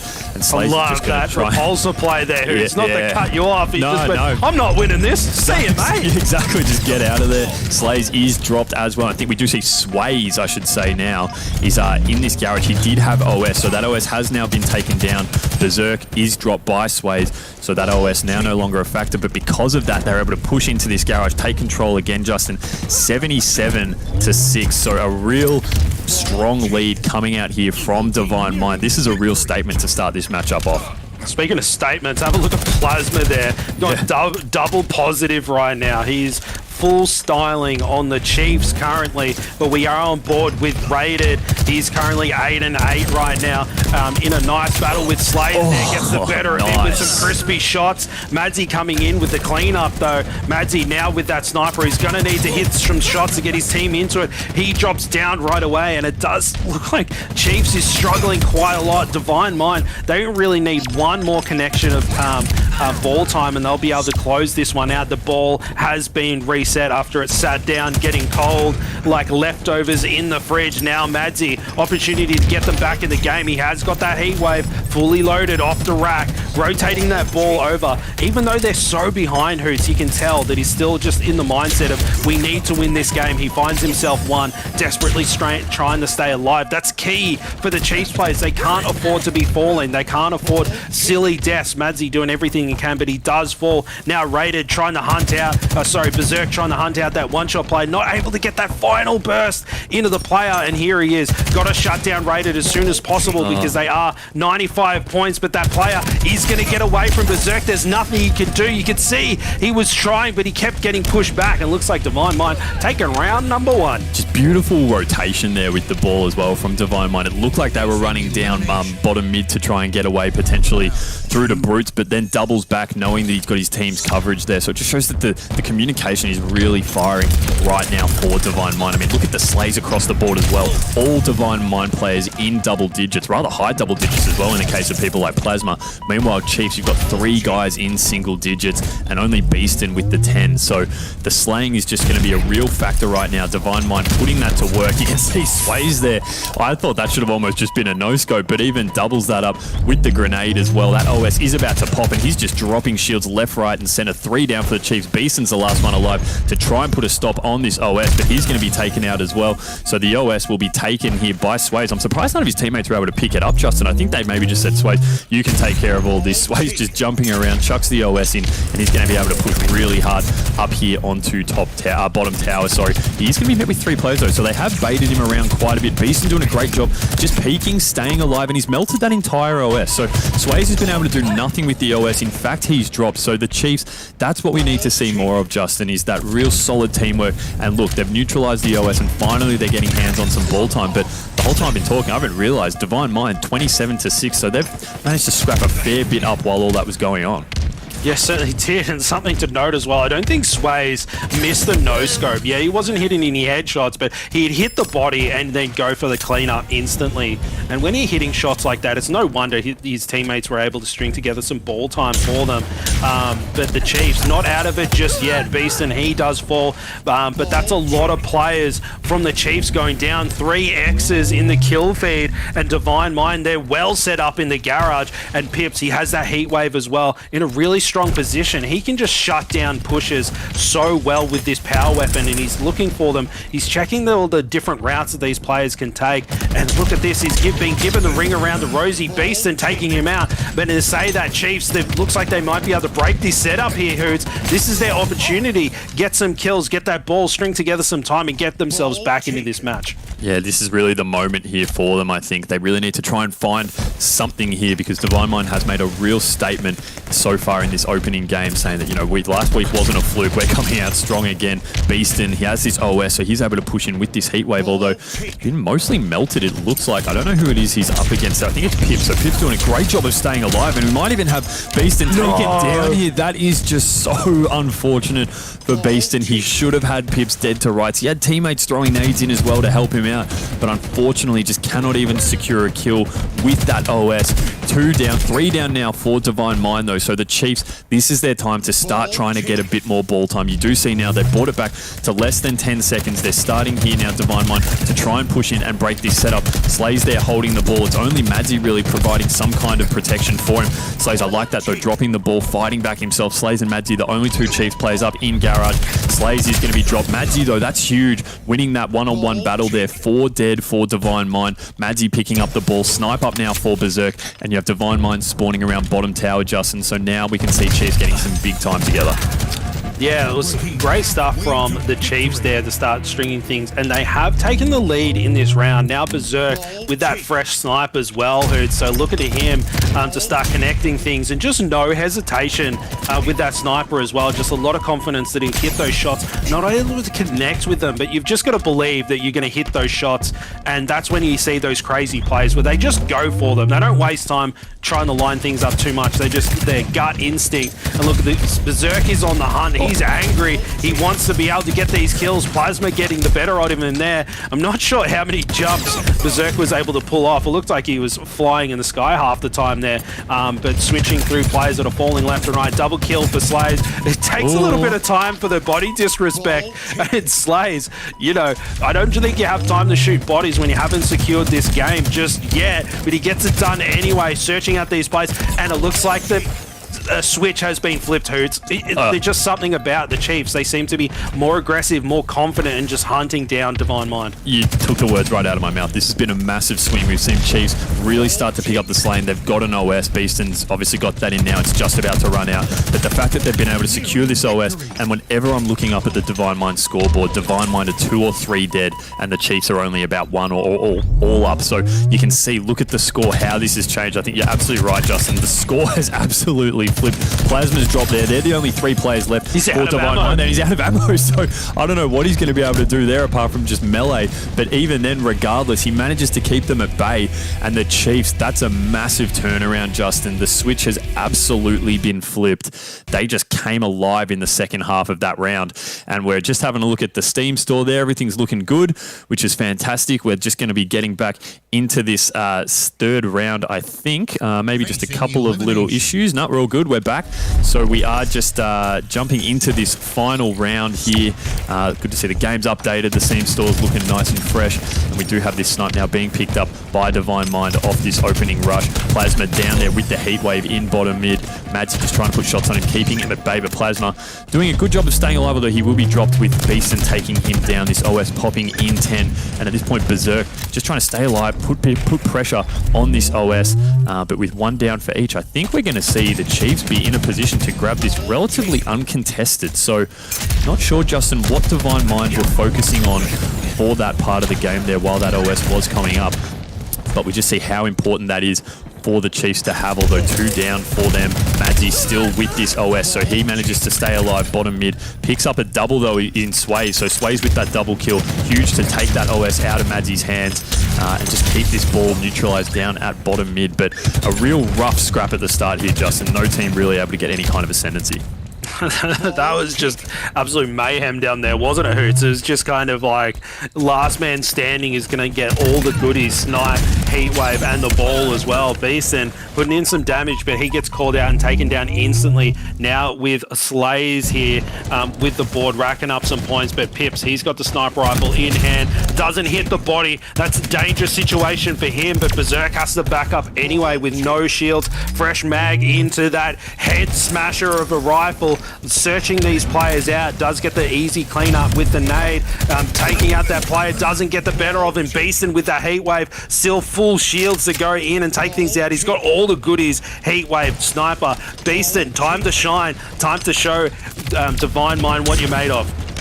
Absolutely, Beeson with this Heatwave picking up the assist. Sways, he's going to be play balling this. It looks like he doesn't actually get it off, so that is a real mess up there for Divine Mind and not able to take that ball off. And we do have, look at this OS, Divine Mind absolutely committing to this overshield. They are going to pick it up. Beeson is going to drop shields of one of the Divine Mind players, I believe, but this OS is going to be in the hands of Divine Mind, you would assume. I'm just not sure who actually has managed to put it in or if it's actually been melted already, Justin. I think this has just been a pretty frantic dash for this OS here. We do have Pips holding it now down around near bottom mid, trying to get down there. He can't actually make the push over, though, to top tower, knowing the heat was coming really strong. 2 down 4 Chiefs, though.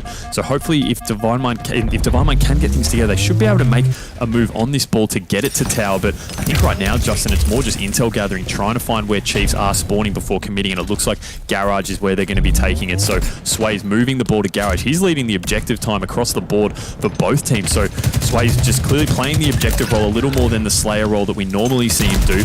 Plasma just using this repulsor so well, trying to keep the Chiefs at bay. Manages to actually pick up quite a few assists there as well. So that was 3 dead for the Chiefs. Divine Mind should have a good run now at holding in Garage to rack up some time.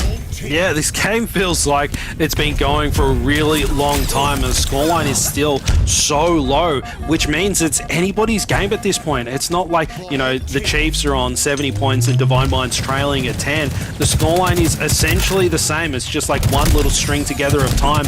And Pip doing so well for the double kill, goes in for the challenge to try and stop the play ball. He does get the kills there, but the ball is played, so going to have to wait for that one to spawn back up.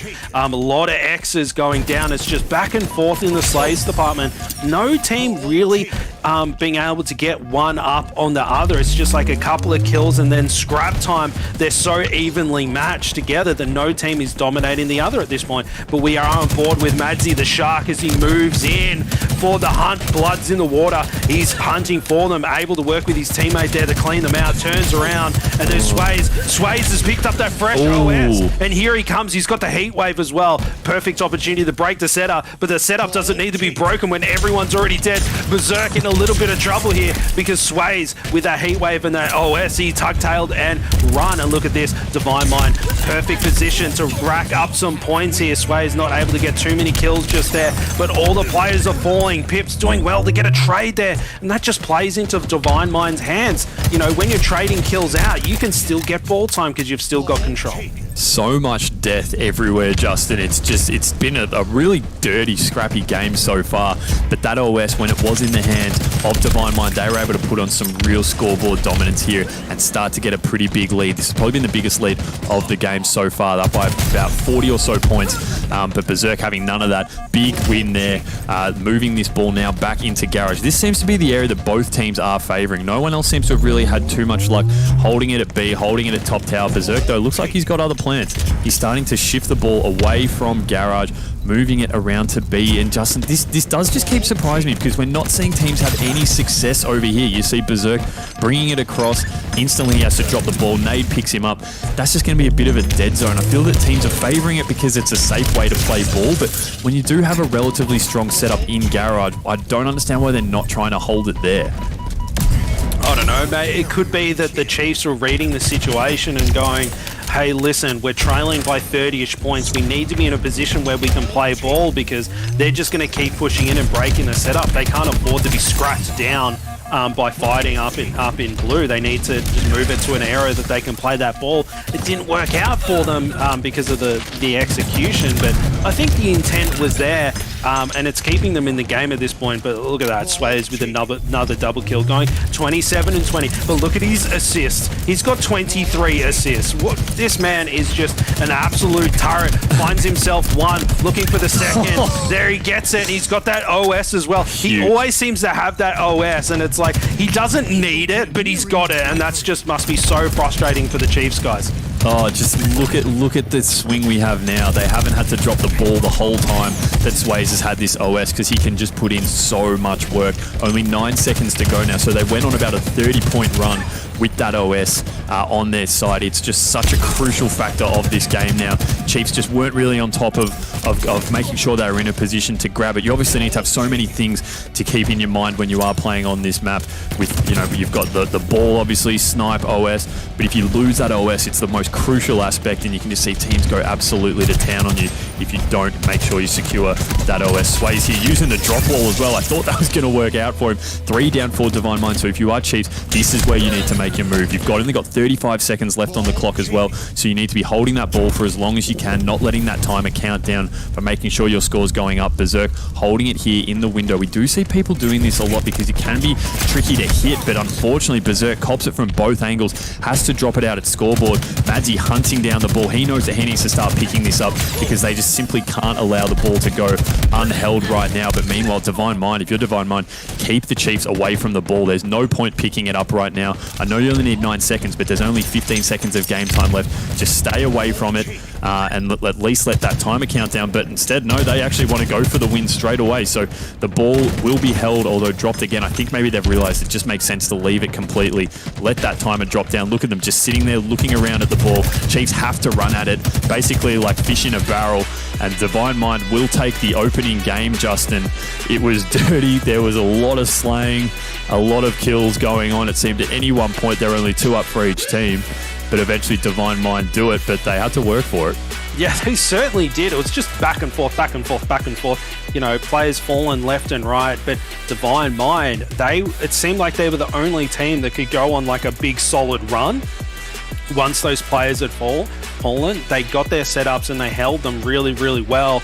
And what was really good to see is that, yes, they were really close to closing things out, but they didn't just start trailing in one player at a time. You could tell that they grouped together and made a coordinator push and just steamrolled their way through, because you have to give respect to the Chiefs. You only need a few more points, but that doesn't matter. If you keep going in 1, 2 at a time to break a setup, they're just going to punish you. But Divine Mind keeping a cool head and getting it done. Yeah, absolutely. I want to give a shout out to Beeson, I think it was, leading all comers for damage on the map there with 11,000, so absolutely massive numbers. But look, props to Divine Mind. They were definitely challenged in that one by the Chiefs, and I think if this is anything to go by, we are going to have a really close series here. Obviously, we are going best of 5, so Divine Mind obviously super important to get off to a positive start on this opening map, because, you know, they're the hunted now, as we said at the start. You know, they've every single time they've been coming into tournaments, they've been the team who's been hunting down the Chiefs. We've often said that they're probably the biggest contest the Chiefs have had the whole time, but now that they're finally coming in as the defending champs, winning last week, they have a lot to be, you know, to prove as well. They have to prove that the last week wasn't a fluke at all, and that they are now the top team. And, you know, after having a loss in New Zealand at the Armageddon Land over the weekend, and we did say that obviously, you know, the teams weren't complete at that point. There were a sub here or there, but, you know, they want to be able to come back and say that when we have our full roster and you have your full roster, Chief, we're the current #1 team heading into DreamHack as well. So, you know, they've got the target on their back, and they need to figure out how to win with that on their back as well. But a really solid effort there. There was just, you know, the usual suspects were slaying out pretty hard. And in particular, I was really interested to see Sways, how much objective time he was playing, because as we've said before, we usually see him as just the out-and-out slayer, but, you know, clearly he's showing that he's a well-rounded individual, because he can add that objective quiver to his bow as well. Yeah, it did seem like when he was picking up kills, it was very purposeful, right? You could see he was like, okay, I've got to get these kills before objective can start, and he would just go in there and get it done. It wasn't like he was just, you know, baiting his teammates out, hanging back from the action, not taking much damage. No, he got in there and he got it done, and he was just outgunning people. That's just as simple as it is. And, you know, Halo is about those fundamental skills, working together as a team, baiting and switching, rotating, and all that kind of stuff. But end of the day, if someone is just outgunning you, then you can't create opportunities on the map. And that's what Sways has been doing. And with the absence of what Barcode was doing in the scene, he was someone that was just outgunning, outplaying people individually and creating opportunities. And Sways has kind of filled that power vacuum quite a bit. But the Chiefs, we can go on about Sways and Pips and all those guys, but the Chiefs, they've got Madzies, they've got Slays, they've got Beaston, they've got Berserk, they've got plenty of power players in their arsenal as well, and they're not out of this just yet, so I'm looking to them, and I can't imagine they would have taken that loss lightly, so watch them come out of the gates hot. I reckon they're angry about that loss there, Hoots. Absolutely. So we are moving into Slayer on Catalyst, straight into it, jumping on with Beast. And as I said earlier, he was the player putting out the most damage across the map in that last game. And we do have this OS that spawns instantly down at bottom mid. So teams looking to make a move on that as quickly as possible. We have seen just how crucial that OS can be to really allow your team to put a bit of separation between themselves and the opposition. We start off really strong with Rated here, a nice double. And I think we might have had Sways actually grabbing that OS if my eyes don't deceive me, and that's correct. His OS is now just fully run out as we swap to him, but you can see it's the reason he was able to pick up that double there. Interestingly, Justin, Skewer up top. It's been a bit of a contentious move having the Skewer here in competitive HCS play. No team really looking to make a move on it as yet, but Sways putting that OS to use, picking up 2 kills. Rated though already, Justin, out to 5 off the very start, so he's looking to make a real statement in this one as well. He is, but look at poor Plasma trying to hunt down Beast in there. He's looking for him, and it looks like he's just decided to rotate away. It's like, oh, there he is. That's where he got to, and that's the benefit of this new map Catalyst, is that, you know, there's so many different routes and things that you can take. And look at this Beast and went, Madsy, I'm getting bullied. It just then got his mate and turned around, but Rated, he's fired up with the body disrespect. That's what you want to see from these two top squads. And, you know, when you have someone that's feeling good and confident enough to smack bodies when you're only 14 kills into a game, you know things are going to start getting spicy. No lemon and herb from Nando's here. We're going like 4 out of 5 chilies on this one, Boots. How do I respond to that? I love it. It's great. Jumping on board with Rated, though, you could just see the amount of fire he was putting down on the Chiefs. All 4 were stacked over on that green side there, and they are coming on a push through here to flag. So Berserk, he's going to be the first one dropped. Unfortunately, he's not able to pick up any kills. There's a double as well for Rated. He's starting super strong, Justin. 9 kills, 1 death, and he's trying to conserve his life. He knows he might have a spree sort of on the card soon, and he wants to grab one of those, one of those medals, but he's going to have to hang back a little bit here as we do see him now starting to hunt down Slay. Slay's dealing with 2 and actually gets the ninja there. So he put a stop to that for Rated. It's the killing spree there, so that's 5 in a row for him. Shots now coming from Berserk, and we're seeing the Plasma Reader used quite a bit as well, Justin, which I haven't really seen until tonight. So I'm not sure why teams are starting to favour that, but I think that's the 2nd or 3rd time, the Pulse Carbine I should say, sorry, probably the 2nd or 3rd time I've seen that tonight. Not sure if there's something we're missing in terms of that weapon being used, but it's it's definitely a new one. Sometimes, you know, you just, you know, when in Rome, you see it on the rack, you grab it and go, oh yeah, this gun does damage, I'm just going to use this. And, you know, when you're in the zone, sometimes you just got to do it. You got to get things going. But Rated already on double-digit kills, and Plasma, he's only on 1. But I don't think it's fair to call him out because Rated has just been going through and clearing everything out. Yeah. But we are on board with Slaves from the Chiefs, and you know, Rated went on that massive tear, but there's still only 6 points between them. It's not like it's a dominating performance from Divine Mind, and this is a good opportunity for the Chiefs to bring themselves back into this game and tie things up when, you know, where play goes on a bit of a heater, but they've got to cool off, right? They can't go ham 100% of the time. Now with Plasma trying to hunt down Beeson. Beeson just been such an annoying kill so far this game. Really doing well, valuing his life, trying to get away when he's dead to rights. But Divine Mind, they're starting to crawl away a little bit. But now Madsy with that skewer, caught looking the wrong direction. The timing on that, shoots one off, not able to connect. And Madsy called out, collapse on Sways, taking him down there. Pips trying to find Beeson. Beeson being a frustrating kill as always, but it doesn't matter. He falls anyway. That OS is about to pop, Hoots. That's going to be key for Chiefs if they want to get back into this game because it's quickly slipping through their fingers. Oh, without question. You can do it, and he stole it. He misses. If he managed to get it the first time, I think we would have been okay, but it's lucky for them. Sways is there. Eye on the prize straight away. Runs in and picks up that after Pip fumbled a couple of times with the grapple there. Sways, this is so smart from him, although he doesn't predict the sword. I love the stick, Justin, but he didn't predict the sword being there, and that's the one way to neutralize an OS instantly. Grady got the trade at least. It would have been style points 100% if he managed to get the stick and stay alive, but I love the aggression. I guess you can do stuff like that when you do have a 13 kill lead. So, Chiefs, if they didn't get that OS, they at least had to neutralize it, which they do. They take a trade from it, but they really need to get their hands on the next one, I think, if they want any chance of being able to bring this lead back, because we just have seen how crucial it is, but more importantly, how well Divine Mind have been using it when they're able to get their hands on it. Something I want to point out, Hoots, was that when Divine Mind played Direwolves earlier, Direwolves punished them when they tried to be a little bit too fancy, right? But with the Chiefs, they just don't seem to be taking advantage of when Sways just wants to launch himself across the map. Like, he has no business grappling from bottom mid up and sticking a sword guide just for funsies. Like, you can't allow that kind of stuff to happen. Yes, it's a bit of an out there play, but it's, if a player is able to make a play like that, it's kind of, okay, what else are you doing on the map? You should have more control. You can't let a player run rampant like that. And it's starting to translate because Divine Mind, they only need 6 more kills to be able to put this one in the bag.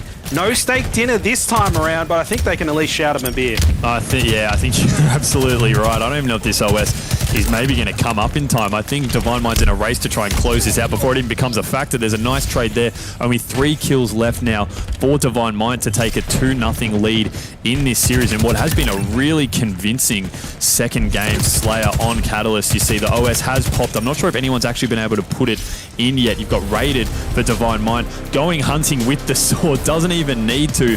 Just a real clinic there. Shout out to Pips in particular. 13 kills, 13 assists on the other side of the equation. Beeson had a pretty rough day at the office. Just wasn't really able to get into much of a rhythm there. But that was just a really dominant performance from Divine Mind, Justin. And to be honest, quite shocking given how close that second oddball game was, that first oddball game was. To have a Slayer just be a pretty big spanking like that, that's a real statement from Divine Mind going into a Game 3 where if they do win, they can close this series out and send the Chiefs to the losers bracket. And more importantly, if they do come up against each other in the grand finals, force them to at least reset the bracket.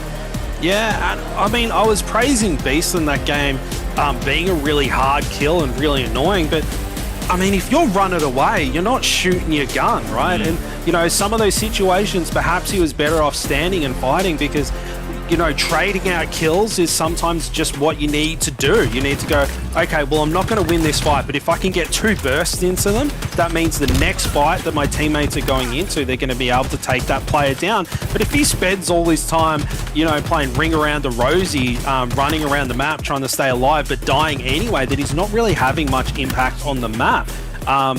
Or it could just be that the Chiefs, they just weren't playing themselves. They lost that first game, which was really tight. Maybe they're a bit triggered. Maybe they're a bit annoyed. Like I said, they're coming to this game pissed. Maybe they're pissed at themselves, and that's why they're struggling a little bit. Absolutely. I mean, just keeping your eye on the scoreboard throughout these replays, and Rated was just going off as well. I did give Pips a shout out towards the end, but Rated, I think he ended up going positive 10 in that one with 8 assists. So there was a bit of body disrespect going on early in the piece, Justin. So there's a bit of fight in this map as well. In this match as well, which we love to see. These two teams obviously have been duking it out quite a bit over the last few months. They came in and fought each other in the Super in the finals, but the teams have changed quite a bit.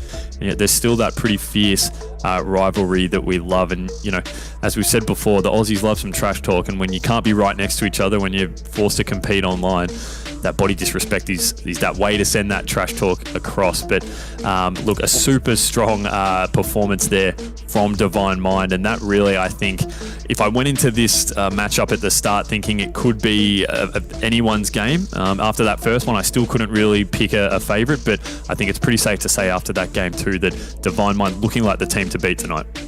And you know what? I think a part of it is also the Chiefs beating themselves. That body disrespect coming in from Rated and Pips. These guys are all mates, right? For anyone that's not too familiar with the scenes, they've all teamed together at some point. They've all been bros that have been out and had drinks together and all that kind of stuff. They know how to push each other's buttons.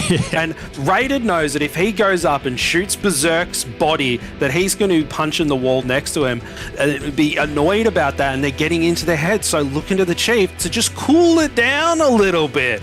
Bring the fever down, put a cold flannel across the head, and get your head into the game. And, you know, Divine Minds, they've been really strong, really dominant, but you know, Chiefs can just flip the script at any point if they want to, and it's up to them to get it done. Absolutely. So we're now moving into King of the Hill on Streets. First time we've seen King of the Hill tonight, Justin, as we have spoken about before. Relatively new game type, but it has got a bit of a new spin on it in terms of the previous King of the Hills we have seen in other Halos. We are working on a point system, so you want to rack up as much time as you can in each hill. Try and fill that bar before the other team can fill theirs to get a point. Hill then moves, and we just keep going until we get a team reaching first to 4. If we do have a tie at the end of regulation time, we will go into a decisive final hill. But I reckon we probably will be able to get a result out of this, given the way Divine Mind have been playing. I think they're going to be looking to come out of the block strong, but it is Chiefs looking to focus on the hill at the start. They want to set the tone for this opening part of the game, Justin, and it sways again. Justin, at what point is it too early to start doing that? Is it ever too early? Never. It's never too early. It is never too early. I mean, before even the game starts on LAN, you should be going up and body disrespecting the people around you. Actually, don't do that. That's poor advice. But you know what I mean. It's just kind of like you got to get fired up. You got to believe that you're the best and challenge people and get in their heads. That's what you do as competitors. And Rob Ball with Pips, he racks himself up a double kill and just hanging out there in the hill, and he's rotating away. This is a very interesting play. And I think, Pips is one shot, Pips is one shot. He rotates around, gets a bit of a flank. He does get called out, but interesting play. Didn't pan out for him too well in that instance, but I liked the intention. Yeah, I really liked it as well. I mean, he was just a little bit sloppy with some of those shots. He probably could have at least netted one kill from that. But at least what he did do was keep the Chiefs guys off the hill. And you have seen now, Chiefs jumped out to a pretty early start on the hill, but I don't really think they've had any time now since Divine Mind have begun to occupy it. We do see now Plasma is dropped, 3 dead for Divine Mind, so Chiefs should be able to rack up a little bit of time here, you'd think. Pip's really the last one in a position to try and stop a hold on this hill, but Chiefs now able to start to rack up a little bit of time. That Beeston will be forced back with nades coming into the hill. They have had to vacate. Sometimes it is smart to forego scoring for a little bit, Justin, just so you can stay alive and at least stop the other team from getting in there. Rockets are just popping now, so we are going to see, it looks like Pip trying to make a move on them. He's got some support there, so he can start to run out with no shields. These rockets can be absolutely crucial, knowing that there's the team has to come to you in the hill. Although Plasma will be dropped, probably overextended a bit. Then there's another death for Divine Mind up around where those rockets have dropped, and that's huge from Berserk. That's 3 dead for Divine Mind. Rockets are down in the hill. Berserk, they're right at his feet, and he doesn't want to pick Berserk them up. Behind you, he's mate. run right It's on the ground, please. I still don't think he's aware that they're at his feet, and he's not going to pick them up. Madzi did pick them up at least. Okay, so someone from the Chiefs has managed to grab them. It's Madzi. I think he picked up 1 assist with them, maybe scuffed the second one, but that is all 4 dead for the Chiefs. Divine Mind just with a slight lead in this hill, but with all 4 dead for the Chiefs, Divine Mind should be able to get this hill. If Rated can just keep his head down, he has a fair bit of shields left, and that first point is going to go to them. So the Rockets, obviously, they weren't really used too effectively in that final part of the hill there, Justin, but Divine Mind, after a bit of a slow start, take that opening point, and we're going to see a push here onto Tram, where we do have this next hill spawning with the Chiefs getting a little bit of time at the start, but they're not really in a position to net too much more while we have this fight down around bottom Tram here. Yeah, something to note for people that are used to the old school way of King of the Hill working is that it's not points based. You have to win the hill, so it can be back and forth, and all that efforts that Chiefs put in to hold down that hill, they get resorted 0 points for what happened there, and only Divine Mind getting away with anything there. So a different way of doing things for King of the Hill. I'm liking the change so far. Now on board with Rated. He is starting off a little bit slow in the kills department, but he has got 7 assists to his name, so he is putting damage down on the map, which is the important thing. There's that pulse carbine you said that you don't see a lot of there, Hoots, and he cops a couple of grenades and goes down and turns himself into a plant, just plants himself into the ground there. Slays picking up that fresh rocket. I like this angle there. Shout out to the observers over in the production studio. 2 rockets to play with here. Rated rounding the corner, copping 1 grenade at the feet, and Slays instantly pushing out. Does he scamper away with his life? Yes, he does. Trying to stay alive, finds himself pips as well. Slays doing really well. Nice rocket placement there. Hoots, I bet you're happy about that. Absolutely, and you're seeing it's converted into Chiefs getting a really strong chunk of time here.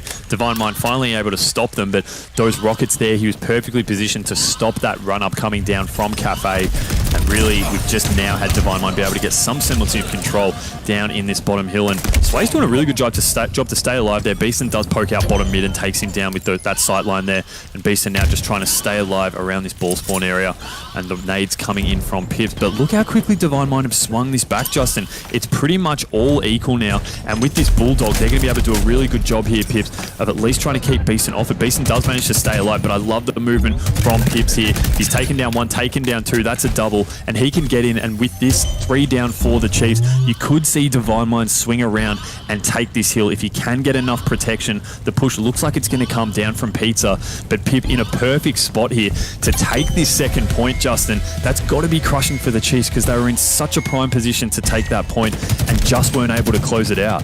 Yeah, it's a prime example of just how different this King of the Hill game mode is. It's, you know, Chiefs were almost there. Pips comes in, gets a monstrous double kill, and then just holds it down and clutches up that hill. And then the Chiefs get nada for all of their effort. But we are on board with Slays right now, looking for some kills. He's got that Stalker Rifle in hand.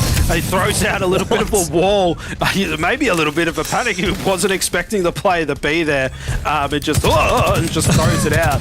But that rocket is about to pop. That's going to be so key for the Chiefs. They cannot let Divine Mind grab that. They've got to get something going in this game.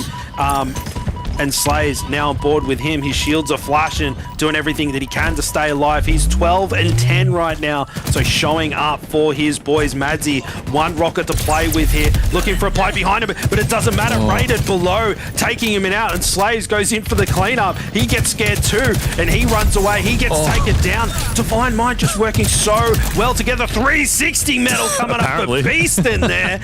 Not sure how he got the ballerina medal for that one. Here comes Plasma with that Bulldog. Ruff takes him down now. Back aboard with Slays to see what he can do. He seems to be putting up big numbers, but he can't keep the Chiefs in this one just yet, and he falls. Looking over at the scoreline, Rated 5 and 11 right now. Yes, he's trailing in the kills, but he just seems to be getting things done, Hoots. Yeah, I mean, it's 11 assists as well. 11 assists, 11 deaths. So doing a lot of work for his team. Plasma, great double there.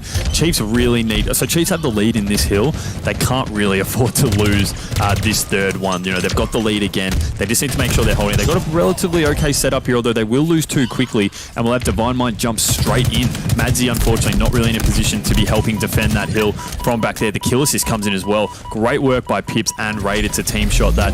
And Justin, the main important thing is these hills, you really don't need a long amount of time to get a point. It's not like Oddball where you have to get 100. It's quite quick. So 1 or 2 good runs of play. We spoke about it last week. 1 big multi-kill, if you can get like a triple or something like that, that can be absolutely huge in allowing you to capture that hill and get a really strong chunk of time to put yourself in a position to grab that point. We do have a pretty even spread right here in terms of hill time for both teams on this third point. So I think this is going to come down to just 1 solid play from one team right now. Chiefs, they've got a pretty good setup right now. Plasma, the self-nades, they're not going to help at all. This kill on Beaston doesn't go through, and the kill still being occupied by Chiefs. They're jumping in and out. They're baiting out really well. They only need a sliver of more time to capture this. And it seems right now they've got Divine Mind on the back foot. They haven't been able to get too much semblance of control. Plasma does have 21 kills and only 12 deaths, but this is the time that the Chiefs need to be able to start racking up some more points. They've got the lead now. Slays has the rockets, which is huge. The nades come in, taking down Rated, and I think we should see Chiefs take this first point for them on this third hill, Justin. I think this is where the game starts swinging around Hoots. I can just feel it in the waters, and you know what's lurking in the water.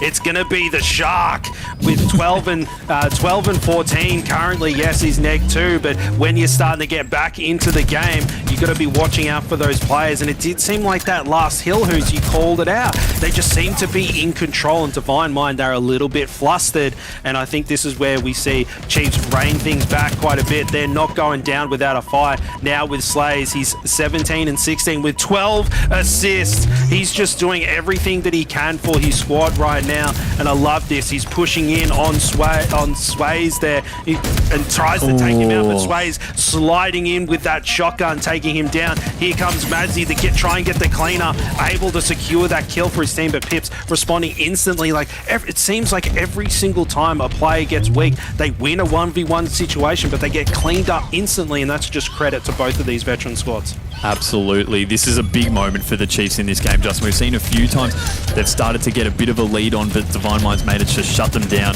and end up taking the first 2 games of the series. We obviously said before this is best of 5, so they need to win this third game if they want to keep this series alive. That was 4 dead for Divine Mind, so Chiefs looking like they're in a position to potentially get some real points up on this 4th hill now.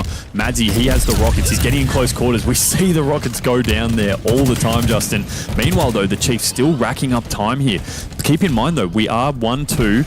Chiefs in a position to capture this 4th hill to force a 2-all. And look at the time, Justin. Only 20 seconds left. So that's important as well. Chiefs are going to need to start getting time, because when they're in the hill, the countdown timer stops going, and they've only got 17 seconds to work with now. So that's only 17 seconds they can afford to not be in this hill capturing. Meanwhile, Divine Mind just trying to get something back. Chiefs still holding that hill. 16 seconds of regulation time left right now, and Divine Mind back in. They haven't been too successful in this hill at all, but look what they're doing. It looks like they're just trying to hold them out. See Pip not going in. This is super smart, Justin. Play out the clock. I said at the start that we probably would see a result and that the timer wouldn't get down to 0. It looks like it's going to, and this is absolutely perfect from Divine Mind. It's a bit of an anticlimax to win that way, but it's super smart at the same time to use the hill effectively as bait and say, you guys come in and take it, because we're happy to let this timer go through. Those first 2 hills were so crucial for them to capture, to be able to set themselves up for that 2-0 lead, Luke. And ultimately, the timer came up against the Chiefs, and they just had nothing to do. They couldn't do anything to stop it. Yeah, it really does feel like almost every single time that we see these King of the Hills, the time does become a factor, unless there is some real dominance that comes out from one of these 2 teams. So, as you said, those 2 early caps for Divine Mind felt like that was all they needed to be able to hold on to that map, and getting it done in 2-1 fashion is always good. And now being able to secure themselves another grand final, the grand final back-to-back here for Pro Series is always a good shout. And even if we do get a rematch of these 2 teams in the grand final, Justin, the Chiefs, they're going to have to bracket reset to see if they can get themselves a Pro Series win. And I think right now, maybe the tables have turned between Divine Mind and the Chiefs. Maybe we're really starting to look towards Divine Mind as being the new top dogs. Yes, they got challenged today by a few teams, but right now they seem to be the consistent kings. You know what? I'm just going to straight up say I don't think the Chiefs' head was in the game. It didn't seem that they were playing to their potential. They're playing a bit disconnected, you know, one man pushing, that kind of thing, giving up deaths when they shouldn't be, and Divine Mind were just taking full advantage of that. And I don't know if it was frustrations or what was going on, but you know, every time they got something going, they just seemed to trip on their own feet. And you know, maybe they can go down the elimination bracket and have a think about the way they're playing, and they can bring things back in the grand finals. And that's the thing. It's good. These 2 teams, what separates them is whoever's playing the best on the day. And if you're the one defeating yourself, then it's a little bit of a problem. Might be wrong, but I feel like the Chiefs, they've just got to rub some dirt into their wounds and just move on to the next series and focus on winning these next few games, because Divine Minds is too strong for them not to be playing at their best. Yeah, it certainly does feel like that maybe there might be something that the Chiefs need to try and pull out here to see if they can get themselves a victory on the board, because currently it seems like Divine Mind have their number. You know, we talked about it when we first saw these rosters coming into week number 6 here, Hoots, where we saw that Divine Mind were up when it came to preliminary scrims. We saw that these guys were doing a little bit better when these roster changes did happen. And then Pro Series number 6 rolled around, Divine Mind got that one done. It was a tight contest between both these two teams, but in Pro Series number 7 here, it really does seem like Divine Mind just that little bit step ahead of the Chiefs. Maybe this is just an off day for the Chiefs. You know, this is where we really look at these guys and we hold them to such a high standard that it feels like whenever these guys don't perform, that it is an underperformance for us. And I think that is nothing to say against the Chiefs, but it's just kind of we hold them to a very high regard here. Yeah, I think the Chiefs had their moments throughout that series, but when you do look at that scoreboard, it does seem like a pretty one-sided affair. So, yeah, glimpses of excellence from the Chiefs, but Divine Mind, I think, what was most impressive was when they were able to answer. You know, Divine Mind would get up at the start of most games, they'd be challenged for a little bit of time, Chiefs would get a bit of momentum going, but then Divine Mind were able to reset, regather, and snuff that out. So that's what was probably the most, I think, pleasing aspect from a viewer point of view, to see how they were able to really do that and show just how headstrong they really are. You know what else is pleasing, Hoots? Getting 2 AMD power performances in a row, and that's what Sways has done here in Pro Series number 7. Here's our AMD power performance once again here in our winners final. Hoots, I was setting you up for disaster, man. I'm sorry for that one. Either way, it is another AMD power performance coming in from Mr. Sways. This is the stats from the winners finals: 1.27 overall KD and 22 average kills per game. It feels like, Justin, every single time they bring up a stat sheet for this man, he is blowing us out of the water. Today doesn't feel like one of those days that he is, you know, being a carry for his team. It feels like everybody else is standing up around him, but he's still putting up good numbers. He is, and I think just consistency is the big thing here, is that it's all well and good to have someone that's putting up big numbers all the time, you know, the flashiest montages. That stuff doesn't matter. You've got to be consistent every game if you're going to want to take out series, and that just seems to be what Sways is doing. Yes, he isn't fragging out every single game tonight. However, he's been pretty consistent in putting up the numbers. He's filling his role as that star slayer, that power player going in and getting stuff done. He's filling his role, and it's playing dividends. They've taken down the Chiefs. They're looking really, really strong, and, you know, they're poised to take out this tournament. Yeah, it certainly does feel like Divine Mind are the team to beat here, ladies and gentlemen. We've only got a few more series before we get to crown our champion here in Pro Series number 7. We're going to be dropping into the elimination final here, and it is going to be the Chiefs taking on BBR. So make sure you join us here after this short break for our elimination final, then our grand final after that.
Welcome back, everyone. Here, the best region in the universe is back at it once again here. We've only got 2 series to determine our champion here in Pro Series number 7 ahead of our regional qualifier. And boys, what a good time for us to be here on the desk. Pro Series number 7 is almost at its conclusion, and we've had a whole boatload of our questions answered here. I feel like on the desk, we've been able to figure out where's BBR sitting, where's the Direwolves sitting, what is Digital Nation going to look like with a bit more experience under their belt. And I feel like a lot of these storylines have almost, gotten all the way towards the end here. And I think a big question for us has been, are the Chiefs going to be able to challenge Divine Mind after last week? And what we saw in that winners final, Hoots, it feels like no at this moment. Feels like the Chiefs need to kind of pull out something from the bag, see if they can get themselves back into this grand final, and then a full bracket reset to try and take a championship.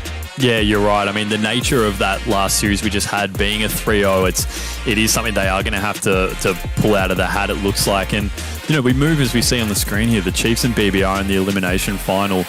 Go back a couple of weeks, and I think you could have said this was a foregone conclusion and we'll just be going to the Chiefs and Divine Mind again. But, BBR were looking pretty solid from what we have seen so far. And I mean, beating the Direwolves is no mean feat. So that's a really solid effort from them. And yeah, I think, the Chiefs are a bit battered and bruised right now after that last series. So, if there's a time to take them out, it's definitely now. And so BBR have that perfect opportunity to cause an upset and make a grand final.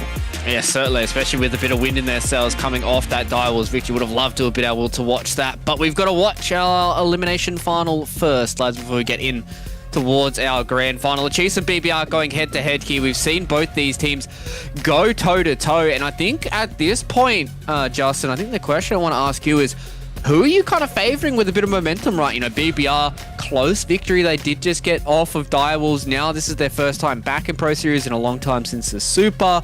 They're feeling pretty hot.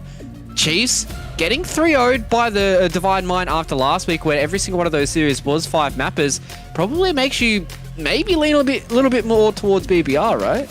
Yeah, I think Hoots nailed it, really. It's just it's an opportunity for BBR to take them down, because honestly, all credit to BBR. They've been playing really, really well, but the Chiefs roster is just a stronger roster. They have a better track record, and despite BBR playing really well, there is no reason why the Chiefs shouldn't be beating BBR, in my opinion. And it sounds a bit brutal to the BBR guys, but it's, this is their opportunity to take down Chiefs, because they're a bit battered and bruised right now. Maybe their mental isn't in quite the right space. And on the flip side of that, the BBR is looking really good, and they've just taken down Direwolves, so they're just playing out of their skins tonight. If there's any time for BBR to make it to the grand finals, it's tonight, just as Hoot said. Absolutely, Justin. So we're jumping into this CTF Aquarius. It's worth noting, when we had the Chiefs original roster on it with Barcode, they spoke several times about how after playing in the US for a little bit of time, they really relearned how to play this game type. They thought they were doing it right. After going to the US, they found they were doing it completely wrong. And then they were able to make a few tweaks. But obviously Barcode no longer on that side anymore. So we're going to get a first look for us really at how the Chiefs do perform on this game type now with this new roster. We start off with Beaston. He's unfortunately taken down there by Benji. Benji was a player we saw really starting to light fire in the previous series we've been watching BBR. But as we see very early on, we have a flag run being pulled. And I like Benji here being the anchor back at the flag, because whilst Ads can start running that flag, Benji is just being an absolute nuisance in this base, working with the spawners. We see Ads actually coming back and helping him out. So they're wanting to get a few rounds of slays in before running this flag. But Benji straight away heading back to the flag. He's going to provide a real nuisance for Slays there, who's taken down. And this is just perfect play by Benji. Ads has been able to get this pretty much to his base. And Justin, within a matter of moments, we have BBR putting in the first flag. Ads and Benji just working absolutely perfect with each other. Yeah, that momentum seems to be just right behind BBR. They're in the Black Pearl, wind in the sails, just sailing the high seas right now. The Chiefs weren't prepared for them, able to secure a flag straight out of the rip here. All the boys feeling good. Berserk 0-3 right now. Yes, it's early on, so you can forgive a player for having 0 kills on the board, but when Ninjistix is 5-1 at the moment, it's kind of a sad state of affairs for the Chiefs guys. It's just, BBR coming out of the gate so strong.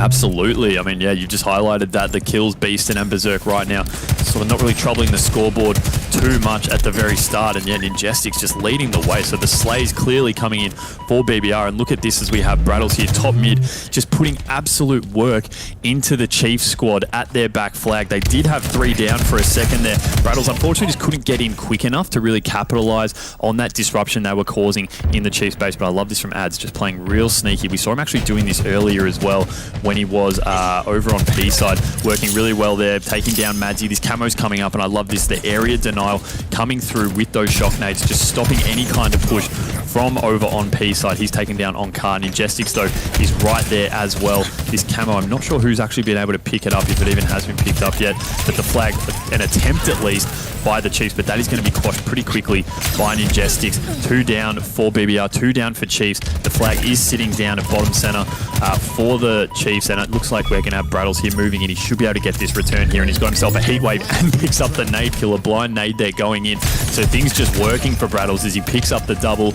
2 down for Chiefs, and we do see Brattles now starting to push over on this car side. He does have 2 players over there in the locker side, and he's just going to manage to walk around, into the util, I should say, and with this heat wave, you can get up nice, close and personal, but Berserk has actually managed to get across on the other side, so he's going to have a few to deal with. Picks up at least 1.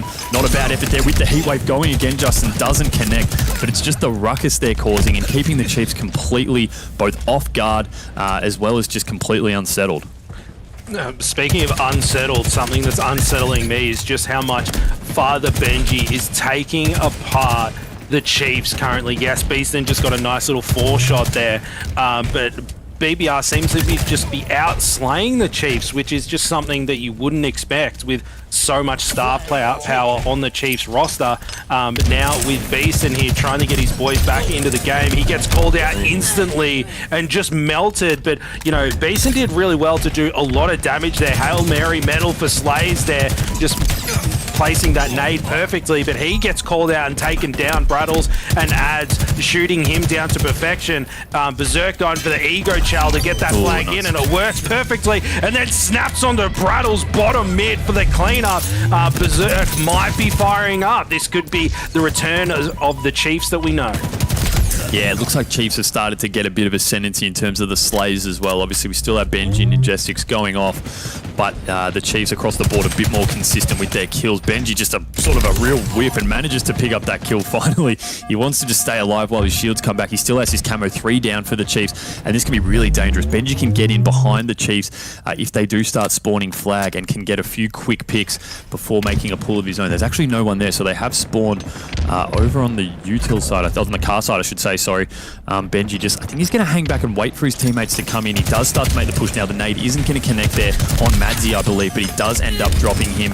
2 down for the Chiefs, and we are starting to see the Chiefs now push back. You know, Ninjestics is in the base there, just causing a bit of a ruckus, so trying to clear him out before they can start to make a move on a flag themselves. So nice work there, Beaston, starting to get a bit more top control. I thought he was at least chucking the nade up there, but this heat wave obviously more important. He knows the kind of damage he can do with that.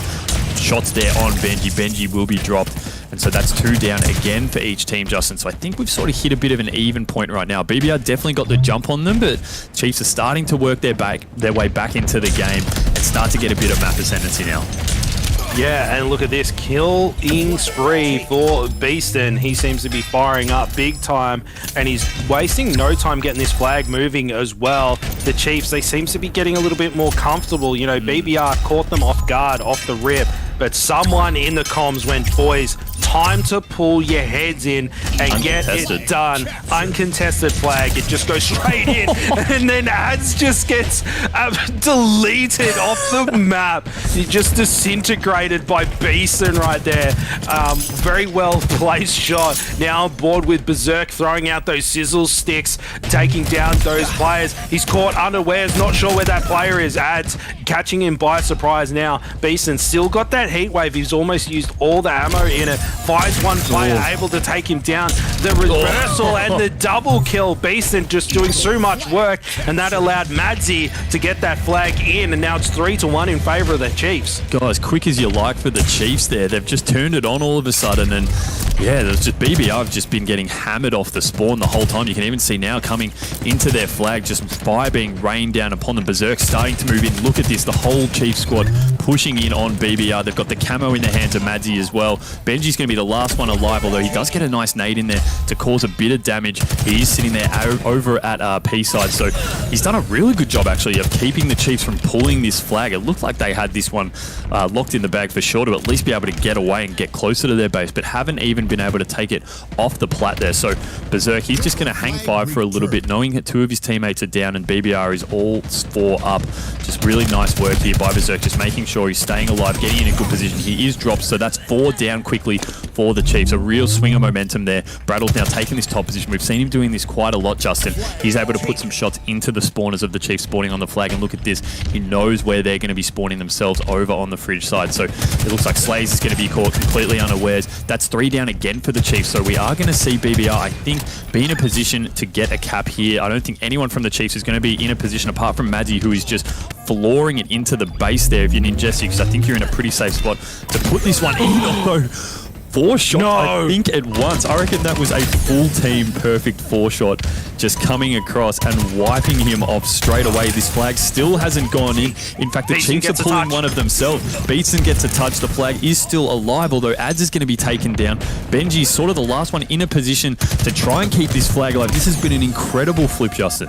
It certainly has. That, goal line clutch there to keep that flag going, and Madzi gets the return as well. Oh my God, you got to be heartbroken if you're the BBR boys. They had the nice clean run and then just falling on their face there. That camo just scooped up by Bruddles there. He just, ninja'd that from him, but now on board with Bruddles with that camo. Cannot afford to let that one go up easy. That's really unfortunate. They lose that flag right there on the finish line and then just get melted with the camo.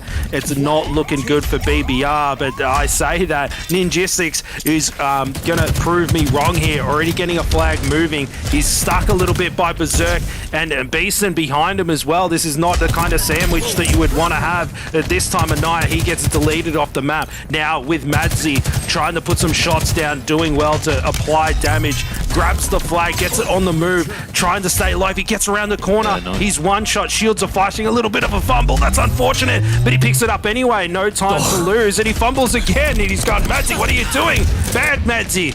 But he does go down, but he did do well to get it that far. Just unfortunately, a couple of fumbles there. Beeson now moving in to try and get a touch. But Brattles, the ever-consistent BR shot, just strong position, having the high ground there, taking him out. And wingman medal for Madzi. You can tell Madzi's wired in. He's trying to get his team back into this game. Absolutely. 2.5 minutes left. We do have Chiefs out to a 2-flag lead right now. It looks like, Brattle's doing a great effort to defend that flag at least, but he wasn't able to get a hand on it, and so we do have it reset. So BBR, their first flag attempt was just so clean, but everyone from there has just been a real scrap, and we did see earlier Ninjestic's just not able to put that one in when he was right on the goal line. So incredible defensive work from the Chiefs, and they are starting to run another flag themselves. It seems like all 4 Chiefs players actually over on the BBR side of the base now, and a bit of a standoff here. Benji and Madzi just both around this corner waiting. Eventually it's Slays who pops out. He ends up being wiped, and Berserk, he gets dropped as well. So a bit of a standoff here right now, Justin. I think the camo is now popped, so we are going to see someone start to make a move on that, you'd assume, but no one's actually at top mid right now. Slay's still running this flag. He's actually palming it off. Smart move here. He has a heat wave in his back pocket. Both flags are out. It looks like the Chiefs are probably in a stronger position to capture this right now, because we do have the flag here now being returned, and we have 4 up for the Chiefs. This one's going to go in as well. Beeston puts that in, and we just look at the Slays here quickly right now. Beeston leading for the Chiefs 21, but we don't know Benji. Benji, I should just say. It's hilarious in its own right. But Benji with 24 leading the map, but looks like the final flag here starting to be run for the Chiefs. So they want to put this one in. They're only with a minute left, so 3-flag lead for them. They just want to put this one out of reach though, Justin, completely and finish it before regulation's over. Slays with that heat wave. That's just been a decisive weapon throughout this game so far.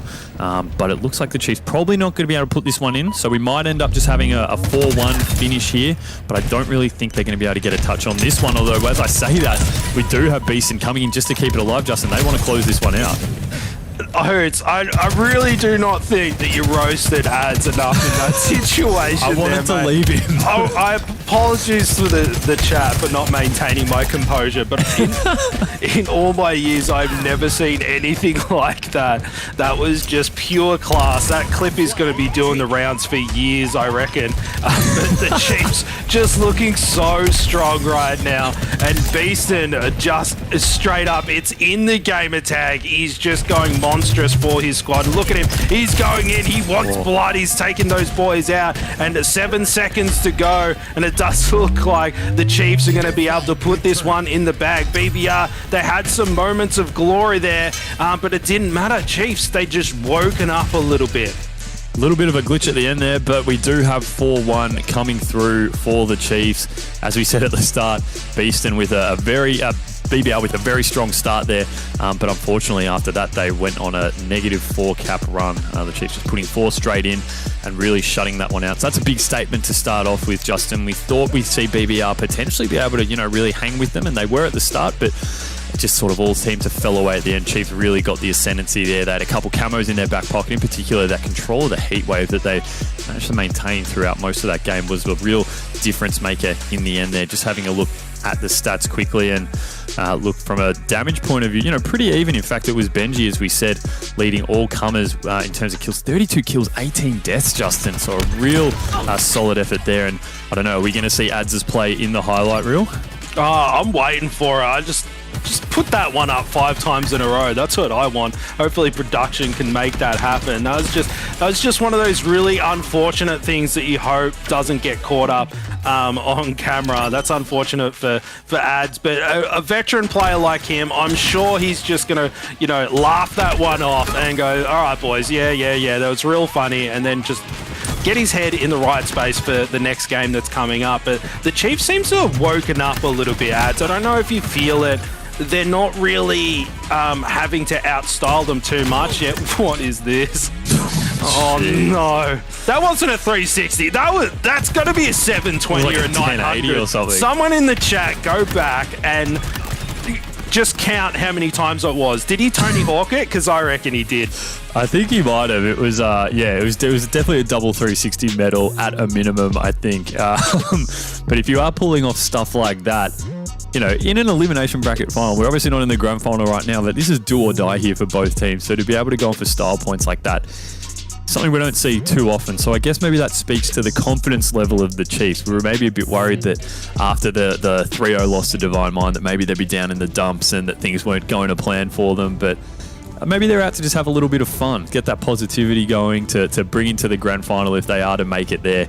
We do move on now, Justin, to Slayer on live fire here. The Chiefs obviously there with a pretty dominant game 1. BBR looking to try and bounce back in this best of 5 for game 2. Obviously we only need 3 wins to get you through to that grand final.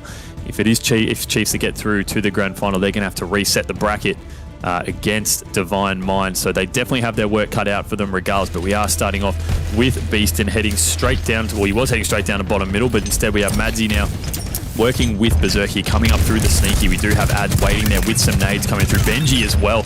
Wow. Madsy just takes up both. Berserk ends up being the clover. That's a triple coming through. Going for the overkill. Surely not Ninjestics. Ninjestics, turn around and pay it to him. Why are you running away? We could have had the big highlight that we wanted, Justin. Unfortunately, Ninjestics just a bit of a party pooper there. And we still get a really nice triple to open things off. Great work there from Madsy at the start.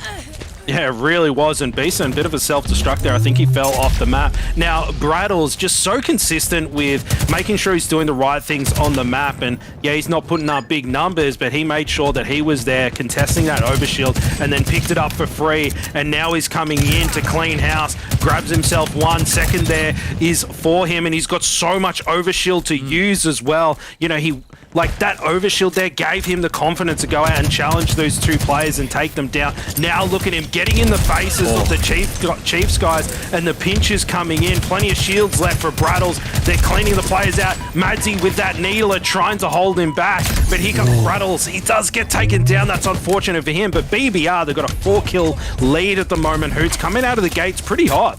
Yeah, Brattles did a lot of work in the garage there, but unfortunately he didn't really have the teammates to help him capitalize there. With the kind of damage he was doing, that could have easily been a 4-man wipe for BBR there on the Chiefs, but I think he managed to pick up maybe 1 or 2 kills, and unfortunately that was about it. Look at the swarm of the Chiefs here on this B side, just quickly dropping 2 BBR players, and now moving straight on to the next over at tower, knowing that's where the rest are spawning. Brattles here stuck in bottom tower. He's probably going to get taken out by a nade there. Beaston will drop him. Berserk taking out Ninjestic, so Chiefs rolling really strong now. They've now taken the lead, and they're just rolling around. They're isolating 2 players from BBR each time off the spawn, and just moving them in and taking them out. We see Slays taking ads down in the kill feed. Slays takes down Benji, and now we have the second wave. So this wave of 2 down, 2 down, 2 down is just being repeated by the Chiefs. And look at the turn of the score now. We've got 18 to 12, a 6-kill lead for the Chiefs. They've been playing these split spawns really perfectly, Justin.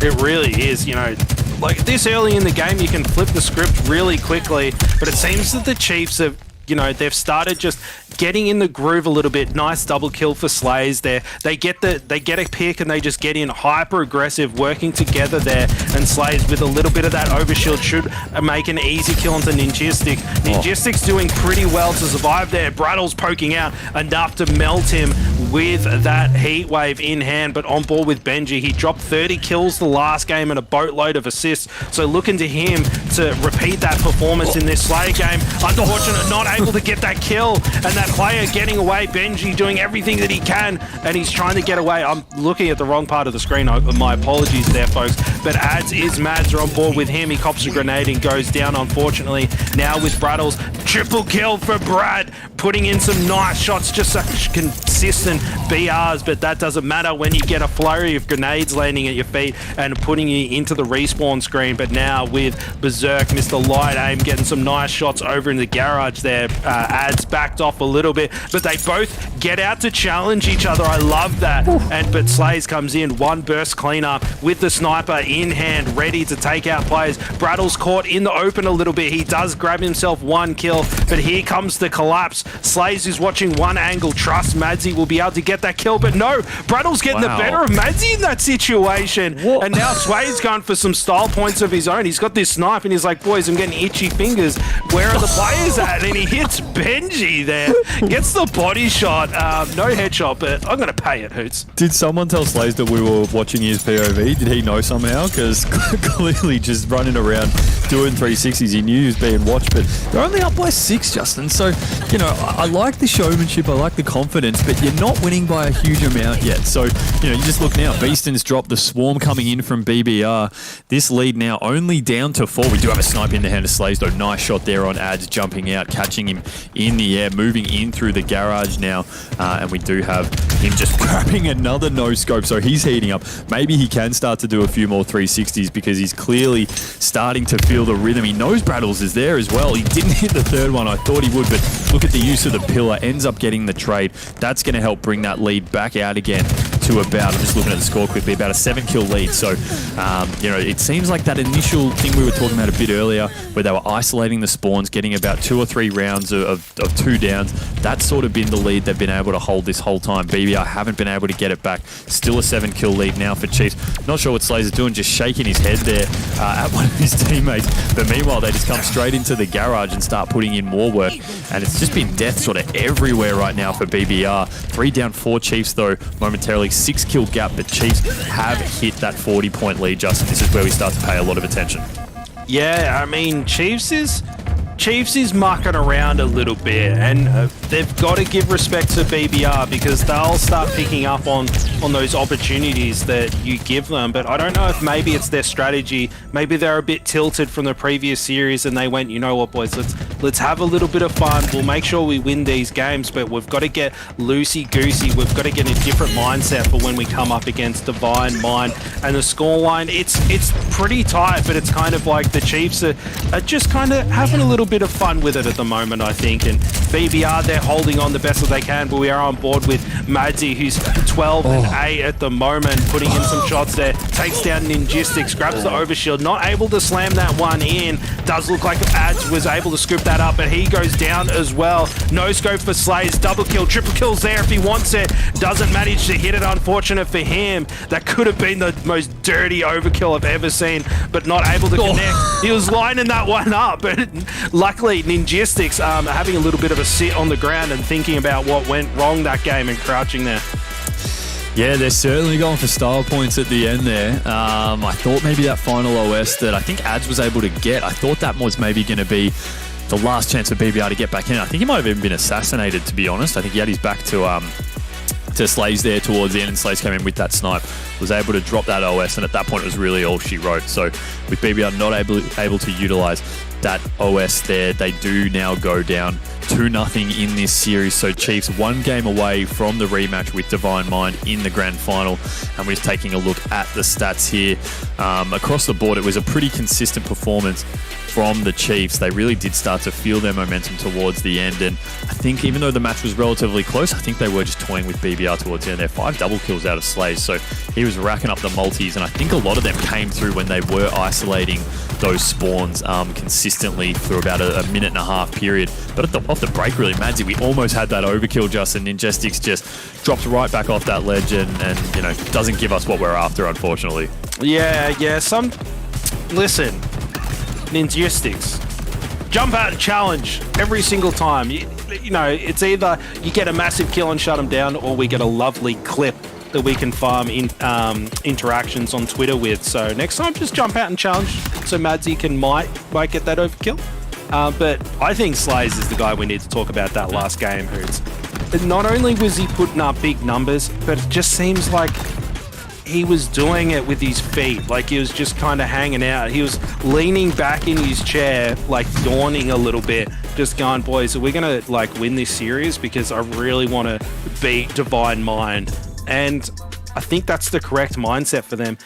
You know, you want your players to be taking the game seriously and, no, like 100%, 100, all of the time. But I really do think that maybe they're a bit defeated after that Divine Mind matchup, and they're just doing what they can to shake things off, have a bit of fun, and Slays will be like, "Oi, Madzi, watch me 360 no scope this guy," and just going for it. And it's like, a bit of banter there, and maybe Madzi not hitting that overkill. Berserk's going on, Mads couldn't get the overkill, you're trash, mate, and they're all just kind of gelling a little bit. But BBR, they have performed really well tonight, Hoots. So, probably a good primer for the Chiefs if they're really looking at taking down Divine Mind. And will we see the BBR run fall here? Potentially. The Chiefs are starting to look a little bit better. I think you're exactly right talking about the morale boost that they were using that last game to do. I think that's exactly right. I think they would have been really down in the dumps after that kind of spanking they caught from Divine Mind for the most part in that winners finals series. And so at that point, how do you get out of that funk? You just want to play to try and catch fire. So if you think you're up and about in the game, you've got a bit of a kill buffer, do something to try and, get the team amped when they see you on the death screen or something. Launching yourself into the air, doing a 360 and catching a no-scope. And I think Sosa's trying his best to do that. And who knows, maybe that's the morale boost they do need, because right now it looks like they are going to be in a position, if they shut this one out, to head into that grand final for the rematch against who are becoming their arch nemesis right now, Divine Mind. But we are starting off with Benji here. We do have the heal spawning over around bottom mid, down near the camo. So if that camo wasn't important enough to go for, you've also got the hill spawning down there as well. And we are with Benji. He is unfortunately dropped, and we're now moving over to Berserk. So a little bit of initial time for the Chiefs, and they're still hanging in there, beasting down in the hill, but a triple for Ads, and we move to we get the overkill. Finally with the shock rifle, Justin. We almost had it last game. Ads starting off on a heater, and these multi-kills are so important because they can give you so much uncontested time. Ads starting off on a tear, just what we wanted. Yeah, and just look how perfectly he placed himself up on that as well with that that grapple shot. The momentum was just... Ads is just going off. What's going on? Ads or sways, I'm not sure what's going on, but Dads is angry. I think after getting styled on a little bit before, he's like, boys, I've got to redeem myself. Give me all the goodies and watch me get a clip. And he seems to be just doing all the right things, and I'm all for it at the moment. But we are here with Brattles. He finds himself, Madsy, not able to secure that kill, unfortunately. But it's neck and neck in the kills department currently. But Ads 7-3 currently just going ham. Oh, yeah, but Justin just not converting any of it to hill time. The Chiefs just dominated the hill that whole time, even when Ads was going mental. They only really grabbed a couple of seconds. And so the Chiefs just skip away very early to an opening 1-0 lead. And it's basically a case of Ads. You can be grappling people for doubles. You can be getting no-scope shock rifle overkills. But the fact is you're not getting hill time, and that's all that matters. Yeah, a little bit. Maybe they're too busy just standing in awe of Ads and just congratulating on getting a lovely clip and not getting any hill time. On board with Brattles, he does fall though. Now with Madsy, the Shark going through in the hill right now. There's one on the board for the Chiefs currently, and they look to be pretty comfortable. Madsy also with that camo too, so he can just be sitting in such a random spot that players won't be able to see him, but he is moving on, getting a little bit aggressive with this camo, but I actually kind of like this play because it puts up some pressure that they're not going to be expecting and enable his teammate to rack up some hill time there, Hoots. Absolutely, yeah. All the while, I mean, the Chiefs are just racking up more and more time. That is 4 down for them. For the first time, we really are seeing BBR getting some ascendancy in terms of the slays, and you do see BBR starting to convert this now into a good chunk of hill time. So this is what they need to do. They weren't able to do it off the back of Ads going kind of mental at the start, but they're starting to do it now off more methodical slaying, which is working really well. I like the angles from Benji here, able to put shots in. Unfortunately, he's dropped. Didn't have a huge amount of support around him, and Madsy comes straight back in, takes out Ads for the double, goes for the triple on Brattles. There's an overkill up at top if he wants it, and he and it's Ninjistics again. Oh, he just does it. Beastin, what are you doing, mate? Oh, meanwhile though, as good as that is, as unfortunate as it is to not get the overkill, the Chiefs managed to rack up their second point. Justin, look at the time clock. We start at only 5 minutes. There's only been 36 seconds where the hill has not been contested, and that's saying that teams are just going on massive runs, and for the most part it's the Chiefs. They've bounced out to a really early lead. Yeah, and Madsy here with the sword, slice and dice, managing to get one killing spree for him. He does fall straight away. Ninjistics now with that sword. Slay's doing everything that he can to push him back, but he does go down. Look at those prediction shots from Ninjistic, taking him down. Another multi-kill coming up. Come on, Ninjistics, it's your time. Berserk with the stick there to shut him down. That's a critical kill there, Hoots, because if Ninjistics got away with his life in that situation, he would be racking up hill time. So heads up play from Berserk there to shut that one down. But now with Slays moving in to shut down this kill, this aggression, just going in there and getting it done, taking down Ads there, and he's got the sword now sitting in his back pocket, and Beeson with that camo as well. Chiefs looking a bit scary, Hoots.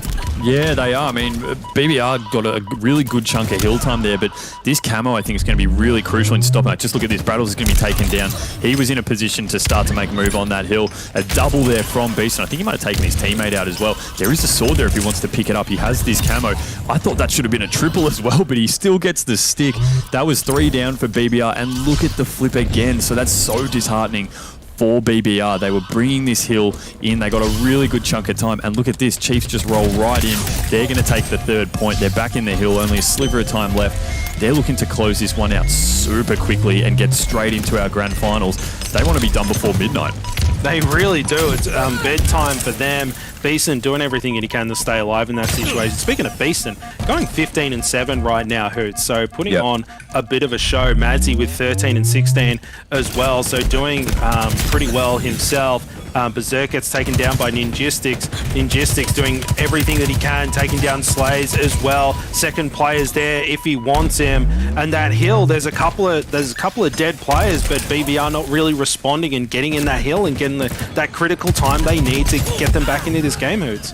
Yeah, it's just they just need to be a little bit more objectively focused right now, but it is hard when you have the Chiefs slaying like they are. I mean, Beeson 16-7. You got Madsy 13-7. Madsy was popping off at the start, so Beeson's sort of taken over that role as the Chief Slayer. Brattles here just trying to make a move on this hill. The Chiefs do have a little bit of the lead in terms of this. Second time's a charm, takes him down with the sword, and he's just flailing it around like a madman. 3 down for BBR. You're going to see Chiefs start to make a really big move, I think, on this hill to start to rack up a fair bit of time. You do have a shock rifle in the hands of Benji, but he was no shields from the get-go. It was always going to be hard for him there. That's 2 down now for BBR, 2 down for Chiefs, as we are on board with Ads, but he's taken down Camo and Sword. That's going to be a real difference maker here in helping to outslay BBR and letting the Chiefs get the kind of time that they're starting to rack up now. Peaston is the scariest man alive right now.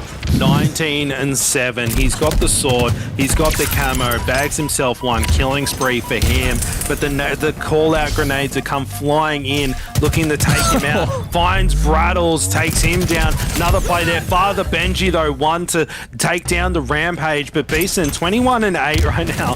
He's going ham. And now Berserk finding a kill for himself as well.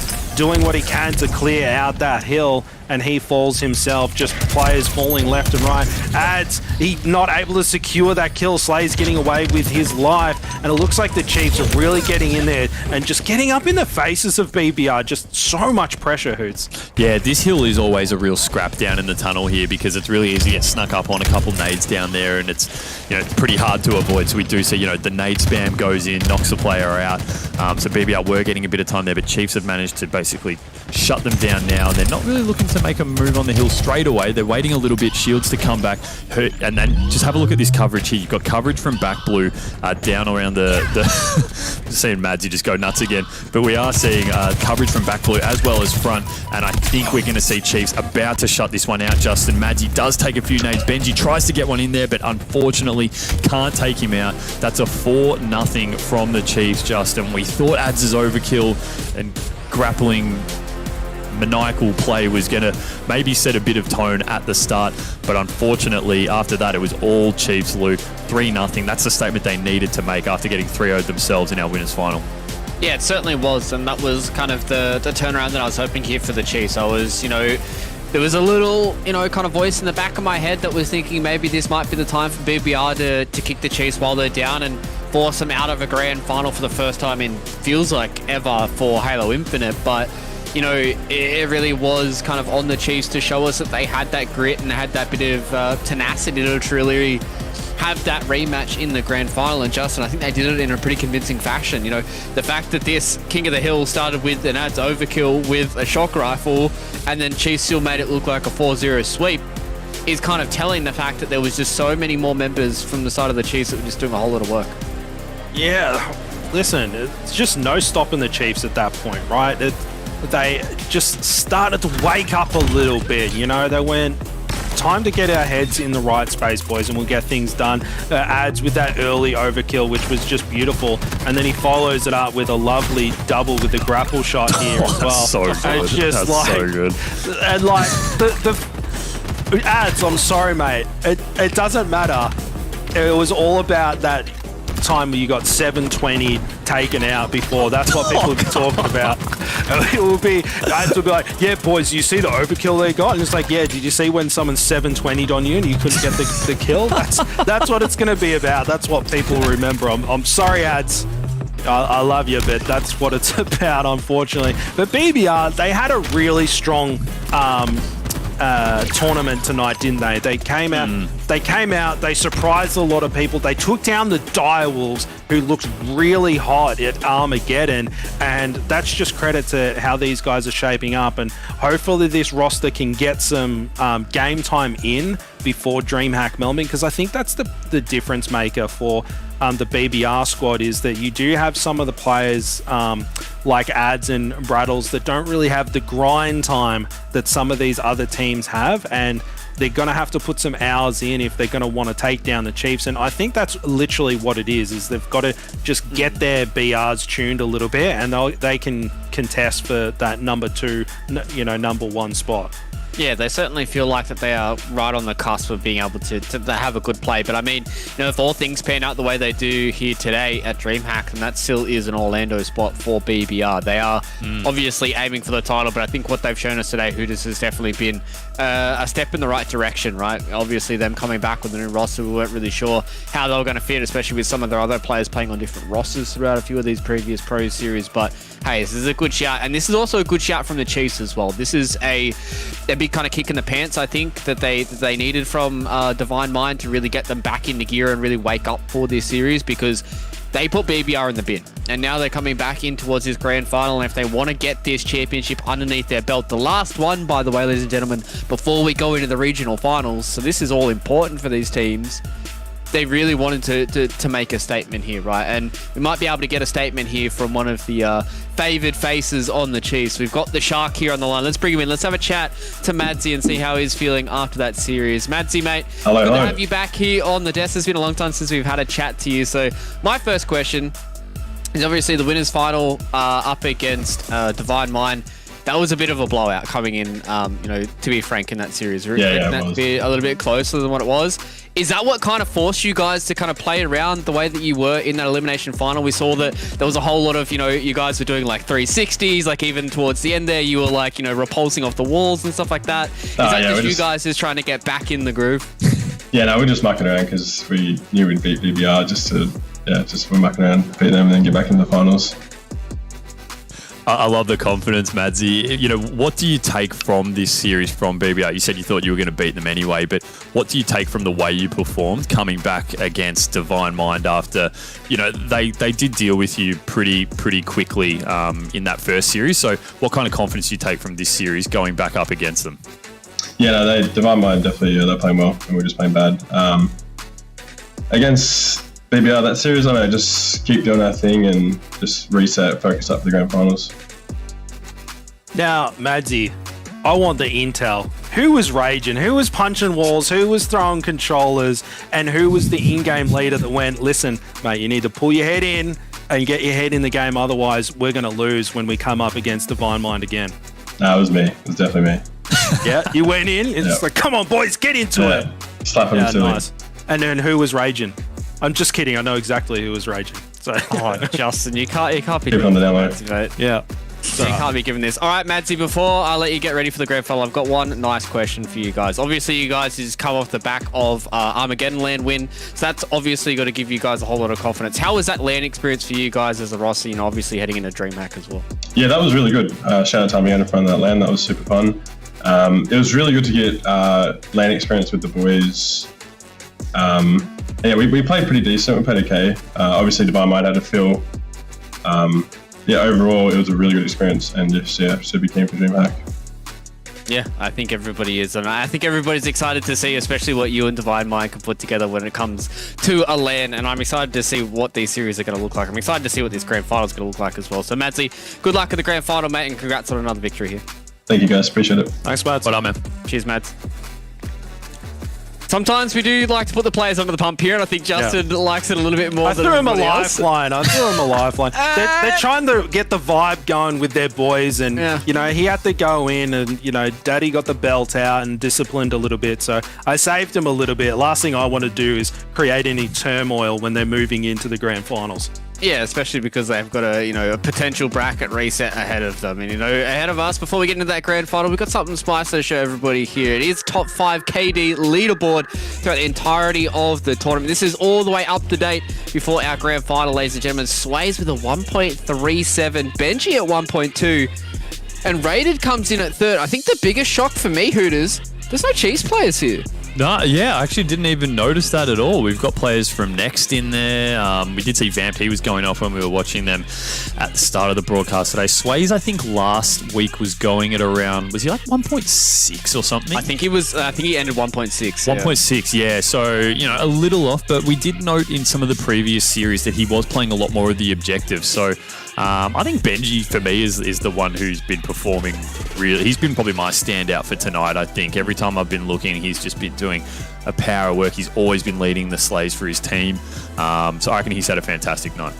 Yeah, I certainly do feel like it, and I really think that KD leaderboard really is able to show who are the star performance for a lot of their teams. So with that, ladies and gentlemen, it is time for us to get ready for our grand final. 1 best of 5, or maybe even 2 if you guys are lucky. Divine Mind and the Chiefs are going around once again, kids. Let's see who's going to be the champion of ANZ Pro Series number 7.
HCS is presented by Astro Gaming and AMD.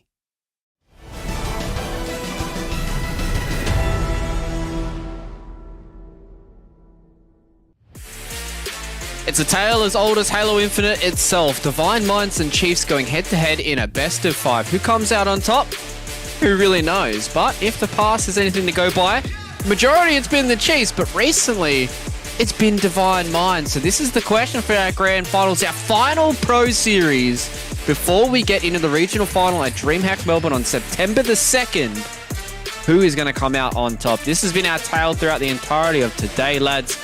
I'm so glad that we've had multiple 3-mappers. Some of them have been forfeit, some of them have been mystery games off map, but it has been a good showing for all these teams. And Hoots, I think this is the best indicator for us going into DreamHack, if these teams stay together. That's a big caveat for ANZ, but that we've got a really close kind of top 6 that's floating around in ANZ. Yeah, top 5, top 6 or so. Yeah, it really is wide open. There's 2 teams that are probably just a little echelon above the rest, but on their given day, anyone can take it. And we've seen, if you go back years and years in Australian Halo history, it's always at a big major LAN where that real upset comes. And so right now, Divine Mind are probably the front runners, but there's by no means a chance that there couldn't be an upset at DreamHack when everything's on the line. That's what I love about these things. It's when all the chips are down, that's when the teams really start to perform out of their skin. Exactly. That's when we get to separate the men from the boys on the big stage and see who really is going to perform. But we've got a Pro Series to get to. We've got a grand final to get to, lads. So Divine Mind and the Chiefs, once again, going head-to-head in the grand finals. I believe outside of the tournaments they haven't appeared in, there has been only one grand final where it hasn't been Chiefs and Divine Mind, correct me if I'm wrong, and that was the one where they forgot to sign in? No, where they all appeared, it was when Direwolves came second in there was a qualifier. I can't remember what it was for, but nice. Last qualifier last year is apparently the words that I had in my head. So either way, this has been a series that we have seen multiple times, Justin. We have seen this a lot of times, and most of the time it's been the Chiefs. But as I said, recently it's been Divine Mind, and I think today and last week it has been Divine Mind series to win, and I think Chiefs really need to step it up a notch from what we've seen to get this bracket reset and get through this first best of 5.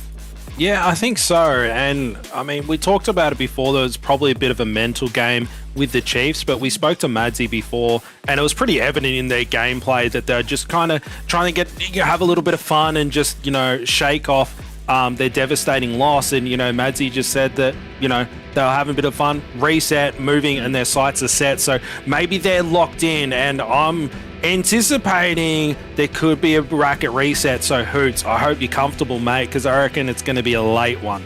You called a bracket reset last time, Justin. I don't think we got it, but I'll back you in on this one. I'm never wrong.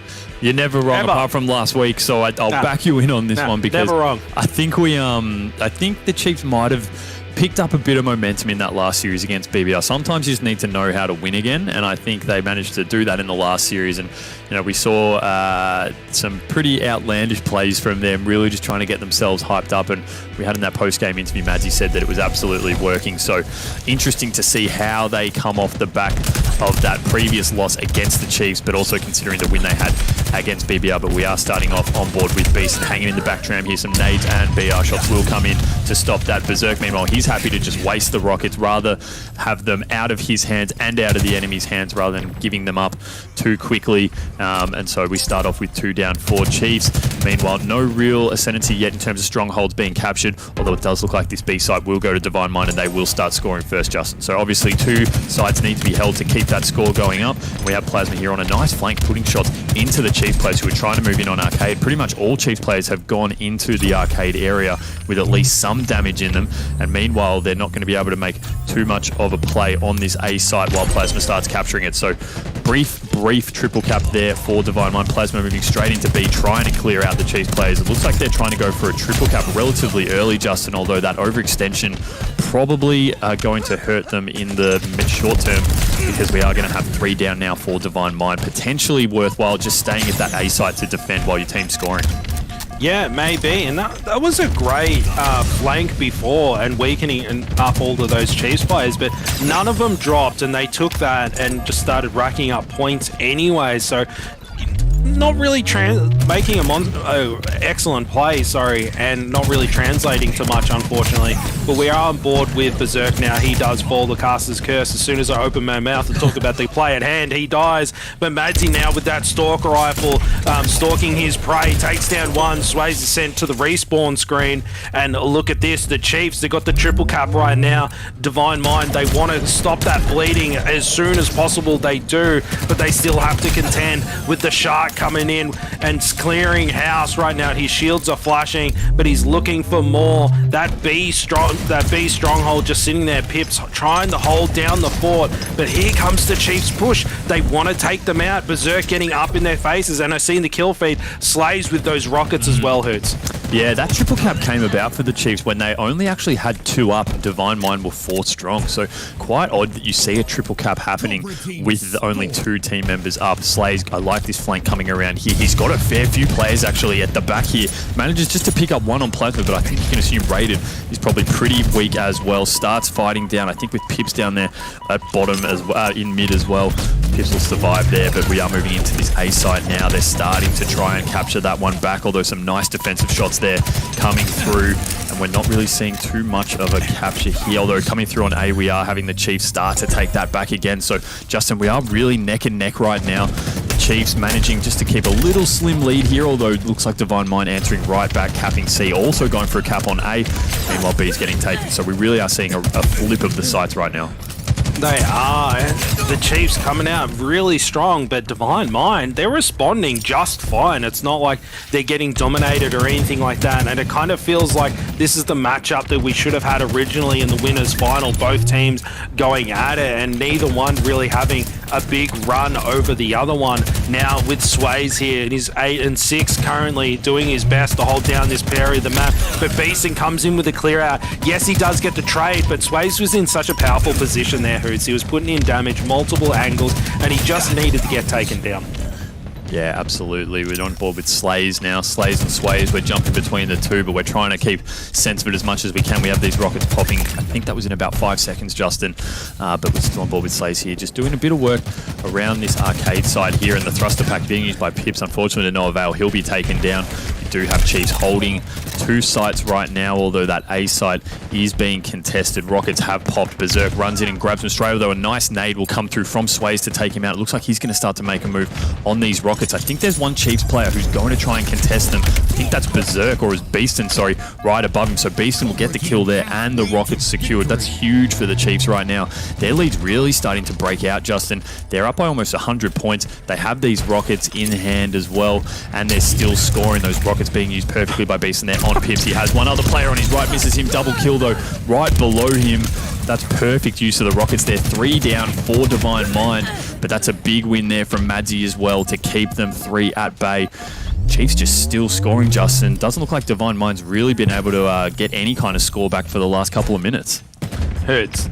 You didn't notice the stick on the Berserk there? No, I missed it.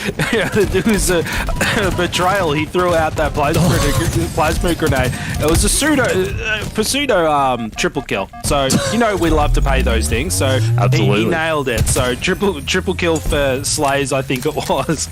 But we're now on board with Rated, who's had a pretty good night, Hoots, hasn't he? He's gone from strength to strength, and we have got a Divine Mind triple cap right now. Beeson doing his best to stop the bleeding, but he's taken out, and Madsy jumping out to challenge. Rated doing his best to push that player back, but here comes the Divine Mind push to take down the Chiefs here that were trying to flip B, but it doesn't matter. Here they come with the reset. Madsy with the Bulldog able to secure 1 kill. Rated should get an easy cleanup, which he does. Shields are flashing, but Divine Mind, they are building up some points onto the board. They've got a bit of a gap to close down, about 70 points, but Rated with a double kill for himself. Shields are flashing. Slays finally getting the killjoy to take him down, but it doesn't matter. Divine Mind still racking up some points here, Hoots. Yeah, they've really asserted some momentum here and are on a pretty nice run themselves. This is what's really heartening for them, I guess, is that the Chiefs, they have been getting runs on them, but they're fighting back every time. Swayze, you had those rockets in his hand. He does manage to get effectively a trade there with those rockets. Pips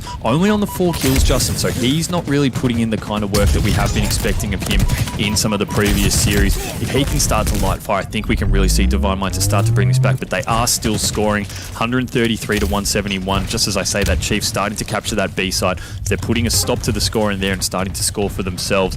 But look, we have Rated pushing through on this A side. I think he's got some help with him there. Beaston's going to be in his sides with this Stalker rifle. We've spoken about it. People using it a lot now, but it's not going to be anything against that Bulldog at close range. Sway's using that perfectly, though, now in his hands.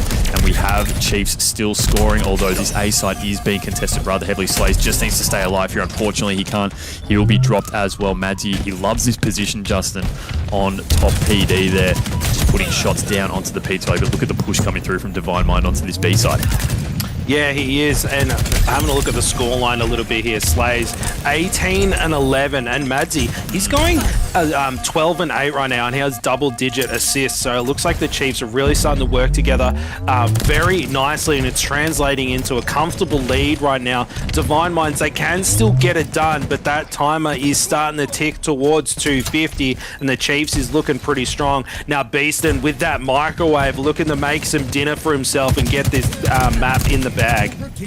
Absolutely, Beaston heading up to top PD. We have the A site being contested right now. Divine Mind really needed to try and grab that. Unfortunately, couldn't. Great defense from the Chiefs. And so now this is when Divine Mind, you might start to panic. You're 2 down on the score, on terms of players up right now. Still 2 down. It just means your pushers can't really have any kind of force behind them, as we have the Chiefs looking to close this out straight away. Justin going for a triple cap. I don't think Divine Mind's going to be in any place with 2 down still to try and make any kind of stop to this as the Chiefs keep scoring. And Justin, that's a massive turnaround there for the Chiefs to come out and take this first game 250 to 133. Pretty emphatic win across the board there. It looked like Pips was struggling a little bit for Divine Mind, but the Chiefs in general were just really all over them from the get-go, and there was one really solid run of about 70 or 80 points uncontested they put on that Divine Mind could just never get back. This is exactly the win that Chiefs needed, right? They needed to come into this series hot, take them down, and just kind of prove that they can hang with these guys. I mean, we know that they can, but tonight's been a mental battle for these guys, and sometimes you've just got to go, hey boys, we just thrashed them, that was easy, we're way better than these guys, and then you're right back into the series. So full reset mentally for the Chiefs now. They were able to have a bit of fun the previous series. Now they've gone in, taken down Divine Mind map 1, and they're looking to close out the series so they can get that bracket reset. Yeah, we spoke about, not to harbour on it, but we spoke about Pips before, and just having a look at some of his stats there in terms of like the damage he was putting out, just wasn't really getting himself in the right positions, it looks like, to be able to put that kind of pressure on the other team. So, you know, that's sort of one thing that I think we will see him improve. We know he's a great player, and we've spoken to him a couple of times because he is one of the leaders on this Divine Mind squad. So I would expect him to bounce back in this next game that we move on to, which is going to be Slayer on Livefire. Keeping an eye on Rated and Swayze as well. You know, they're the 2 players who we expect to really pop off, and Swayze was definitely doing it in that game there for Divine Mind. But as we move into a Slayer, we know that really is his bread and butter, Justin. So they'll be looking to bounce back pretty quickly on this one. But, you know, for Divine Mind, I think when you lose that first game, knowing that the Chiefs need to at least reset the bracket, that's got to start creeping into your mind off the get-go, right? It's like we 3-0'd them the last time we played, and now we're 1-0'd. So they've actually won one back off us when we were beating them pretty comprehensively in that first series we played. And, you know, there's that old adage of the reverse sweep that no one ever wants to see. But, you know, that probably starts creeping in your mind after even just one game. You start to think, surely we couldn't blow it from here. So, look, if Chiefs can net this next game, this Slayer on Livefire, then this is well on to be a bracket reset. And then when we get to that, it's just who knows what can happen. But we're still a long way from that. We have to go to Slayer on Livefire, obviously, first to 50 kills, and this is a map where we have seen Divine Mind really dominate across multiple game types tonight so far. So this is definitely one of their favoured maps. So if you would expect them to try and peg one back, it would definitely be in this one, I reckon, Justin. Yeah, I think so, and I'm going to harp on it about it one last time. I promise this is the last time. But the mental game, and you kind of touched on it with, from the Divine Mind perspective, it is like, surely we can't blow this lead that we have with these guys off the rip, and it does look like we have a bit of a lag out. That's unfortunate. Apologies about that one, folks. We'll try and get the lobby sorted as quickly as possible. These things happen when you're gaming on the line from ANZ, so we'll try and get anticlimactic, isn't it? A little bit anticlimactic. We'll kind of build things up, but I like the sound of my own voice, Hoots, and I know the chat absolutely loves when we talk, so why don't we have a bit of discussion? I want an exact prediction to how this next series will go, map by map. Well, I'll be completely transparent. When we were chatting during the last ad break before we came back on the screen here, you were predicting a full reset. And then I think Chiefs to win. Am I correct in saying that? No, I was flip-flopping a little bit. I said privately that reverse sweep in favor of Divine Mind, but when you're on broadcast, you say reset. Always go for the reset. You gotta put the vibes out into the universe, Hoots. You gotta put them out there so the universe giveth to you. So that's what I was doing for the chat. So I hope they appreciate that. All right, I'm going to say then I reckon we'll be looking at a 3-2 Divine Mind in this series. So I think this will go the distance, this one, but I'm not sure. Yeah, I'm not sure we'll see a full reset. For those of you watching at home who might be wondering what we're talking about, given that these two teams played each other in the winners' finals and Divine Mind won that one, what effectively the Chiefs need to do if they want to win this is to win this first best of 5, and then we reset the bracket and they basically go again and play another best of 5 straight after that. So we're not resetting the entire bracket, championship bracket, I guess, but we will be a series reset. I should probably say instead of a bracket reset. That would make more sense, Justin. But we do just have a look at the scoreboard here. Some of the game types we are coming up with after the CTF on Bazaar, Justin. That's one that it's a bit of a contentious one, I think, around the community in terms of that game type. They can be quite long, but that really is a war of attrition, and I think these two teams love that kind of scrappy battle. So I'm looking forward to seeing that one, which we will inevitably get to, given that we are doing a best of 5. But then we move on after that. King of the Hill Live Fire, a game type we have seen Divine Mind play really well so far tonight, but also we did see the Chiefs in that last series against BBR perform quite dominantly in that as well. And then we do get to a game 5 in this series. We'll be going to Slayer on Recharge. So just bear with us while we are getting this lobby sorted. It's better, Justin, I think, to have a dropout at the very start of the game rather than halfway through where we have to basically quash all the momentum and start from scratch. Yeah, 100%. Now, I want to see some predictions in the chat. I mean, you put yourself out there, right? You expose yourself to ridicule and criticism when you make a prediction, right? So I want to see some activity in the chat. How do you guys think this series is going to go? But, you know, we're looking at the maps before, and I think something that's really interesting is CTF on Bazaar, because that was a map that the old Chiefs roster was really known, well known for just being ultra dominant on. There was just, you couldn't stop them. But that old Chiefs roster is split up, and Pips is now on Divine Mind. Does that mean that this is going to be the game of the series, potentially? Luke, are you going to come in, mate, or what? Are you just going to sit there and watch? Are you going, yeah, just... I was hoping to just be a fly on the wall. Right. I just wanted to be this. You are annoying like a fly, so... This omnipotent doing god things that well. would just watch down on my two little casty boys as they're trying to fill some dead air and still waiting for the game to be back on. So, continue. Oh, God. Well, prediction, mate. Come on. Luke, mate, don't put an invoice What kind of a throw is that? You guys think I actually do work? My prediction is, if I was a spectator, I want a bracket reset, just to see these guys go the distance. But if I was a betting man, I would probably say, I think I'm probably gonna have to say what Hooters is gonna say. I think it's a 5 mapper here for Divine Mind. I feel like from what we've seen from them so far, they've been a little bit more consistent as of late.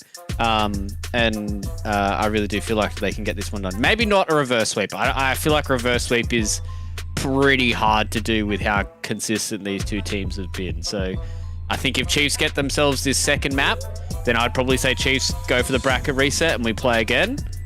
But if this next map goes to Divine Mind, I feel like it's going to be a 5. I don't know, the reverse sweep. I mean, Raided and Pips come out, start shooting bodies again, and suddenly, there's some fresh holes in the plaster next to the Chiefs boys, and broken controllers, just get in their heads a little bit. Well, that's what it's worth mentioning, right? Because is that what you do if you're on the flip side of, if you're Divine Mind and if you've been watching the broadcast, seeing that the Chiefs guys are trying to amp themselves up with some crazy plays and things like that, do you just say, no, we're just going to try and get in their heads at the start. We're really going to try and rattle them, just annoy them, make them angry, because, you know, we sort of heard Mads say in that interview, like, when they're angry, they're not playing that well. So you got to do it. An early back smack to a dead body or something like that, and making them think, are you guys seriously going to be doing this right now? Get them angry, get them worked up. Because some teams perform well when they're angry, others not so much. And perhaps Madsy gave us a bit of an insight into what the Chiefs are like when they're angry. That certainly could be a good idea for, you know, these Divine Mind lads, but it's all about whether or not it actually works, right? Because we saw what they did in the, you know, in the elimination final, where they decided to have some fun, and then that seemed to be the best Chiefs that we saw. Maybe they were coming into that series against Divine Mind and feeling like they should be playing a little bit better. You know, I feel like maybe it might not be so much about the body disrespect or, you know, that kind of stuff. It could be an internal thing, right? And now that they've shaken some of that rust or cobwebs or whatever you want to have, you know, and say it, maybe that's already gone and then nothing is really going to matter. But either way, it is all ifs and buts, and what we've got in front of us is a series, and what we've got in front of us is a game.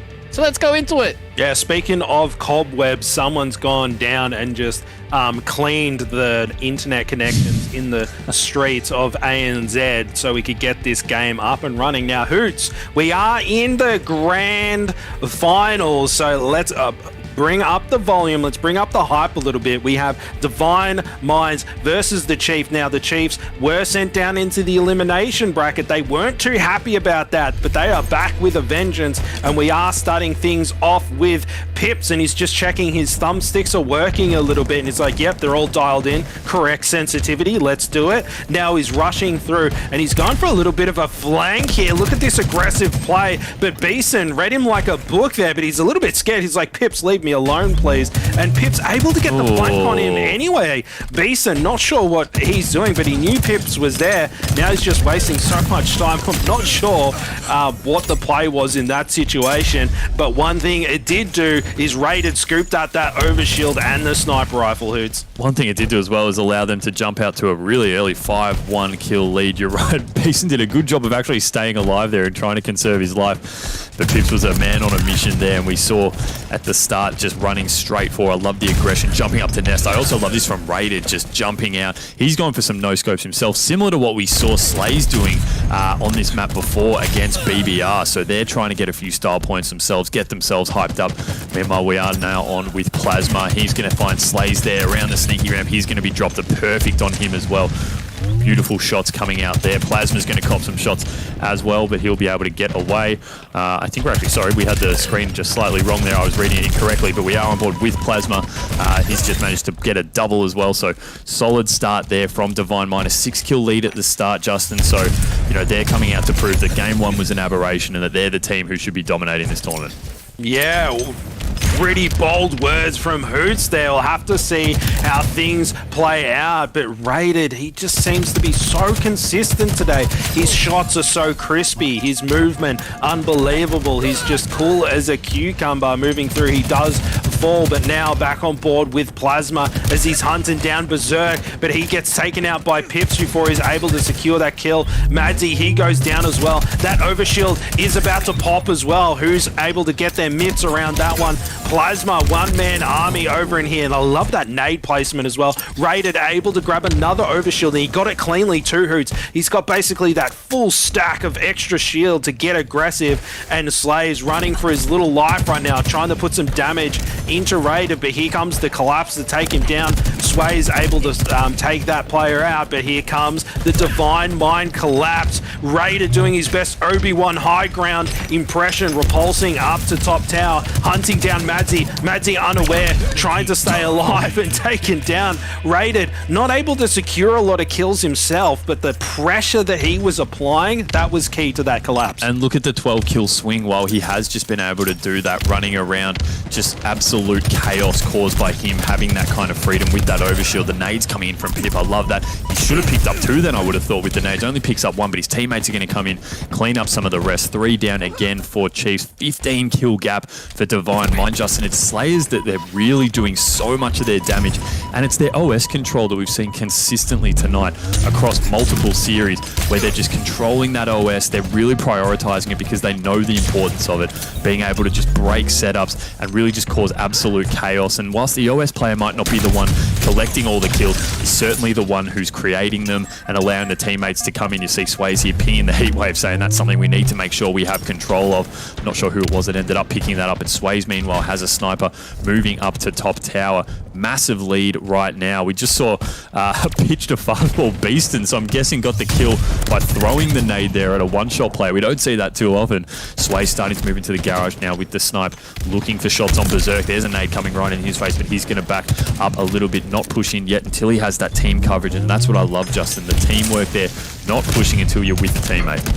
Yeah, and this rotation from Divine Mind to, look at that jiggle peek from Berserk there, doing well to fight multiple players there to stay alive. That OS, Madsy with the perfect position to shut down that OS grab, but got Sways, goes in and picks that one up. Yeah. And look, he thought about switching to his BR to take it down. He's like, nah, bro, I'm going to hit it. And perfect shots there to get the double kill, but that OS has been taken out of the picture. He got a couple of kills, but they didn't really get any map control or collapses onto players there, so just a couple of kills.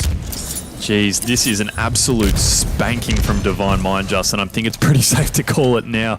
A 6 more kills required to send it home. It's going to be another stake. Divine Mind just love the stakes when it comes to Slayer. They always seem to be getting at least 1 or 2 a game when we're watching them. So 6 more kills, looking to round this out now. Raided just with that heat wave, putting in some damage. He's still got it in the back pocket here, moving around onto the sneaky, just chasing. You've got this much freedom when you have a lead like this. Slays, unfortunately, can't get him, even though he had the jump with the melee. And with 3 more kills to go, Berserk's going to be caught underneath tower.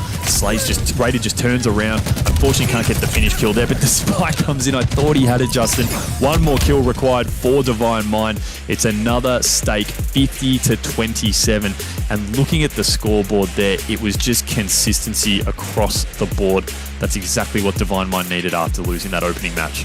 Yeah, it was very interesting. That was just dominance, right? That was pure dominance. And I don't know, like Divine Mind, they're not even shooting bodies yet, but are they already back in the heads of the Chiefs? Or is it just these juggernauts just going at each other and just trading things out? Is it just Divine Mind playing too well that the Chiefs just can't get things going? Sometimes that's just the way that it is. When you're playing Halo and everything is going your way, you get the power-ups, you get the weapons, you get a couple of picks, you just build that momentum and you just keep collapse.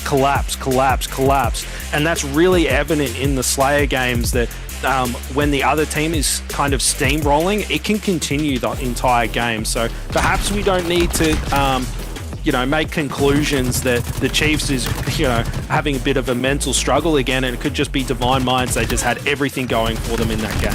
I mean, the Divine Mind players, there were 3 of them that had single-digit deaths, so they just weren't getting killed either. It was a really, really solid performance. I think you're right, Justin, what you said before, is that what does that do to the Chiefs? The momentum that they had coming into Game 1.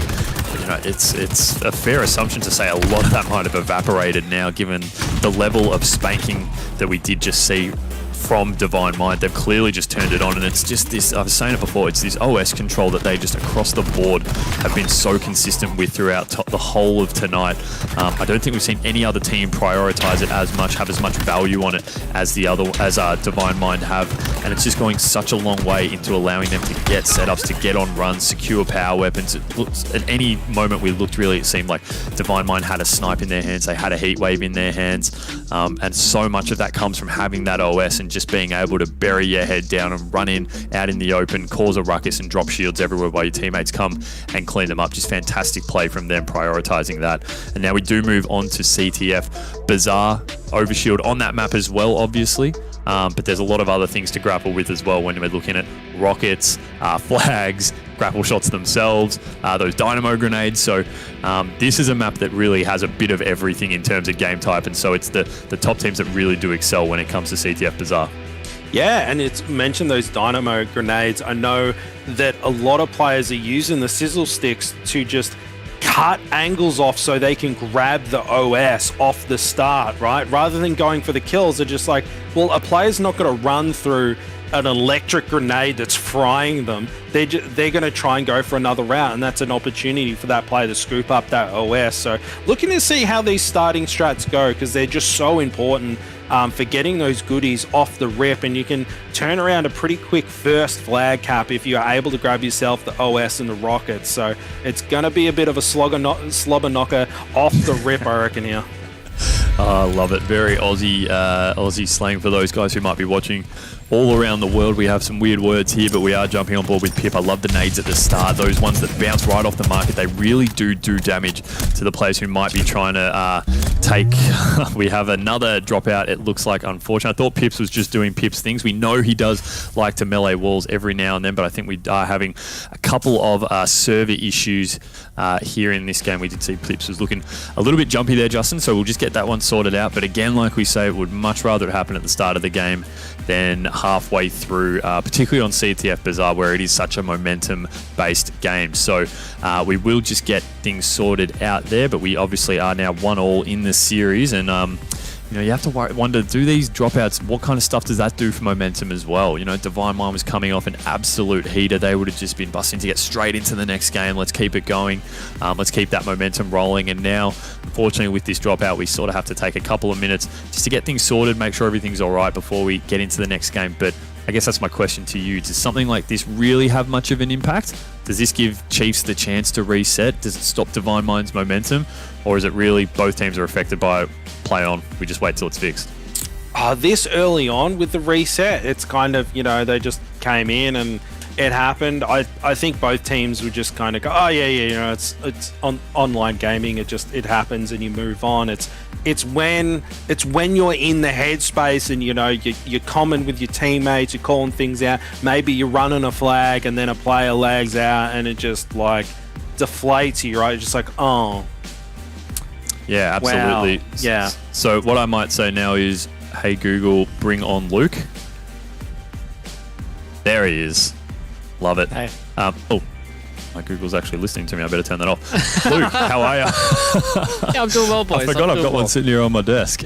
Yeah, that could have been pretty awkward, especially if it did try to actually bring me on. And do some weird stuff. Either way, I think this is a good time for us to change gears a little bit, lads. Obviously, there's been a few of these issues, so I think this is a good time for us to take a break, relax, talk about a few things like DreamHack.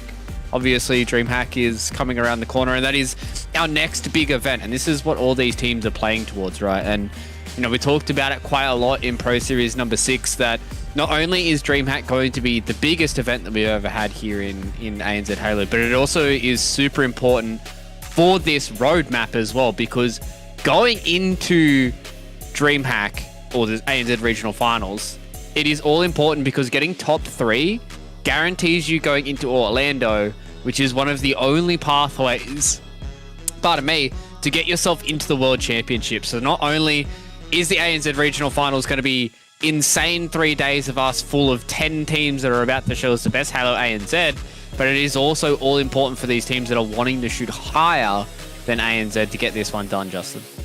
Yeah, I think so. And I mean, we're talking about how the big dogs are going to make their way to Worlds and the finals at DreamHack. But I want to talk about that open bracket, right? It doesn't matter your skill level, how many scrims you've had as a squad.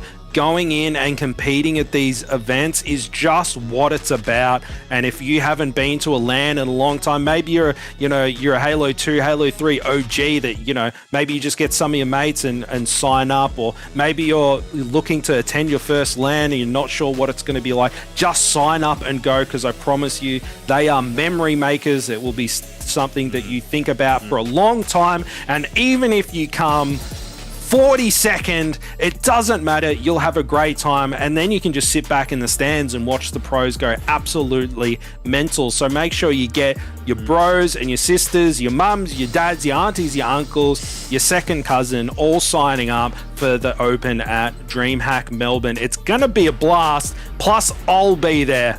Actually, that's probably going to drop attendance, but it's out there in the universe now. But look at this, we're going in, and it's chicken slaying time. Who's up for McNuggets? I'm ready for the chicken map, ladies and gentlemen. Let's get into CTF on Bazaar. Justin, trust me, I worked at McDonald's for a few years. It ain't chicken in those nuggets, mate. So I think we'll be maybe a bit of KFC in this one instead. That's where all the real chicken is, but we are just waiting. I hear that's where Barcode is right now. Yeah, I know. That's what I've heard as well. Yeah, he's just waiting for... He's on shift. Yeah, exactly. He's on graveyard, folks. Sorry. So we are just waiting to load in now. Fingers crossed we've got all that stuff sorted. We do now have, I guess if you look at Divine Mind, only 2 maps away from actually closing this out. Meanwhile, Chiefs 2 maps away from resetting this series and forcing us into another best of 5. But we do just wait for this to log in, and I think we're all good. We're not having any players meleeing walls, so we are on board with Pips because he's the one who's going to tell us straight away, Justin, if we do have issues. And as I said before, I was saying those grenades down there, down onto the dynamos, can be so effective if your teammates are in a position to stop that OS run. But unfortunately, they weren't. And what we have there instead is Slays just jumped. Sorry, it is Slays. I'm getting confused. Just jumping straight out with that OS, and look how he's able to just run straight into the flag here and still have full shields and a little bit of OS when those rockets are going in as well from Berserk. A bit of friendly fire there, but it's helped secure that kill. And Chiefs really pushing in strong. There's a double out of Berserk. That is 4 down for Divine Mind, but the flag hasn't really been run yet. So it took them a bit of time to get away with that flag, and that gives Divine Mind a great chance to start to overextend. And I don't even think they're really in a position to be running this, the Chiefs. So that's just a really unfortunate turn of events. I think we can see Plasma here hovering around that flag. They're going to get the return. So, geez, Justin, when you have a setup like that, you then have to flip here. Look at this, Chiefs 4 down. So Divine Mind at least able to get some kind of momentum back. They weren't really in a position to start to run a flag themselves because they were so heavily on the defensive, but at least they're able to answer back. And so, Chiefs, you can't just be pushing us around like that. Oh, and a monstrous triple kill from Pips there to shut down that push, and that was just unfortunate. I think maybe a Divine Mind player had a really good spawn and was just able to shut down Slays as he was trying to run that flag. And you know that Berserk turned around and going, boys, what the hell happened? We've played it perfectly and the flag's not moving. So unfortunate for them, and that flag, it is kind of stalled a little bit. It's not really going anywhere, but Slays getting the better of Pips in that situation there, grabs himself a couple of sizzle sticks. He's looking to make himself a bunning snag, throws one out. Sways caught there, and he's taken down with an assist medal coming in, and Slays just staying alive bottom mid, doing a bit of a shopping down in the market. And we've got a flying POV at the moment. Looks like all the chickens have already been turned into dinner. Beastin with that overshield. That's a second overshield for the Chiefs, and now moving in. Maybe take 2 to get this flag moving, Hoots. Yeah, and with this OS in Beaston's hand, this is really crucial as well in helping them get this flag over the halfway point. Pips, he's not trying to overextend too much yet. He's just hanging around down in the alley, causing a bit of a distraction. Meanwhile, the flag is up at top market. So Beaston's down below here, not in a position yet to be grabbing the flag. And Plasma comes up with that big win there. 1 down, 1 up each, I should say, for the Chiefs. I think with Pip going down, though, this flag could still be capable for Madzi. He's going through the double doors. I like that. It's a smart play. It's the quickest way to get through there. And I think he's going to have all the support he needs. That's another bumble from Madzi, Justin. We've seen a few so far tonight, but I think they're in such a good position that he can waltz that one straight in. So we do have, within about 3 minutes, the Chiefs putting in the first flag here with Madzi, and he's already straight back on the offensive here, taking down Rated. Yeah, and that was unfortunate. He wasn't able to connect with the back smack there. He does go down. Berserk with a lovely banked grenade off there, and the cool guy points as well. He just looked the other direction and moved on. Now Rated getting the better of Berserk there with a bit of help from Plasma to take him down. And then here is Slays with a bit of a little cheeky strafe there, taking him down. Now Sways on board with him. He's checking out the double doors. No bounces there, holding him back from entering the club. Now Sways launching into the map. It does look like he might be able to get a flag moving, but Magic has something to say about it. But reversal for Sways, taking him down and looking. His players trying to call him out. He gets in. He almost gets that kill as well, but boy, did he do a lot of damage there. Just such a nuisance. Absolutely. I thought he was going to get that second kill as well. It would have been completely outrageous, but gee, he came really close. This OS is now about to pop. Pips is able to grab that and pop it in, and it looks like we are seeing Divine Mind starting to run a flag. It's rated. Pips, now knowing he has this OS, he's going to get nice and on the offensive because he knows, look at this, the overextension is coming from Chiefs. So Pips starting to get involved here, getting around, making sure the Chiefs can't get over onto his side of the base. Just hanging at these double doors, and this OS is allowing him to stay alive like this. I think we did have one player manage to get through here. We have a big push coming through double doors, and unfortunately for Divine Mind, I don't think they're going to be able to put this one in. Plasma just has to try and stay alive, cause some defense here. We have Chiefs starting to move in to return this flag, and I think he's not going to be in a position to get it.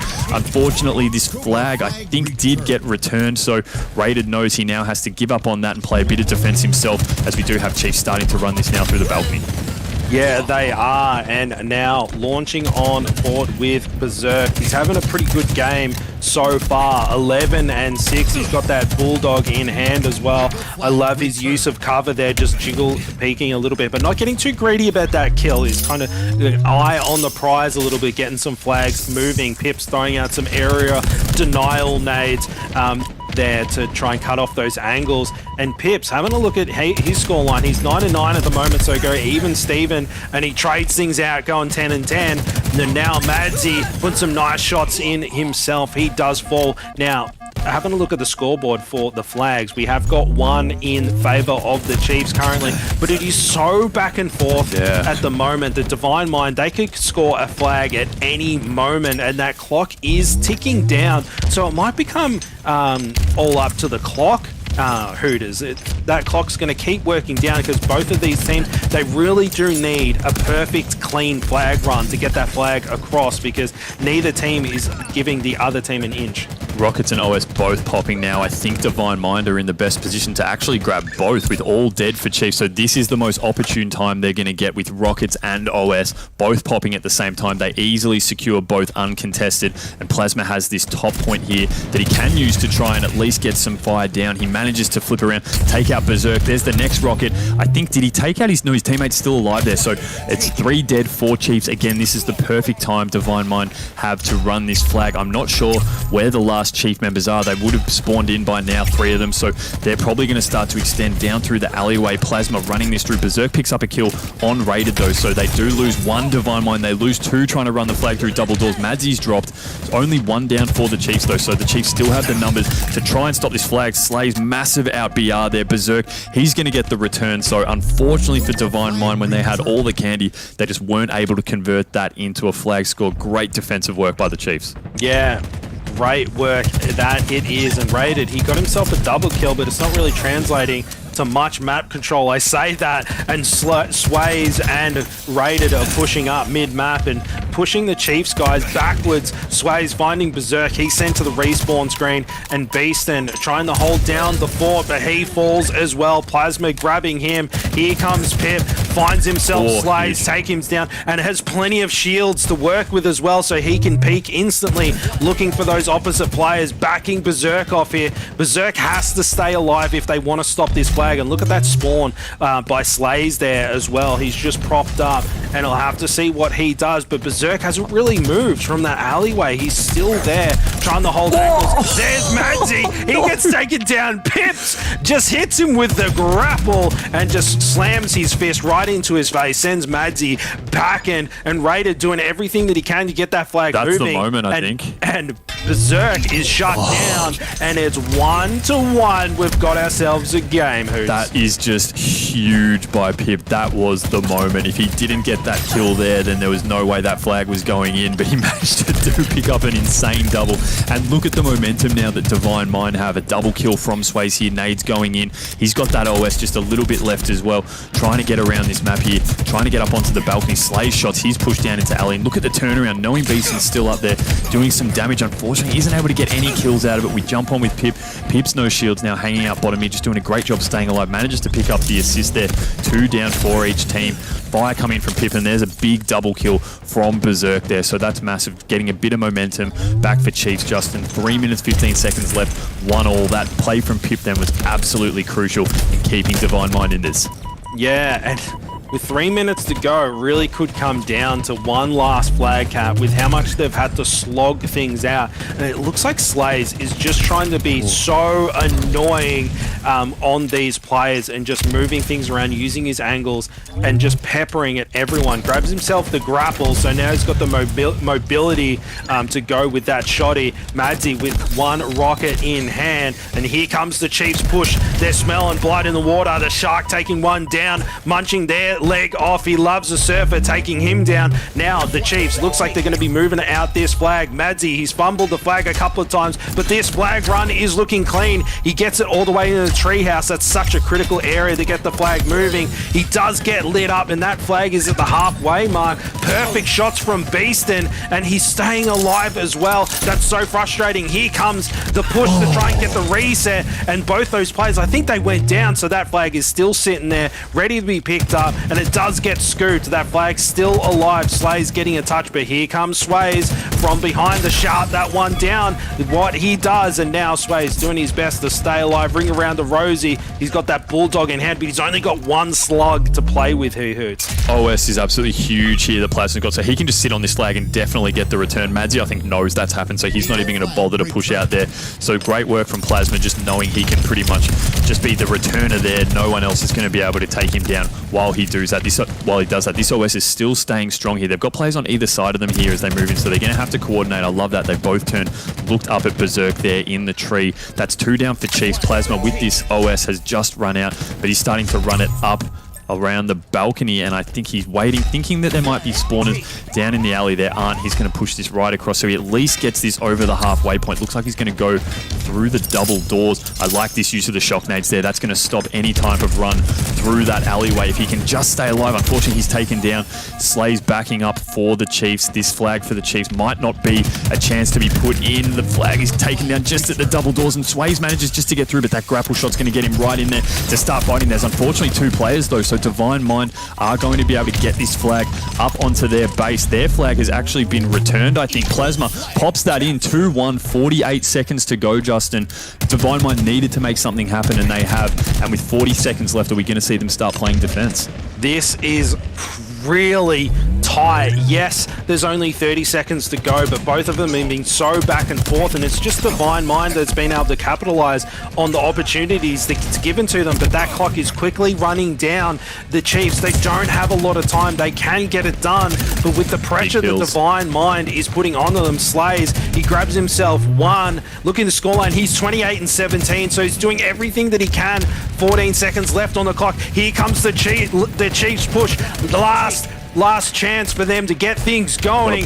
No holds barred. They've just got to get in there. Madsy with the double kill and the kill feed. Triple kill for Madsy. And here comes Rated with that Bulldog holding things down. Beeson trying to get that flag moving. Here's the shutdown. He gets the better of Rated. That flag is on the move. And Madsy with that overshield hoots. Madsy picking up another kill. He grabs the Spanker as well. And that flag, they have to keep their mitts around it. Double kill killing spree for the Shark. Looks like Divine Mind might need a bigger boat, because here he comes. He's running that flag. He's got the overshield. He gets it through the double doors. No bouncers waiting for him. Does look like he's going to be able to get it in, and he slots it in. 2-2. We're going to overtime.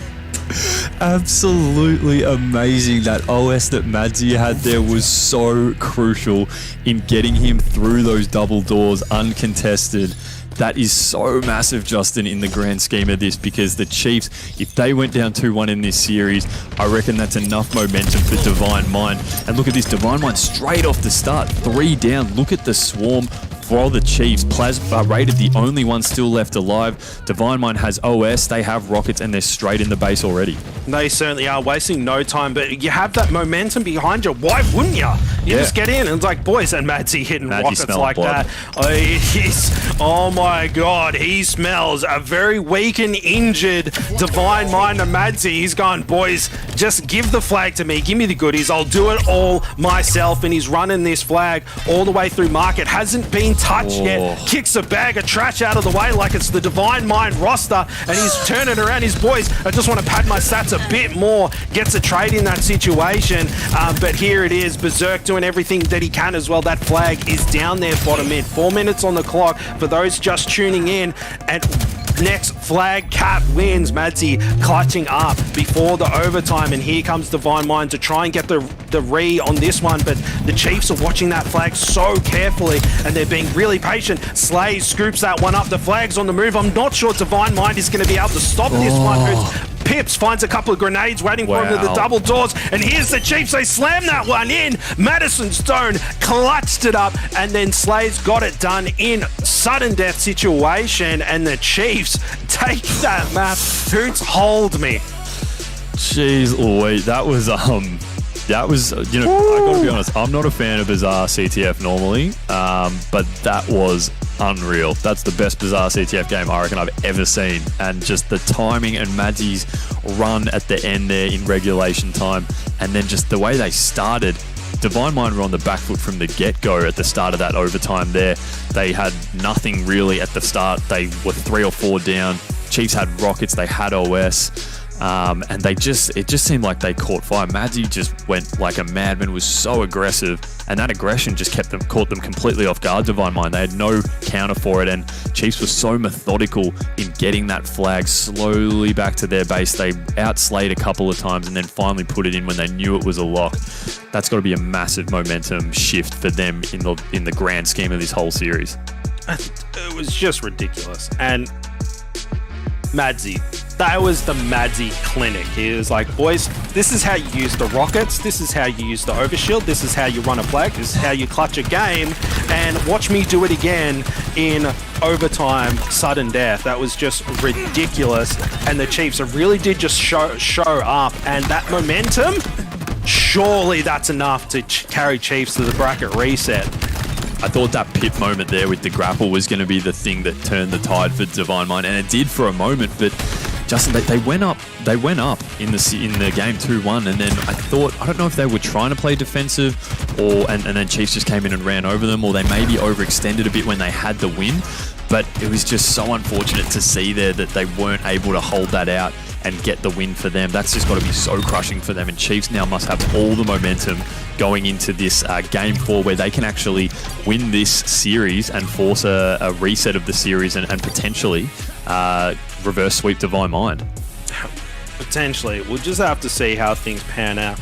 I'm preparing myself for a very long night and late night game of things. I'm so excited. I love it when we have a match like this, Hoots. It's, you know, sometimes it's a bit of a blowout and you got to go, oh yeah, you know, this team could totally bring it back, and then in your head you're going, they're totally not going to bring it back. But this is going to go back and forth. It's going to go down to the wire, and you know, Divine Minds, they're going to be licking their wounds a little bit. They're going to be licking their paws in the corner, and Chiefs are going to come in hot. But I think Divine Mind will bounce back. They seem to do well under pressure in those hot situations and try and keep games as competitive as possible. So maybe they'll be able to bounce things back, and they do have an extra series in their back pocket as well. Hopefully, as something you mentioned early on, before we started the series, is that doubt creeping in. It's like, boys, we can't choke it. We can't choke it. We can't let them reset. But we'll have to see how things pan out, because we are in game already. Enough yapping. Game time. Double kill for Beeson, securing plenty of points for his squad off the rip there, and we are playing King of the Hill on live fire currently. That overshield has not popped just yet. 5 more seconds, but it does look like a few players are setting up, ready to scoop that one up. Hoots. Yeah, we've spoken about it before, that Divine Mind really prioritise that overshield. You know, they use that as a way to start their initial pushes, to be able to get in and break setups. We do see they have managed to secure it this time again. I think is it Rated, I think, that's managed to pop it in there. So Rated's going to be the one running around all throughout the map, and we do have him here. Actually, look, so a lot of it's been wiped already, Justin. So Chiefs have done a really good job to try and neutralise this OS as quickly as possible. But meantime, look at the scoreboard. 3 down, 4 Chiefs. Divine Mind now setting up in this hill. And this B1, there are quite a few areas to be able to hide around while still racking up hill time. So it's not like a lot of the other hill times, particularly on streets that are nice and open, where you can be taking damage while in the hill. You see Plasma here. He can keep his head down. He's still holding hill time. And look, Divine Mind already starting out to a pretty strong lead, filling up almost half the time limit right now for this opening point. Yeah, and doing well, locking it down too. You're takes down one player. Shields are flashing. That classic Halo shield recharge sound does go up, and now he's holding down the fort. He does fall, and I think the sniper rifle falls off the map as well, so that's going to be out of play. Didn't really have the chance to use it too much because he was too busy holding down the hill for his team, but it does get swapped over to Divine Mind. They're about halfway on the ticker to taking this one out. For those just tuning in and are not familiar with the new setup for King of the Hill, is that it's not a time-based system anymore. It's based on points. You win the hill or you lose the hill, and you've just got to get that timer up, win it, and move on to the next one, and they're going at it to make that things happen. I'm not sure what the hell happened there. I think the repulsor sent them back right there, but we're on board with Beaston, who is currently 5-3, so doing pretty well currently, but that hill just seems to be going back and forth. Yeah, and there's just a lot of chaos down at the bottom here. I think Divine Mind have had the better rub of the green for the most part, getting some real good solid chunks of time, whereas the Chiefs are being forced to scrap, and they are getting towards the end. Divine Mind, they are only one man up right now, but they have still gotten even closer, just a little bit more time. I'd say it's about 5 or so seconds left required to secure this first point. Snipe popping in about 20 seconds, but the hill is where all the focus is right now. I think Divine Mind might have even just picked up an OS semi recently. I'm not sure who has got that in their back pocket or who's put that in yet, but Chiefs finally able to get a little bit of time right now. We have Divine Mind a little bit split off the spawn. We got raided over there in Garage. He should be dropped, taken down pretty quickly. Pips taken down really quickly as well. 2 down, 4, 3 down for Divine Mind. So the Chiefs just moving in now, going to get a little bit more hill time, knowing that Sways is the last man alive here, but he's doing a good job playing defense, keeping Slays off it there. But Madzy with the snipe takes him out from down near Garage, and more time for Chiefs now, Justin. They're starting to get close to wrapping this first point out as well. Yeah, and they seem to have a really good setup too. But here comes the flank from Pips. He's in there with Garage with a heat wave, taking down Madzy. Here to break that setup, but he falls himself. Chiefs setup just a little bit too strong there, who's able to take them down. Here comes Berserk and Beaston. He staying back in the hill, locking down point number 1 in favor of the Chiefs. Here comes Plasma sliding out, finding a wild Berserk, taking him down. And this next hill has popped and is working down. I think that OS popped as well, Hoot, so I have to keep an eye on what's going on with that. It's about to. It's just about to. 4 seconds to go, and Madzy, he just seems to be locked on. He is not missing, and Pips, last man alive. That OS has popped. I can see that little yellow diamond in my peripheral vision, so I'm not sure who scooped that one up, but Pips in the hill right now trying to lock things down, but Plasma sniffing out Slays. He's in a bit of trouble. The prediction nade comes in to hold them back. There is some help from Madzy there. He cops a grenade. He goes down as well, and Plasma doing well to stay alive in this situation and pushing players back, and Divine Mind doing really well. They've got such a massive lead on this hill. Yeah, Plasma had that OS back tower there, so that was what enabled him to stay alive despite a fair few nades being thrown at him. And I love this placement here up on top, providing fire. And look, even the drop ball, utilising that, has been given a little bit of a buff recently, so players are more inclined to actually try and use it. And that alone has enabled his team to keep the Chiefs at bay. They're going to take this second hill tied up at 1-1, Justin. I don't think Chiefs are in a position to put a stop to it there. And so now we move to this third hill over at Garage, raided top mid, hanging out there with the Commando. Just moving now bottom, trying to get a different angle over on Garage here. I like this jump, moving up, making sure top mid's clear. Berserk though, well, it was a Madzy actually that came in with a bit of a nade that helped finishing off with the BR there. And Sways now is going to move in with this heat wave. He only has one teammate up though, so moving into the hills probably not the wisest idea, but he is in a bit of a pinch. He needs to move back, and I like this, conserving his life a little bit. There's no point rushing through, but time does become a bit of a factor, right? The Chiefs are already well over halfway to securing this one, and Beaston, he just knows he's sitting there. I don't know how Sways realized he was there. Beaston just hiding behind the pole. Chiefs are taking this one completely uncontested, Justin. I think if you're Divine Mind, you give up on this and just get ready for the next one. Yeah, a little bit. Sometimes you just got to give it up and use that time to strategize a little bit and get a different position on the map. Now this one... This is the chaotic one. This is difficult to hold. It's basically just like who can, like... jump around and avoid grenades for the longest in a really rough position. And it looks like Slays is the man. He just grabbed that OS too. That is just so critical for the Chiefs roster. Grabbing that OS means that he can just ring around the rosy, that podium there, and just cop grenades left and right, and it doesn't matter. He can just absorb so much damage, but he's too busy with his stat line to worry about the hill he's pushing in. And Madsy there at the back to jump in the hill and turn this one over for the Chiefs. And it's already halfway done. That was clear. That was quick. Now Berserk 12 and 14 at the moment, and now moving in, trying his best to support Madsy. Madsy's shields are flashing desperately. He wants to stay alive. He's doing everything that he can, and Berserk right there to help him out. It's like, Madsy, I got you, bro. Don't worry about it. Grabbing one, Pips with some nice shots to take down Berserk there, and Chiefs, such a sliver. It's wafer thin, Hoots. It's wafer thin. They need to get it down. They stopped them at just the last moment, but they have to be completely flawless here. They cannot afford to leave this hill uncontested for too long, because the Chiefs will jump right in knowing they only need 1 or 2 seconds. They can just spam straight in there, and this double kill from Beeston's going to go a long way into helping them secure that. Berserk's going to jump in now, take control of this hill. They will take 0.3, so 0.4 I should say, sorry, so 3-1 up the Chiefs. 2 minutes 52 left on the clock. Time still not really a factor yet for Divine Mind, but they do have to be conscious of that scoreboard, because if the Chiefs win this one, it is game over. Beeston dropping down bottom mid, conserving his life, gets a heat wave for his troubles as well. Fortune favours the brave as he now starts to move around through the garage, and he's going to catch a few members of Divine Mind unawares. He can just start spraying some of that heat wave in there and start picking up a bit of damage. But meanwhile, Slays jumps in as well, drops Pips, I believe it was. Divine Mind 2 down. Chiefs now with a little bit, they actually just recently lost their lead actually in this hill, and Sways is in a really commanding position here, so he needs to try and hold this top mid area, looking over the snipe spawn. Madsy has picked up that OS, so that's crucial. He's going to know that he's coming through. The nades go in predicting, but don't take much damage off Madsy. He can still stay around here putting in damage and just hold them off the hill, the Divine Mind squad, while his teammates start to get in position as they're moving in now. But look at the attention he's grabbing, being down up in this top mid, dropping down now, Justin, and pretty neck and neck on this hill so far.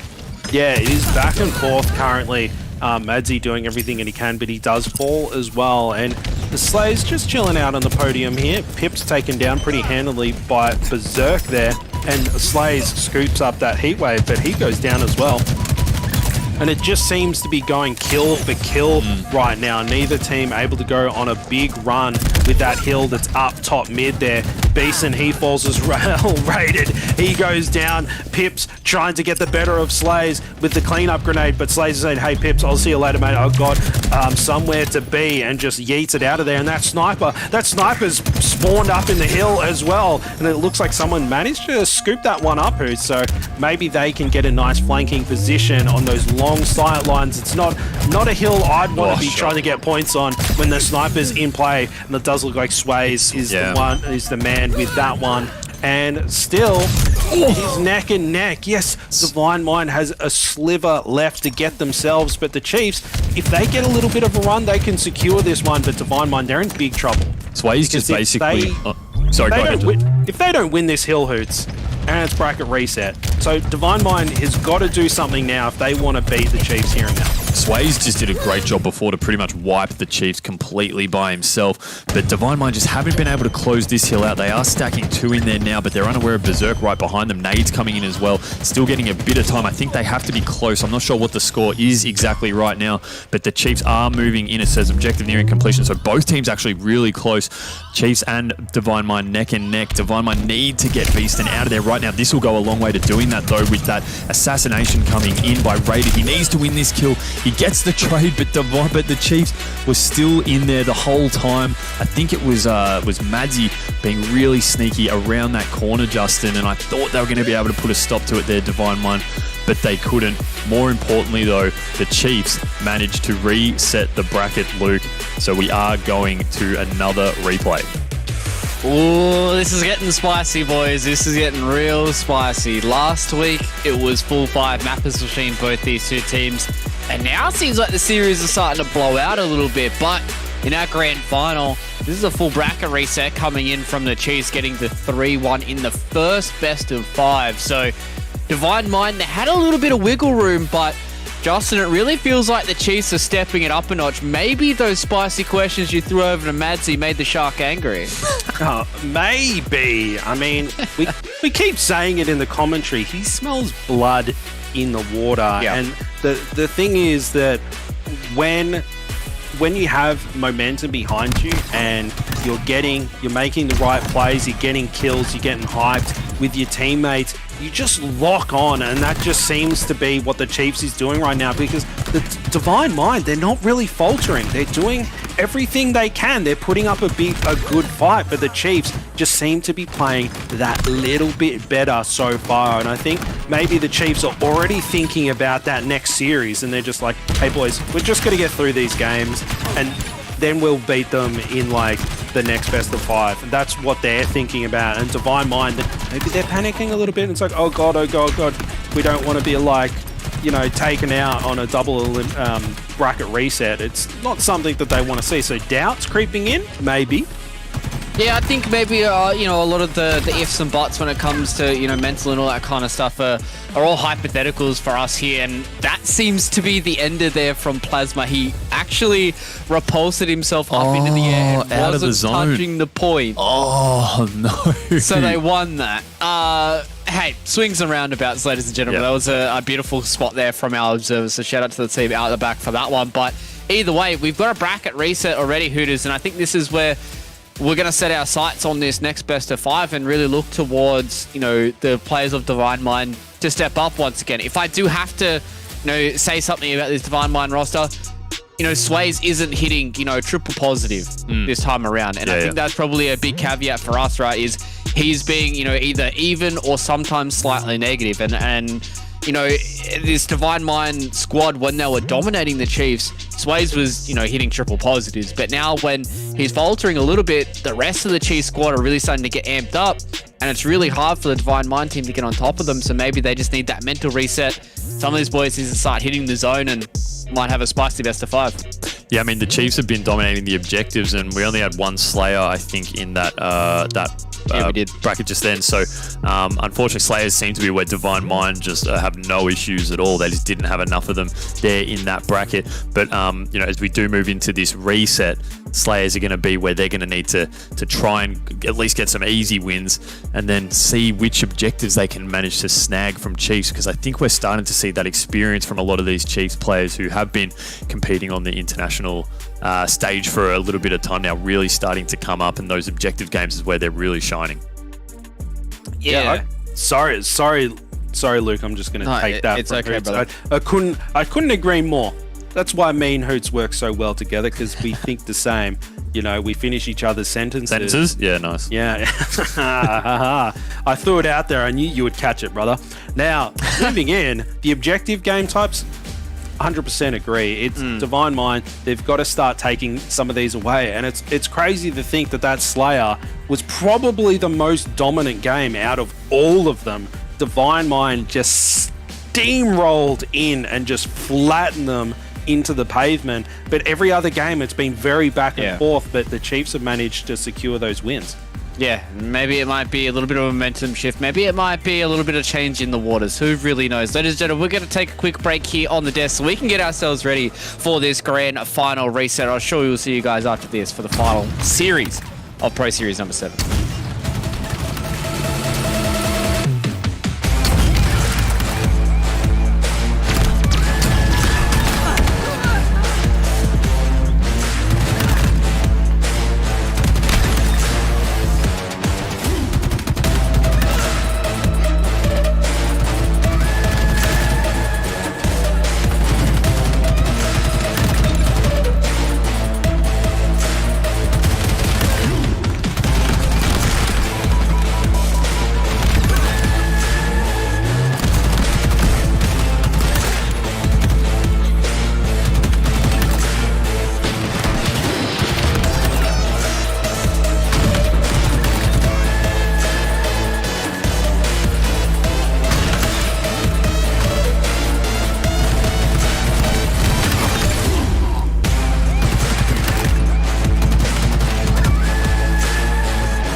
We're all rested, we're all relaxed, we're rehydrated, and we're flourishing because we're ready for our only second bracket reset we've ever had here in ANZ in the entirety since we have started the HCS. And I'm excited because the Chiefs, last time they did this, they 3-0 Divine Mind. I'm not saying that that's going to be the same story here, lads, but if history repeats itself, then maybe we might see a 3-1 in favor of the Chiefs. But Hooters, looking at this brand new best of 5, we're starting out with King of the Hill, was what we ended on last series. And maybe that might play a little bit into the favor of the Chiefs because we talked about how strong Divine Mind are on these Slayers. Yeah, absolutely. That's just one thing I was looking at as soon as this came up was how many Slayers and where are they. And so we have 2 in games 2 and 5. So, you know, if you're a betting man, you'd say Divine Mind will take those ones. But look, the Chiefs, there's 3 objective games in there as well. So they've clearly been the better objective team throughout tonight. And so for Divine Mind, they really just need to find a way to grab 1 or 2 of these away from the Chiefs. But we are moving straight into it, Justin. Obviously, We've just had the come off the reset and we've got the momentum going. We want to get straight into this, so we are jumping into King of the Hill on Recharge. It's a game type we have seen quite a few times so far tonight, but we will be just loading into this one. And look, it's all on the line now. I think the last time, as Luke was alluding to before, where we did have a bracket reset, it was the Chiefs who managed to bracket reset against Divine Mind and take the win there. So Divine Mind, that will obviously be top of mind for them and looking to try and get one back on that ledger. But we are starting off here on board with Plasma as he is starting to... Oh, sorry, we're not Plasma, it's Beastin. Sorry, I was reading that wrong. We are with Beastin here, just trying to get a little bit of setup here around this A catwalk area. But moving back now across to long haul, there's a fair bit of free space there. And we did have that camo. I think it managed to just get burnt. Pips had that in, but Madzi was able to take that down with the help of Beastin. And straight away, Justin, we see Chiefs pulling away with a bit of hill time. Yeah, they do. And what a setup they have as well. Beastin just watching over Madzi like a hawk, holding them down. And, you know, Sways, he's got that shock rifle in hand, but he can't do a lot with it because the players are just locking things down so much. You know, Beastin just holding him back there and Raided with the flank to try and shut him down. That's a critical kill there to get Beastin out of the way so they can get into that hill. And just as I say that, Raided jumps in, cops a couple of grenades, decides, you know what, bros, I don't want to be in the hill. And now switching over to Sways, who's still alive. He was being such a nuisance, but held back by Beastin. But with him out of the way, he's got free reign. Now he's down in the hill, holding things down. And we are going free flying camera. Let's have a look at the action. Bird's eye view, everybody checking things out. Sways, he does fall, unfortunately. And look at the scoreline. It's kind of early to look at the kills unless you're Raided, who's already on 5 hoots. That's what I was just going to say. You read my mind, Justin. Raided, the one who's starting to pick up nice and strong. We were saying before, he hasn't really had the tournament that he had last weekend, but for him to light fire, that can go a long, long way in getting Divine Mind the ascendancy in this resetted series. So we are pretty much even Stevens right now, with both teams locked on roughly the same amount of time in their hill. We do have that hand in the sword of Raided though, so that's that sword in the hand of Raided, so that's going to go a long way into helping him in those close quarter battles like we just saw him have there. Unfortunately, Slays gets the drop on him. He's going to have to push back. It's not the Halo 2 sword anymore. He can't pull it out as quickly as you could in that game, and he's going to have to back up. And just there we do see 3 down, 4 down for Divine Mind. Hill time being clocked up for Chiefs, so they are really starting to put a bit of distance between them and Divine Mind on this hill. I almost thought there was a stick there from Berserk. It just missed, and with camo, Madzi is just sitting pretty in the hill. Beastin, still Plasma, still not even sure where he is. You got to know he's in there somewhere, but doesn't manage to get the drop on him, Justin. Normally we've seen players be really good at picking out these camo opponents. Yeah, I think maybe it was just a random spot he was sitting right in the corner. And even just the color from the hill as well might have been throwing off their gaze just a little bit. And it's mayhem. Players are falling left and right. We are on board with Pip from Divine Mind, currently grabbing himself a couple of plasma decks. plasma grenades, tries to put them to use instantly, but not able to get much going. The Chiefs, they've got the first hill on the board for their squad. Now with Slays, he's been a standout slayer for his squad tonight, hasn't he, Hoots? He just consistently seems to be putting up big numbers. Now he's got that sword waiting around the corner, ready to take out Pips, but he didn't need it that time, which means that Divine Mind still don't know that Slays has got that sword in his back pocket, just waiting to surprise someone. And I love this positioning. It's such different gameplay when you have teams that are collapsing on things and go, we've just got to hold down this hill, I'll watch these angles for you, and just hold players at bay. It is a very different game type than, say, Oddball. Geez, Divine Mind have not been able to get any hill time in this round so far. Chiefs, this is their game type, Justin. We saw them against BBR as well, just how strong they were with it. They know exactly when to hold hill. They know when to use the hill almost as bait effectively to try and keep the opponent's man. Look at this. I love this from Beast, just going straight in. Unfortunately, I think he ended up going through one of the guys he had a melee on then. But while that was happening, he was moving out because he knew that his team had locked that second hill in. So Divine Mind not even touching that second hill. Chiefs taking it completely uncontested, but a bit fortuitously, they managed to spawn in this third hill. So they're racking up a nice bit of time to start with. A player or two down for Chiefs here and there, and they're racking up, and they're already almost halfway, Justin. So this is more of what they needed. Yeah, it goes pretty quick sometimes, doesn't it? And Sways with that sword and the grapple, he just happens to get himself out of the position just there.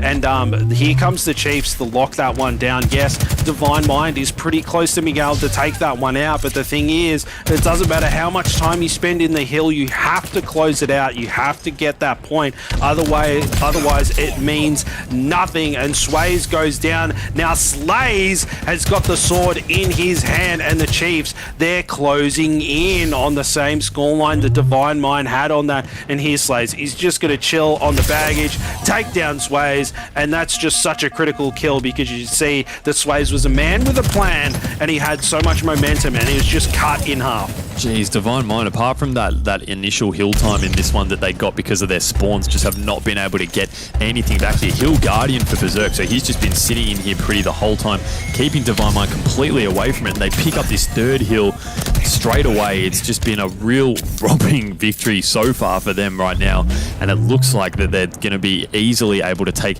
this one out because Divine Mind just have not been able to work together to pull them out of any of the hills that they've been able to get set up in. We did see in the last game on Recharge King of the Hill that this bottom one was where the chaos really begins. So Divine Mind are just going to have to try and really scrap some time on this one because it looks like the hills that require setup, they're just not really able to do much with. Pips there, a nice kill there on Beaston, so he'll be able to survive there, but just going to be taken down straight away as Madzi comes in and drops him. 3 down again for Divine Mind as we do see Madzi get back in their hill. He's been really grabbing a lot of hill time for the Chiefs so far, Justin. He really is the objective player, but it's not just that, he's putting in the kills as well. 11 kills, 4 assists, only 7 deaths, so he's being really conservative with his life. Yeah, when you have a player that's got such a confident shot as well, putting in hill time, it's kind of like, hey, we better clean out this hill, and then you just have Madzi waiting there to ambush you. It's not a position that the players would like to be in, to have to go in and clean Madzi out of a hill. But now with Rated, he's 11 and 10. He had a bit of a hot start, but things have cooled off a little bit. He's still top fragging for his squad, but Divine Mind in the slaying department seems to be struggling a little bit. Have a look at the Chiefs. They are all in the double digits, and Slays on 16. He's going to have 20 kills before this game is over, no doubt. They're not just all in the double digits, Justin. They're actually all positive as well. So none of them going with a negative KD right now, which shows just across the board they are outslaying. And that's obviously resulting in this lengthy hill time they're able to get, these massive chunks of time that Divine Mind are just really struggling to stop right now. We do have 2 down for Divine Mind, 2 down for Chiefs. And we see, look, Divine Mind just can't even get into that tunnel there. They're huddled around that crate on the left there, just trying to stop Beaston from going. Beaston getting nice and aggressive there. He does drop shields on both of the Divine Mind players down there, and it looks like they should probably go down, although they're doing quite a good job to stay alive. The nades coming in, though, will stop that. Plasma will go down. Pips must be one shot there. Somehow managing to stay alive in the corner and just playing really dogged defense on this hill because he knows if they lose this one, then it's game over, and that's a real run that the Chiefs start to get, having already reset this series. Yeah, and Madzi in the hill once again, staying alive there. and just valuing his life, not trying to like, oh, I'll milk it, I'll milk it, I'll milk it. He went, no, I'm going to reposition, try and stay alive. He does get taken down, but there's those little plays. You wait for your shields to recharge, or do you go to the respawn screen for 8 seconds and then have to rotate across the map? See ya, Pips, have fun in the water, taking him down. And it does look like Beeson has that camo as well. Madsy almost sending him off with the repulsor, and there's another player, and they're back and forth, and look at that. The Chiefs win game 1 pretty decidedly. Yeah, that was a real stomping. I mean, 4-0 in King of the Hill, but it wasn't just 4-0. It was the fact that Divine Mind never really got any kind of hill ascendancy or were able to get really anywhere close to capping any of those ones. There were maybe a couple where they got to halfway, but for the most part, the Chiefs just really dictated the terms of all 4 of those hills. And you know, as we said, when we went into that final one down in the tunnel, it usually is a scrap, and that's where Divine Mind were able to probably get the best chance at capturing one. But for the most part, the Chiefs just controlled the map really flawlessly. So that's really the tale that we're seeing right now, is that when it comes to objective game types, the Chiefs certainly do have the upper hand there, and that's a worry for Divine Mind, because in this series, as is most series, you're always going to be tilted more towards objectives than to Slayers. Pips, and Plasma, they probably had a bit of a rough one, but across the board, we did say before, I think it was every Chiefs player that managed to go positive in that game. And when every player is going positive, regardless if you're doing a Slayer or an objective, you really are going to struggle to stop a team going that well. Yeah, big time. Fact of the matter is, you need slays to create opportunities. That's just how it works. You've got to clear out those hills so you can go in and get some time yourself. So if you're getting outslayed by every player on the opposite team, it just means you're going to have a bad time. And that's why Chiefs were just so strong. They're outslaying them, they're out-rotating them, and they were holding the objectives better than they were. So Divine Mind, they've got to get their heads in the game, because they're not the same Divine Mind that we saw earlier in the night. Like, the Chiefs have responded, and Divine Mind seems to be crumbling under the pressure a little bit, Hoots. Yeah, it's got to become so mental right now, right? Like, they won the first series, they got reversed in the second one, and now they're already 1 down. At this point, all the momentum is with the Chiefs. So Divine Mind really need to find something. They've got to find something that can bring them back into this. But it can be so hard, Justin. I mean, you and I both know when playing, sometimes you just have a couple runs of bad games and you get in your head, start doing... That's never happened to me. Never to you. All right, it's all for me then. But you just start doing stupid things. You start charging yourself because you think, well, I need to do something massive to get my team back into it. But Halo is such a team game that when you are randomly charging, taking on 2 or 3 opposition, you just have no chance really, unless you can get ultra lucky. So yeah, it's a time where I think Divine Mind use this time between games to just say, guys, what are we doing? What do we really want to stand for in terms of our gameplay here? Are we going to be going out of our shells? Are we going to be going back into our shells, I should say? Or are we going to bring that same kind of aggression that we have in previous games? And this is the perfect one to flip it around. Slayer on Aquarius, we have seen them dominate on this map and game type several times tonight. So if they're really going to have any chance, I'll say this right now, if they're going to have any chance, I think, of winning this series, they have to win this game, and they have to win it pretty definitively. They certainly do. I know exactly what Divine Minds needs to do, Hoots. They're going to start shooting some bodies. Like, the Chiefs, they reset themselves mentally by having some fun, going for some 360s. But Divine Mind, they're going to start shooting some bodies and get that confidence up so they can start getting their mojo back. And Pips with some shots across map, trying to shut down Berserk there. That camo still poised up top mid. No one scooped it just yet. Pips rotating around to try and clear out some players. Here's this Chiefs push, just so aggressive to take them down. And they're trading things out. Rated watching for Madsy to pop out. Madsy scampering away with his life. That's such a critical kill they needed to get. Now Berserk with that camo, Hoots. This is going to be so key for them. And look, he's sneaking up right behind him. He can't pick a target. He's so greedy. It's like, which one do I pick first? And here comes the collapse. Like Pips, he just 180s and goes, there's a one-shot camo player behind me. I have to shut him down, which he does. It's just spoiled for choices before with that camo, because they changed directions multiple times, and it can be tricky to try and pick which one you're going to take. We do have the Chiefs jumping out to a nice early lead here, 8-4. So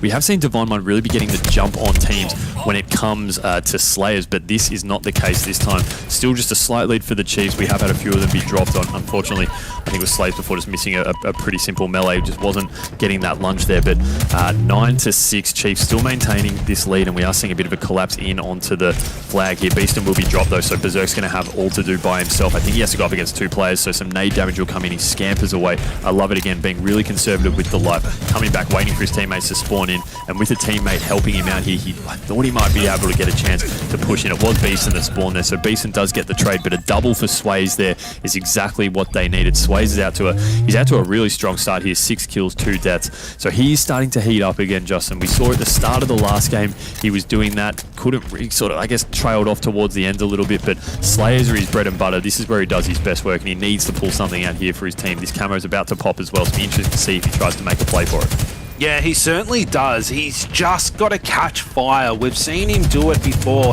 and a Slayer game is a perfect opportunity for him to just show us what he can do in the raw shooting ability. But scores are basically tied up at the moment, and 2 kills the difference. Might as well be Zippo, and Sways managing to find one, but Slays, he's got a camo. That's 2 camos in a row for the Chiefs currently. Nice. Divine Mind, they've got to get more objective focus with those power-ups. They can't let them go uncontested. They did well to shut it down though, Hoots, so it's not all bad on the camo front. And now with Pips putting some shots in, he's found one, valuing his life, waiting to pop out. He cops a little tap in the bum there by Berserk, and he takes him down. Berserk just sliding out. The disrespect for Sways, but no, Sways getting the better of him in that situation, but Madzy was there to clean things up, and Madzy going in, chasing down Plasma. Plasma desperately running for his life, trying to stay alive, but no, he's hunted down and executed and just taken down there. And the Chiefs, I don't know if you can feel it, that momentum is starting to shift in the Chiefs' favour. Yeah, absolutely. I think you're spot on, Justin. We're seeing Madzy starting to get aggressive. He's running around. They do have them, I think, pinned down in this bottom car area, though they're not going to be able to really push in. Divine Mind managed to scoot out of there pretty quick. I think they knew their spawns were coming in a pretty rough spot. A bit of team nades coming through on Madzy. They will drop his shields. He's smart to back up here. Just make sure he can get those shields back before going to fight a number of Divine Mind enemies, actually. But 2 kill lead, 2 Chiefs. I like this double backing here from Madzy. The nades, unfortunately, will come in. That'll be 2 down for Chiefs. So a bit of a swing around right now. Sways, he's really starting to heat up. 10 kills, 4 deaths. So he's leading the way for both teams right now. 11 kills now, I should say. So when Sways is catching fire, you do see the momentum starting to shift towards Divine Mind. There are still Plasma and Raided probably not racking in the kills as much as they'd like to be, though. So Sways really having to put the team on his back. Pip manages to grab this camo. So I think this is one of the first few camos they've managed to get. But Berserk, look at him creeping around there, pushing Pip back. Pip now held bottom mid. He's just got to try and find a spot to be able to get some shots where he's not in the sidelines, and he does so there, but isn't able to finish anything off. Coming up against Beast, and he's just not having much luck, Justin. He's putting shots in, but he can't finish off any of these kills, and eventually he's dropped. He is, and I mean, when you're peppering people from bottom mid like that, it's just, you're asking for grenades and everyone to call you out, right? You're just chilling down bottom mid, and bottom, you know, camo player bottom mid is probably the easiest call out on this map, right? You just throw some nades in, few bursts, and they're taken down. So Pip's not able to do much with that camo. Scoreline 26-29, first to 50 for those playing at home. Plasma trying to get some kills going. The kill feed, double kill for Madzy. Triple for Madzy. Might have been the triple kill for Madzy. Now with Sways trying to get something going. He goes down, but Sways, he's on 12 and 8 currently, so doing his best to capture fire. Raided finds Berserk, gives him the back smack, and then Pips helps him take down Slays as well. Beeson doing his best to stay alive. Double kill for him, triple zero if he wants it. Doesn't able to secure it, but players are falling left and right. 36-30 in favor of the Chiefs right now. Divine Mind, they're trailing a little bit, Hoots, and the Slayers are their strongest game type so far tonight. They've got to do something. They've got to do it now. Yeah, the Chiefs seem to really be bringing that aggression now in those few moments there where they've bought this slight lead out that Divine Mind are starting to eat back a little bit, which is important. important, but we did see Maggi. I think you're right, Justin. I think he had a triple before, and as soon as he had that, you just saw the aggression that he had running in, putting in shots all over the map. That's the kind of stuff that he really does seem to thrive off. This 4-kill gap for Chiefs, you know, we are getting down towards the business end, so this is where we might maybe see the pace taken out of the game a little bit. This camo coming up is absolutely crucial in terms of teams being able to break any kind of setup that might be formed by the pace being taken out. Beeson wants to make a move on it. He hasn't been able to yet, and he's going to get caught out by Plasma, I think it is. So Plasma v Madzi one-on-one for this camo. Madzi's actually going to be able to get... Oh, he's actually dropped right towards the end, and at least he puts this camo in, Plasma. So if he is dropped, it's not going to be in the hands of the Chiefs. 38-39. Chiefs still holding just a slight lead. The Plasma really needs to use his camo effectively, get his shields back, and then start to press out. Nice kill there on Berserk. Going to start to push in on Slays with his teammate. That's another drop. So they've actually taken the lead now, Justin, 41-39. This one's getting really close. It's so close, and Divine Mind flipping the script a little bit here. They've been trailing the entire time, and what a time to take the lead. Plasma able to use all of that camo as well, who's 42-40. Divine Mind looking to close this one out. They're trading out kills. 1 kill the difference. On board with Pips. He's 11-11 right now. 9 assists as well. Certainly pulling his weight in this game. And he's playing very conservative here. Looking for his opportunities. Really thinking things out. Bit of area denial with the sizzle stick there. Throwing things out. But he's also giving away that his position. He's in there. And here comes Berserk. He wants to sort him out. Pushes him back with a grenade. Wingman medal for Pips.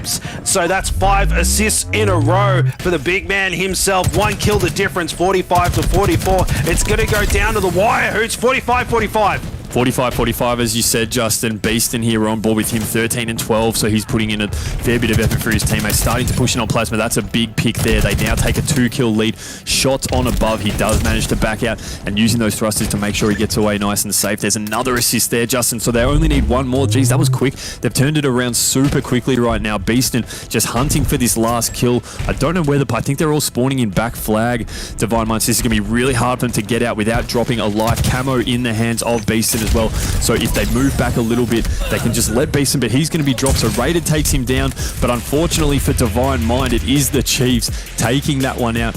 50-48. We thought this was the one game type that if Divine Mind had any chance that they'd be able to take. The Chiefs make a massive statement there, Justin.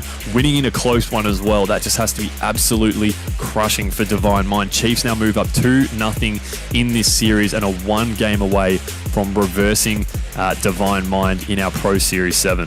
Yeah, it's certainly pretty crazy. Divine Mind struggling just a little bit. They went toe to toe, but it just was not enough. The Chiefs just so strong, and they took the lead just for a moment.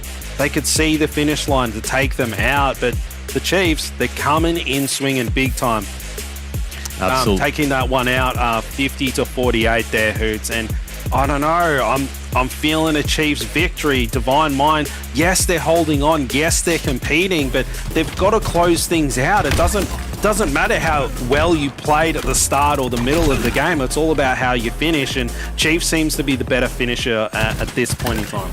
God, just how much momentum has come from that bizarre CTF game that we had last series. I feel that was really just the point where Divine Mind were looking like they were on top in most respects, but Chiefs managed to pull out that really clutch win, and from there it's just been, it's almost been smooth sailing for them from there. So, you know, we now move over to Strongholds on Livefire, I think it is, and, you know, that's a game type where Livefire in general is a game type where we have seen the Chiefs, objectively especially, do a lot of solid work throughout tonight, not just against Divine Mind, but just I think if you're a Divine Mind player right now, you've got to be feeling pretty down in the dumps. The nerves are kicking in because you just know that there's a chance you might be blowing a pretty comprehensive victory that you were setting yourself up for. Yeah, I mean, when you have that much of a parachute just waiting there for you, and like you got your parachute and you're poking holes in it by dropping maps that you shouldn't be dropping and not clutching up, then you're looking to make yourself splatter on the ground. So Divine Mind, it's time to just reset. Go, boys. heads in the game. No more messing about it. Do we want to win the series or not? So hopefully they can bring things back. But the Chiefs, they're looking really, really strong. They're looking good. They're feeling good. They've got the speed. They've got the violence. They've got the momentum behind them. And they're at the tippity top of the mountain, but they're only really halfway up. And we'll have to see if they can close this one out, Hoots. Absolutely. I want to keep a particular eye on Rated throughout this match just because we did see him starting to lift and go back to that form that we had him performing at last week. But you know, it might have come a little bit too late for Divine Mind. We do have Rated and Pips and Plasma all dropped at the start. Slay's jumping around, spinning already. He's going to have shots across the way on Sways, and this OS should be popping quite soon as well. So getting in a nice position to pick this one up. Chiefs triple cap already, Justin. That's a statement in itself as this OS pops, and we just have Divine Mind players dropping everywhere. Slays, I love that. Rather than going for the triple and the highlight reel, backing up instead, putting that OS in, knowing he's way more valuable to his team, holding that OS rather than being dead. And look at this, we still have a triple cap despite being 3 dead at one point there. The Chiefs, Divine Mind had not been able to get in and put a stop to that until now, trying to capture B and C. But look at the jump that the Chiefs have already made, Justin. 79-80 now to nothing, and we've only been playing for about a minute. That was ridiculous. They were on like 35 points before Slayers even managed to put the OS on, and he was uncontested. Like, the Chiefs just came out of the gates like they were dogs at the track. It was just ridiculous, and they're already about to tick over to 100 points already. And you know, we're on board with Plasma down bottom mid, and he's kind of caught going, bros, what do we do? What are we going for? And Divine Mind, they're just on the back foot, getting pushed over that cliff edge. And the Chiefs, they want to close this series out. They've come out of the gates swinging. Divine Mind in a little bit of trouble. Yeah, absolutely a little bit of trouble. They are starting to score now. I did see Chiefs looking like they were making a push onto that seaside, but unfortunately they weren't able to secure it. Beaston sending himself up in the air like we saw Plasma do on the King of the Hill game in the last series. Unfortunately, doesn't work out for him either. So about a 90-point lead right now for the Chiefs. OS in the hands of Pip, so they really needed to get one of these OSs early on to try and get some momentum to bring this score back a bit. They are going on a nice little run here, but they still have to keep in mind that the Chiefs went to town on them in the opening minute of this game, and it's a deficit. They're going to have to work pretty hard to try and level back. They do have ANC now, so starting to score once again, and the Slays looking like they're starting to pick that back a little bit as well. The Chiefs really got the jump on them at the very beginning. Divine Mind didn't have much to answer with, but we do now have 3 dead for Divine Mind, 4 up for the Chiefs, so they're going to start to score. Berserk, I'd be saying, get into that B side at least and start capping it. Got that assist now, turns around. I love the quick movement. Unfortunately, doesn't land any of the sticks, but this B site now is being captured by the Chiefs, going for remote detonation. No one there to connect with, but he could, if he wanted to, move into this A side as well, Justin, and start to go for another triple cap. He certainly could, and something I want to highlight before is just how well Pips utilised that overshield to break the setup, get some kills, and go on a little bit of a run, but still, they're trailing by almost 80 points at this point, Hoots. It's getting pretty rough day in the office for them. Double kill for Beast and the shutdown. That stronghold grab, but Sways responds instantly, and the triple kill. So many Divine Mind players drop, but somehow they end up with a triple kill. Now Sways, the star montage maker in hand, 8 bullets to play with. He finds one, taking him down with a tasty quickscope, hits the body shot and the double. Sways waking up a little bit. He wants to keep his team in this game. He does get taken down, but Pips is there to respond. Revenge time for him. Now Pips with that sniper in hand. He's got 4 bullets to play with. They're trailing a little bit, but that scoreline, that deficit is just shrinking. It's almost gone, Hoots. That start of the game, Chiefs starting with like an 80-point run, that's completely gone. It is back to even. Yeah, I know. This is, you just feel the momentum definitely has changed. That was a big win there, though, for, I'm not sure who that was. I think it was whoever it was that took down Sways at the top of the tower there. And just like that, look, you see Chiefs coming back in, taking a double cap now, starting to score. Divine Mind had really brought that back, but their setup was just evaporated straight away.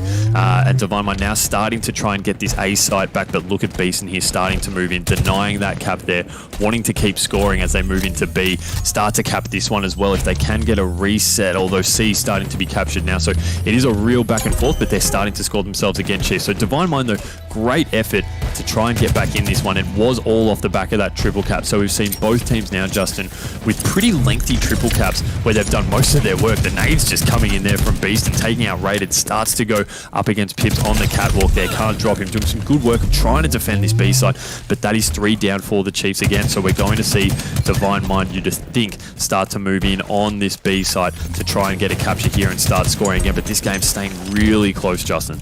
Yeah, Divine Mind not going down without a fight. I honestly thought it was all she wrote when Chiefs came out of the gate. That hot there, Sways. He does go down now on board with Plasma, who's 8-8 right now, doing everything that he can for his squad.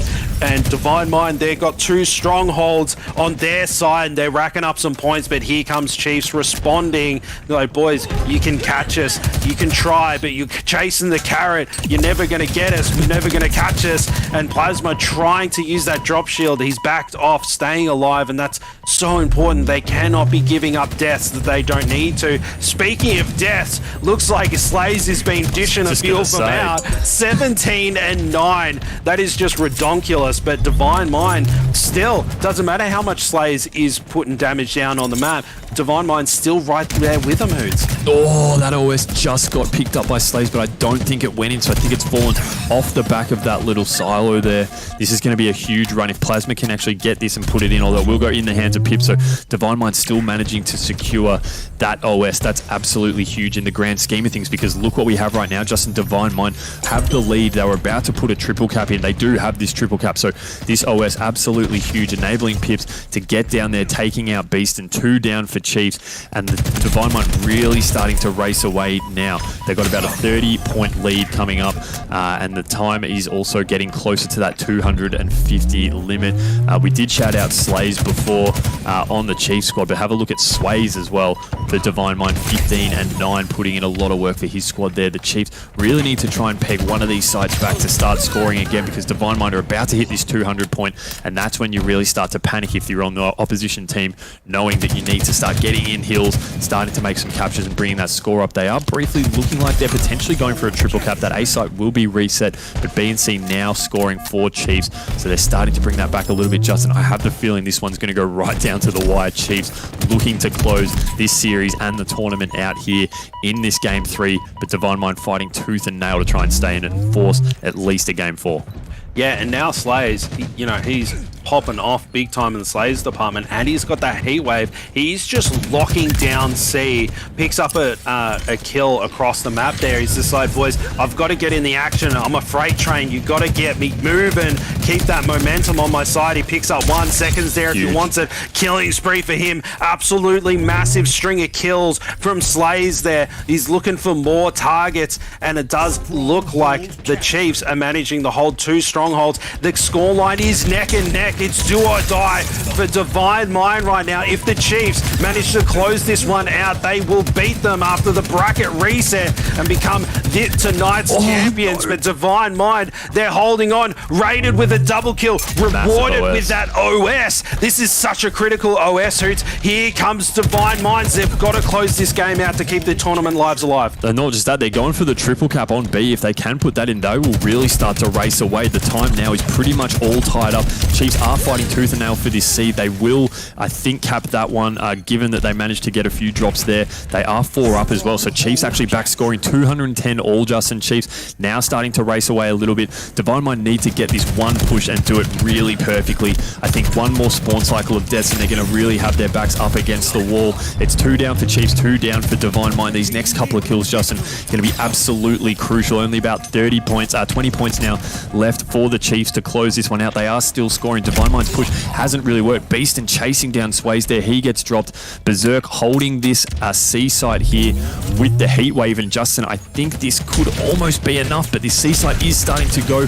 Divine Mind are 2 stacking it, and he can't get a kill there, Berserk. That's 2 down for Divine Mind, 2 down for Chiefs. Beason's just going to try and rush in. This Seaside is being recaptured for Chiefs, so only 10 points required for Chiefs, and you can see them stacked around C here, but looks like B is being held as well, so they're only seconds away, but it looks like B is now being contested as well from Divine Mind, although they're 3 dead, Justin. They're not going to be in any position, I don't think, to try and contest these ones, although C will stop the scoring momentarily whilst A changes hands. Justin, it's a bit of a back and forth, but I think that should do it. I think we're going to see the Chiefs reverse sweep and take the victory here, 3-0 in our second series.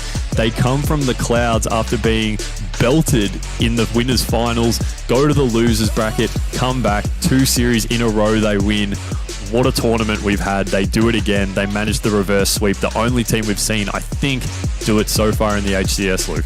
Yep, only team to force a bracket reset, only team to win a bracket reset. They've done it twice now. The Chiefs are showing us exactly why they have a dynasty here in Halo Infinite, albeit some different names this time around, but the name still is there nonetheless on the championship. And shout out to the Chiefs, man. Like, being able to dig that deep, get yourself a 3-1 victory in the first best of 5, and then come back for a 3-0 in the second best of 5. These guys must have some insane kind of mental when it comes to a long night like this. You know, we talked a whole lot about them, you know, potentially being a little bit out of that winners bracket final, but Justin, that elimination bracket final must have certainly given them something, because they came back with a vengeance in that elimination final, and now into the grand final. They only lost 1 map and they won 9 in a row, by the way. Just like ever since that elimination final, whenever they lost that winners final, they went 9-1. So it is kind of crazy that these guys were able to get dealt a spanking like that and then come back and get another tournament victory under their belts. Insane. Yeah, massive reality check, right? It's kind of when you're top dog, sometimes it's easy to get complacent and go, yeah, boys, we got it. Your head's not really in the game. And then when you get spanked like that in the winners final, and then you have to have your in-game leader just telling you to pull your heads in so you can get back into the game.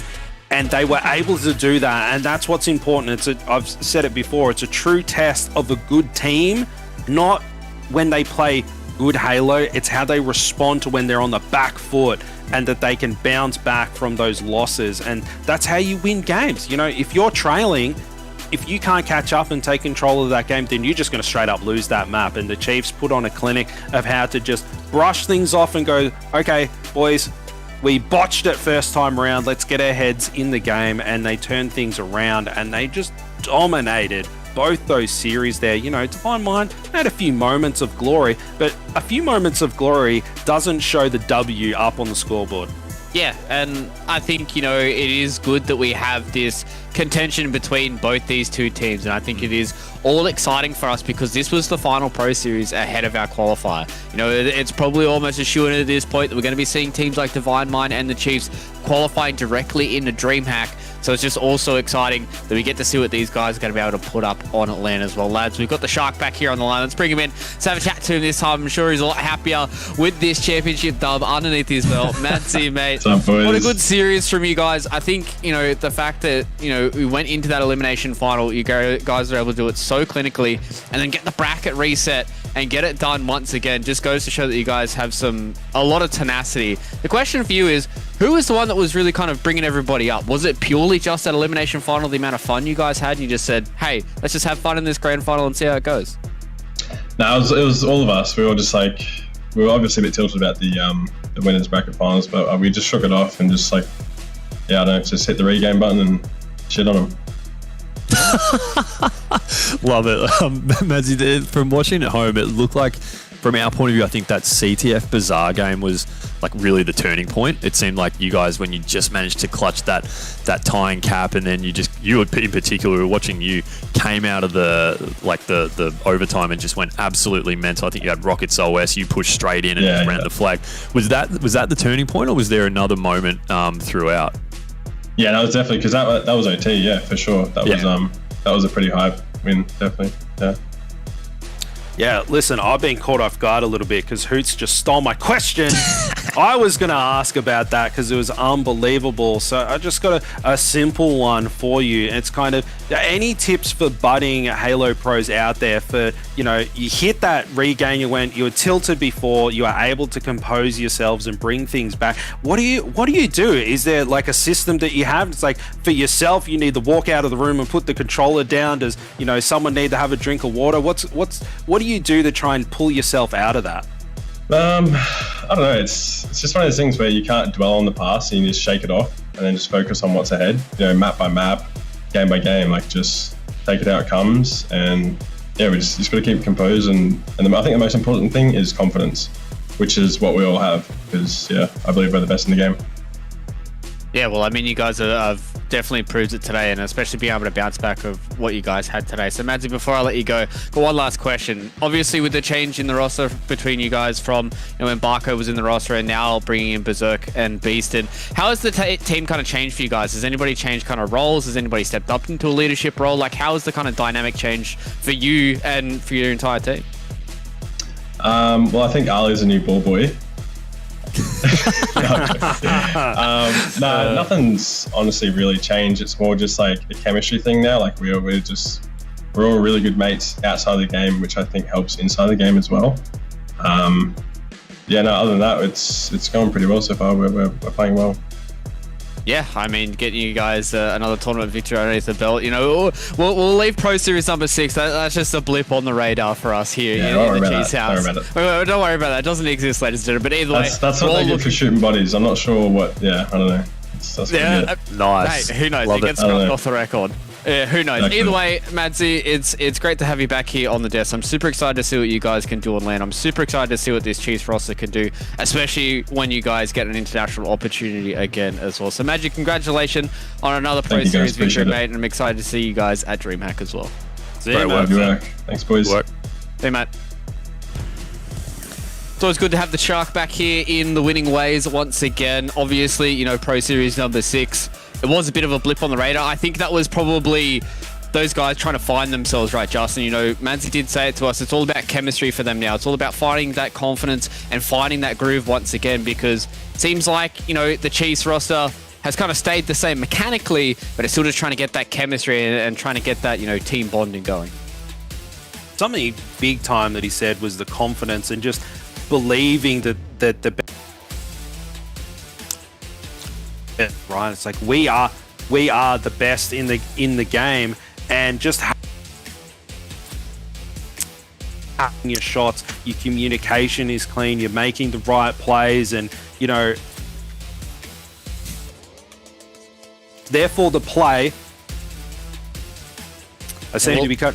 I think we're having a couple of issues with Justin there, Luke, on our end. But look, I think the great thing about this is it gives Divine Mind something really to work for coming into DreamHack now. They might have thought that they were up and about there now, but Chiefs, they obviously won Armageddon on the weekend in New Zealand, and now they've come out and won this one in a pretty dominant fashion. But you just see, looking at the bracket here, winners finals, Divine Mind 3-0, grand finals 3-1, and then 3-0 the other way. So it really is quite topsy-turvy. So maybe it's just a case of any team on their day really can eke out the victory here.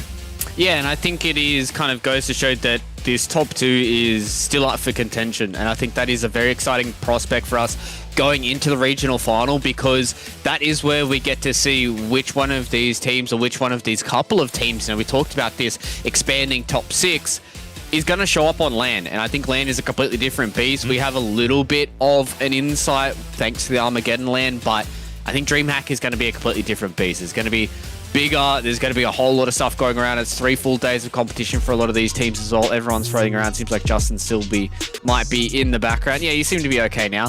But I think that's going to be an interesting tale for us. We've got a lot of data on a lot of these teams so far about how they play online. So I think mechanically baseline, we have a good indicator about how these teams are going to go.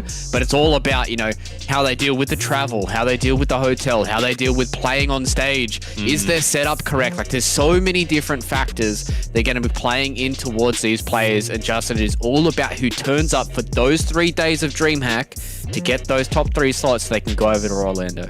Yeah, and listen, when it's LAN event time, there's no excuses. That LAN event has been on the calendar since the game has launched. So if you haven't set yourself up with a team and made a plan about what you want to do to win that event, if you get to the event and go, you know what, I'm disappointed with my performance, you know whether or not you put the hard work in. You can never be disappointed if you put in all the work that you could possibly do and give yourself the best chance. And that's just a bit of a call out to anyone that's like, you know, boys, I don't really feel like scrimming tonight.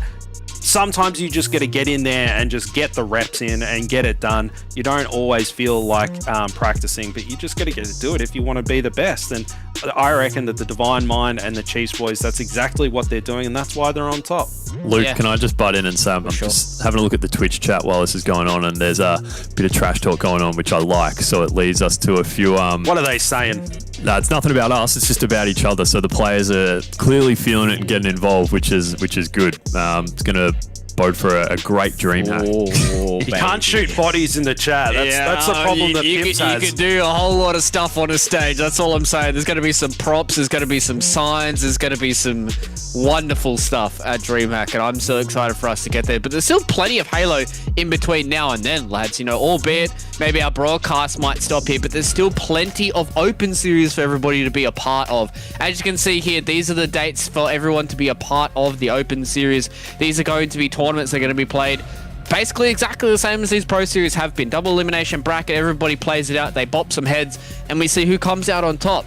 These are probably going to be covered by some of the community casters, I'd imagine. Maybe we might jump around, lads. We might jump on a few streams and say hello to everyone and have a chat and see where everyone is standing, because these open series, Justin, these are going to be where we're going to figure out which rosters are going to appear for the regional qualifier and how teams are kind of feeling and vibing out with each other, because we still got to talk about the fact that King of the Hill's new and Catalyst is new, and we're going to be playing those on LAN, so teams still want to try and get some more competitive reps in. Yeah, absolutely. You know what? It's a good having a new map and a new game type this late on and close to DreamHack. Good opportunity to just specialize in that game type, because if the other players haven't really been specialized, how many times have you played live fire oddball? Like, you kind of know how the Probably a million. Like that game type is played. But if you specialize in the new maps and the new game types, I reckon you could surprise quite a lot of teams with just how well you play that game. So, you know, SSJ4, pro tip, concentrate on those ones, and you might surprise some people and take series that people wouldn't expect you to. Yeah, spam some Catalyst CTF, guys. And let's see if you guys can over take and down the over and Chiefs. over again. That's all you need to do. And that's all you need to do to be a part of DreamHack as well, is be a part of the regional qualifier, ladies and gentlemen. Just sign up, get yourself in there, see if you can test your mettle against the best here in ANZ. As we said, open to all teams. Everybody that is available in ANZ, obviously, except for those who have already qualified to the ANZ regional final, which we will be figured out very, very soon, ladies and gentlemen. I'm so excited to see which 4 teams we're guaranteed are going to be in there, which teams are going to battle it out with the ANZ regional qualifier. 21st of August as well, by the way, for that regional qualifier. I know you guys certainly won't want to miss it. We're not going to miss it because we're going to be a part of it, lads. We're going to be covering it here on the Halo channel. We're going to be talking all things Halo Infinite going in towards DreamHack, and it's going to be so exciting. I'm so excited for us to just get DreamHack. I'm so excited for us to talk about Halo Infinite in person and just hug and just touch each other and then embrace whenever there's like an overkill or like a ninja or something. That's what I'm so excited for. So I guess before we say goodbye for tonight, Hooters, mate, this is the last time that you're going to be a part with us. Do you have any parting words for everybody in Twitch chat? Have anything to say to anybody? Do you have any dark horses to call out here for DreamHack? Dark Horse, no, I think it's completely wide open, but yeah, it's been an absolute blast doing this for the last couple of months, guys, and it's just been so great to see like the community evolving and all these different teams popping up, and I feel that each event we've had, there's been a different story, and that's the best thing. So can't wait to see how it does unfold at DreamHack. I'll be watching nice and keenly, so looking forward to seeing how you guys go.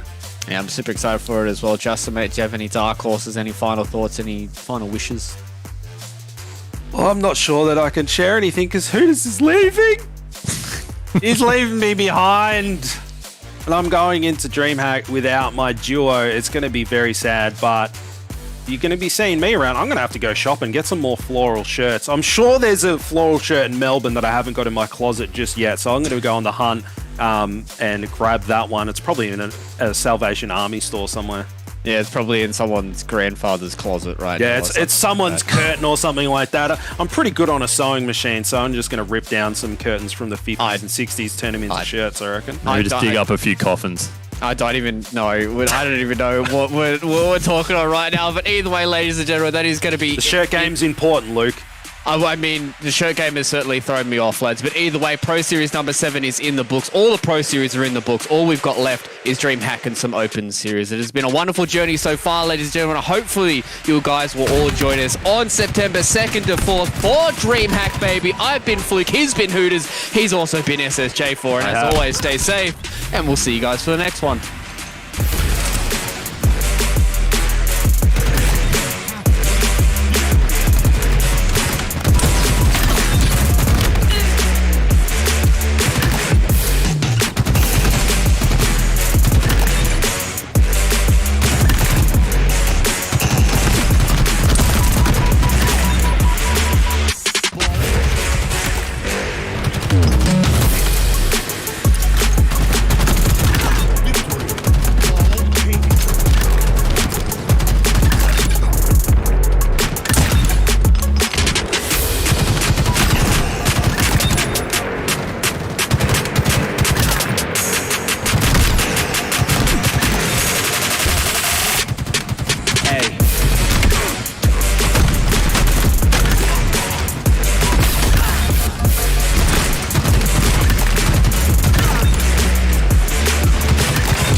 Thank you.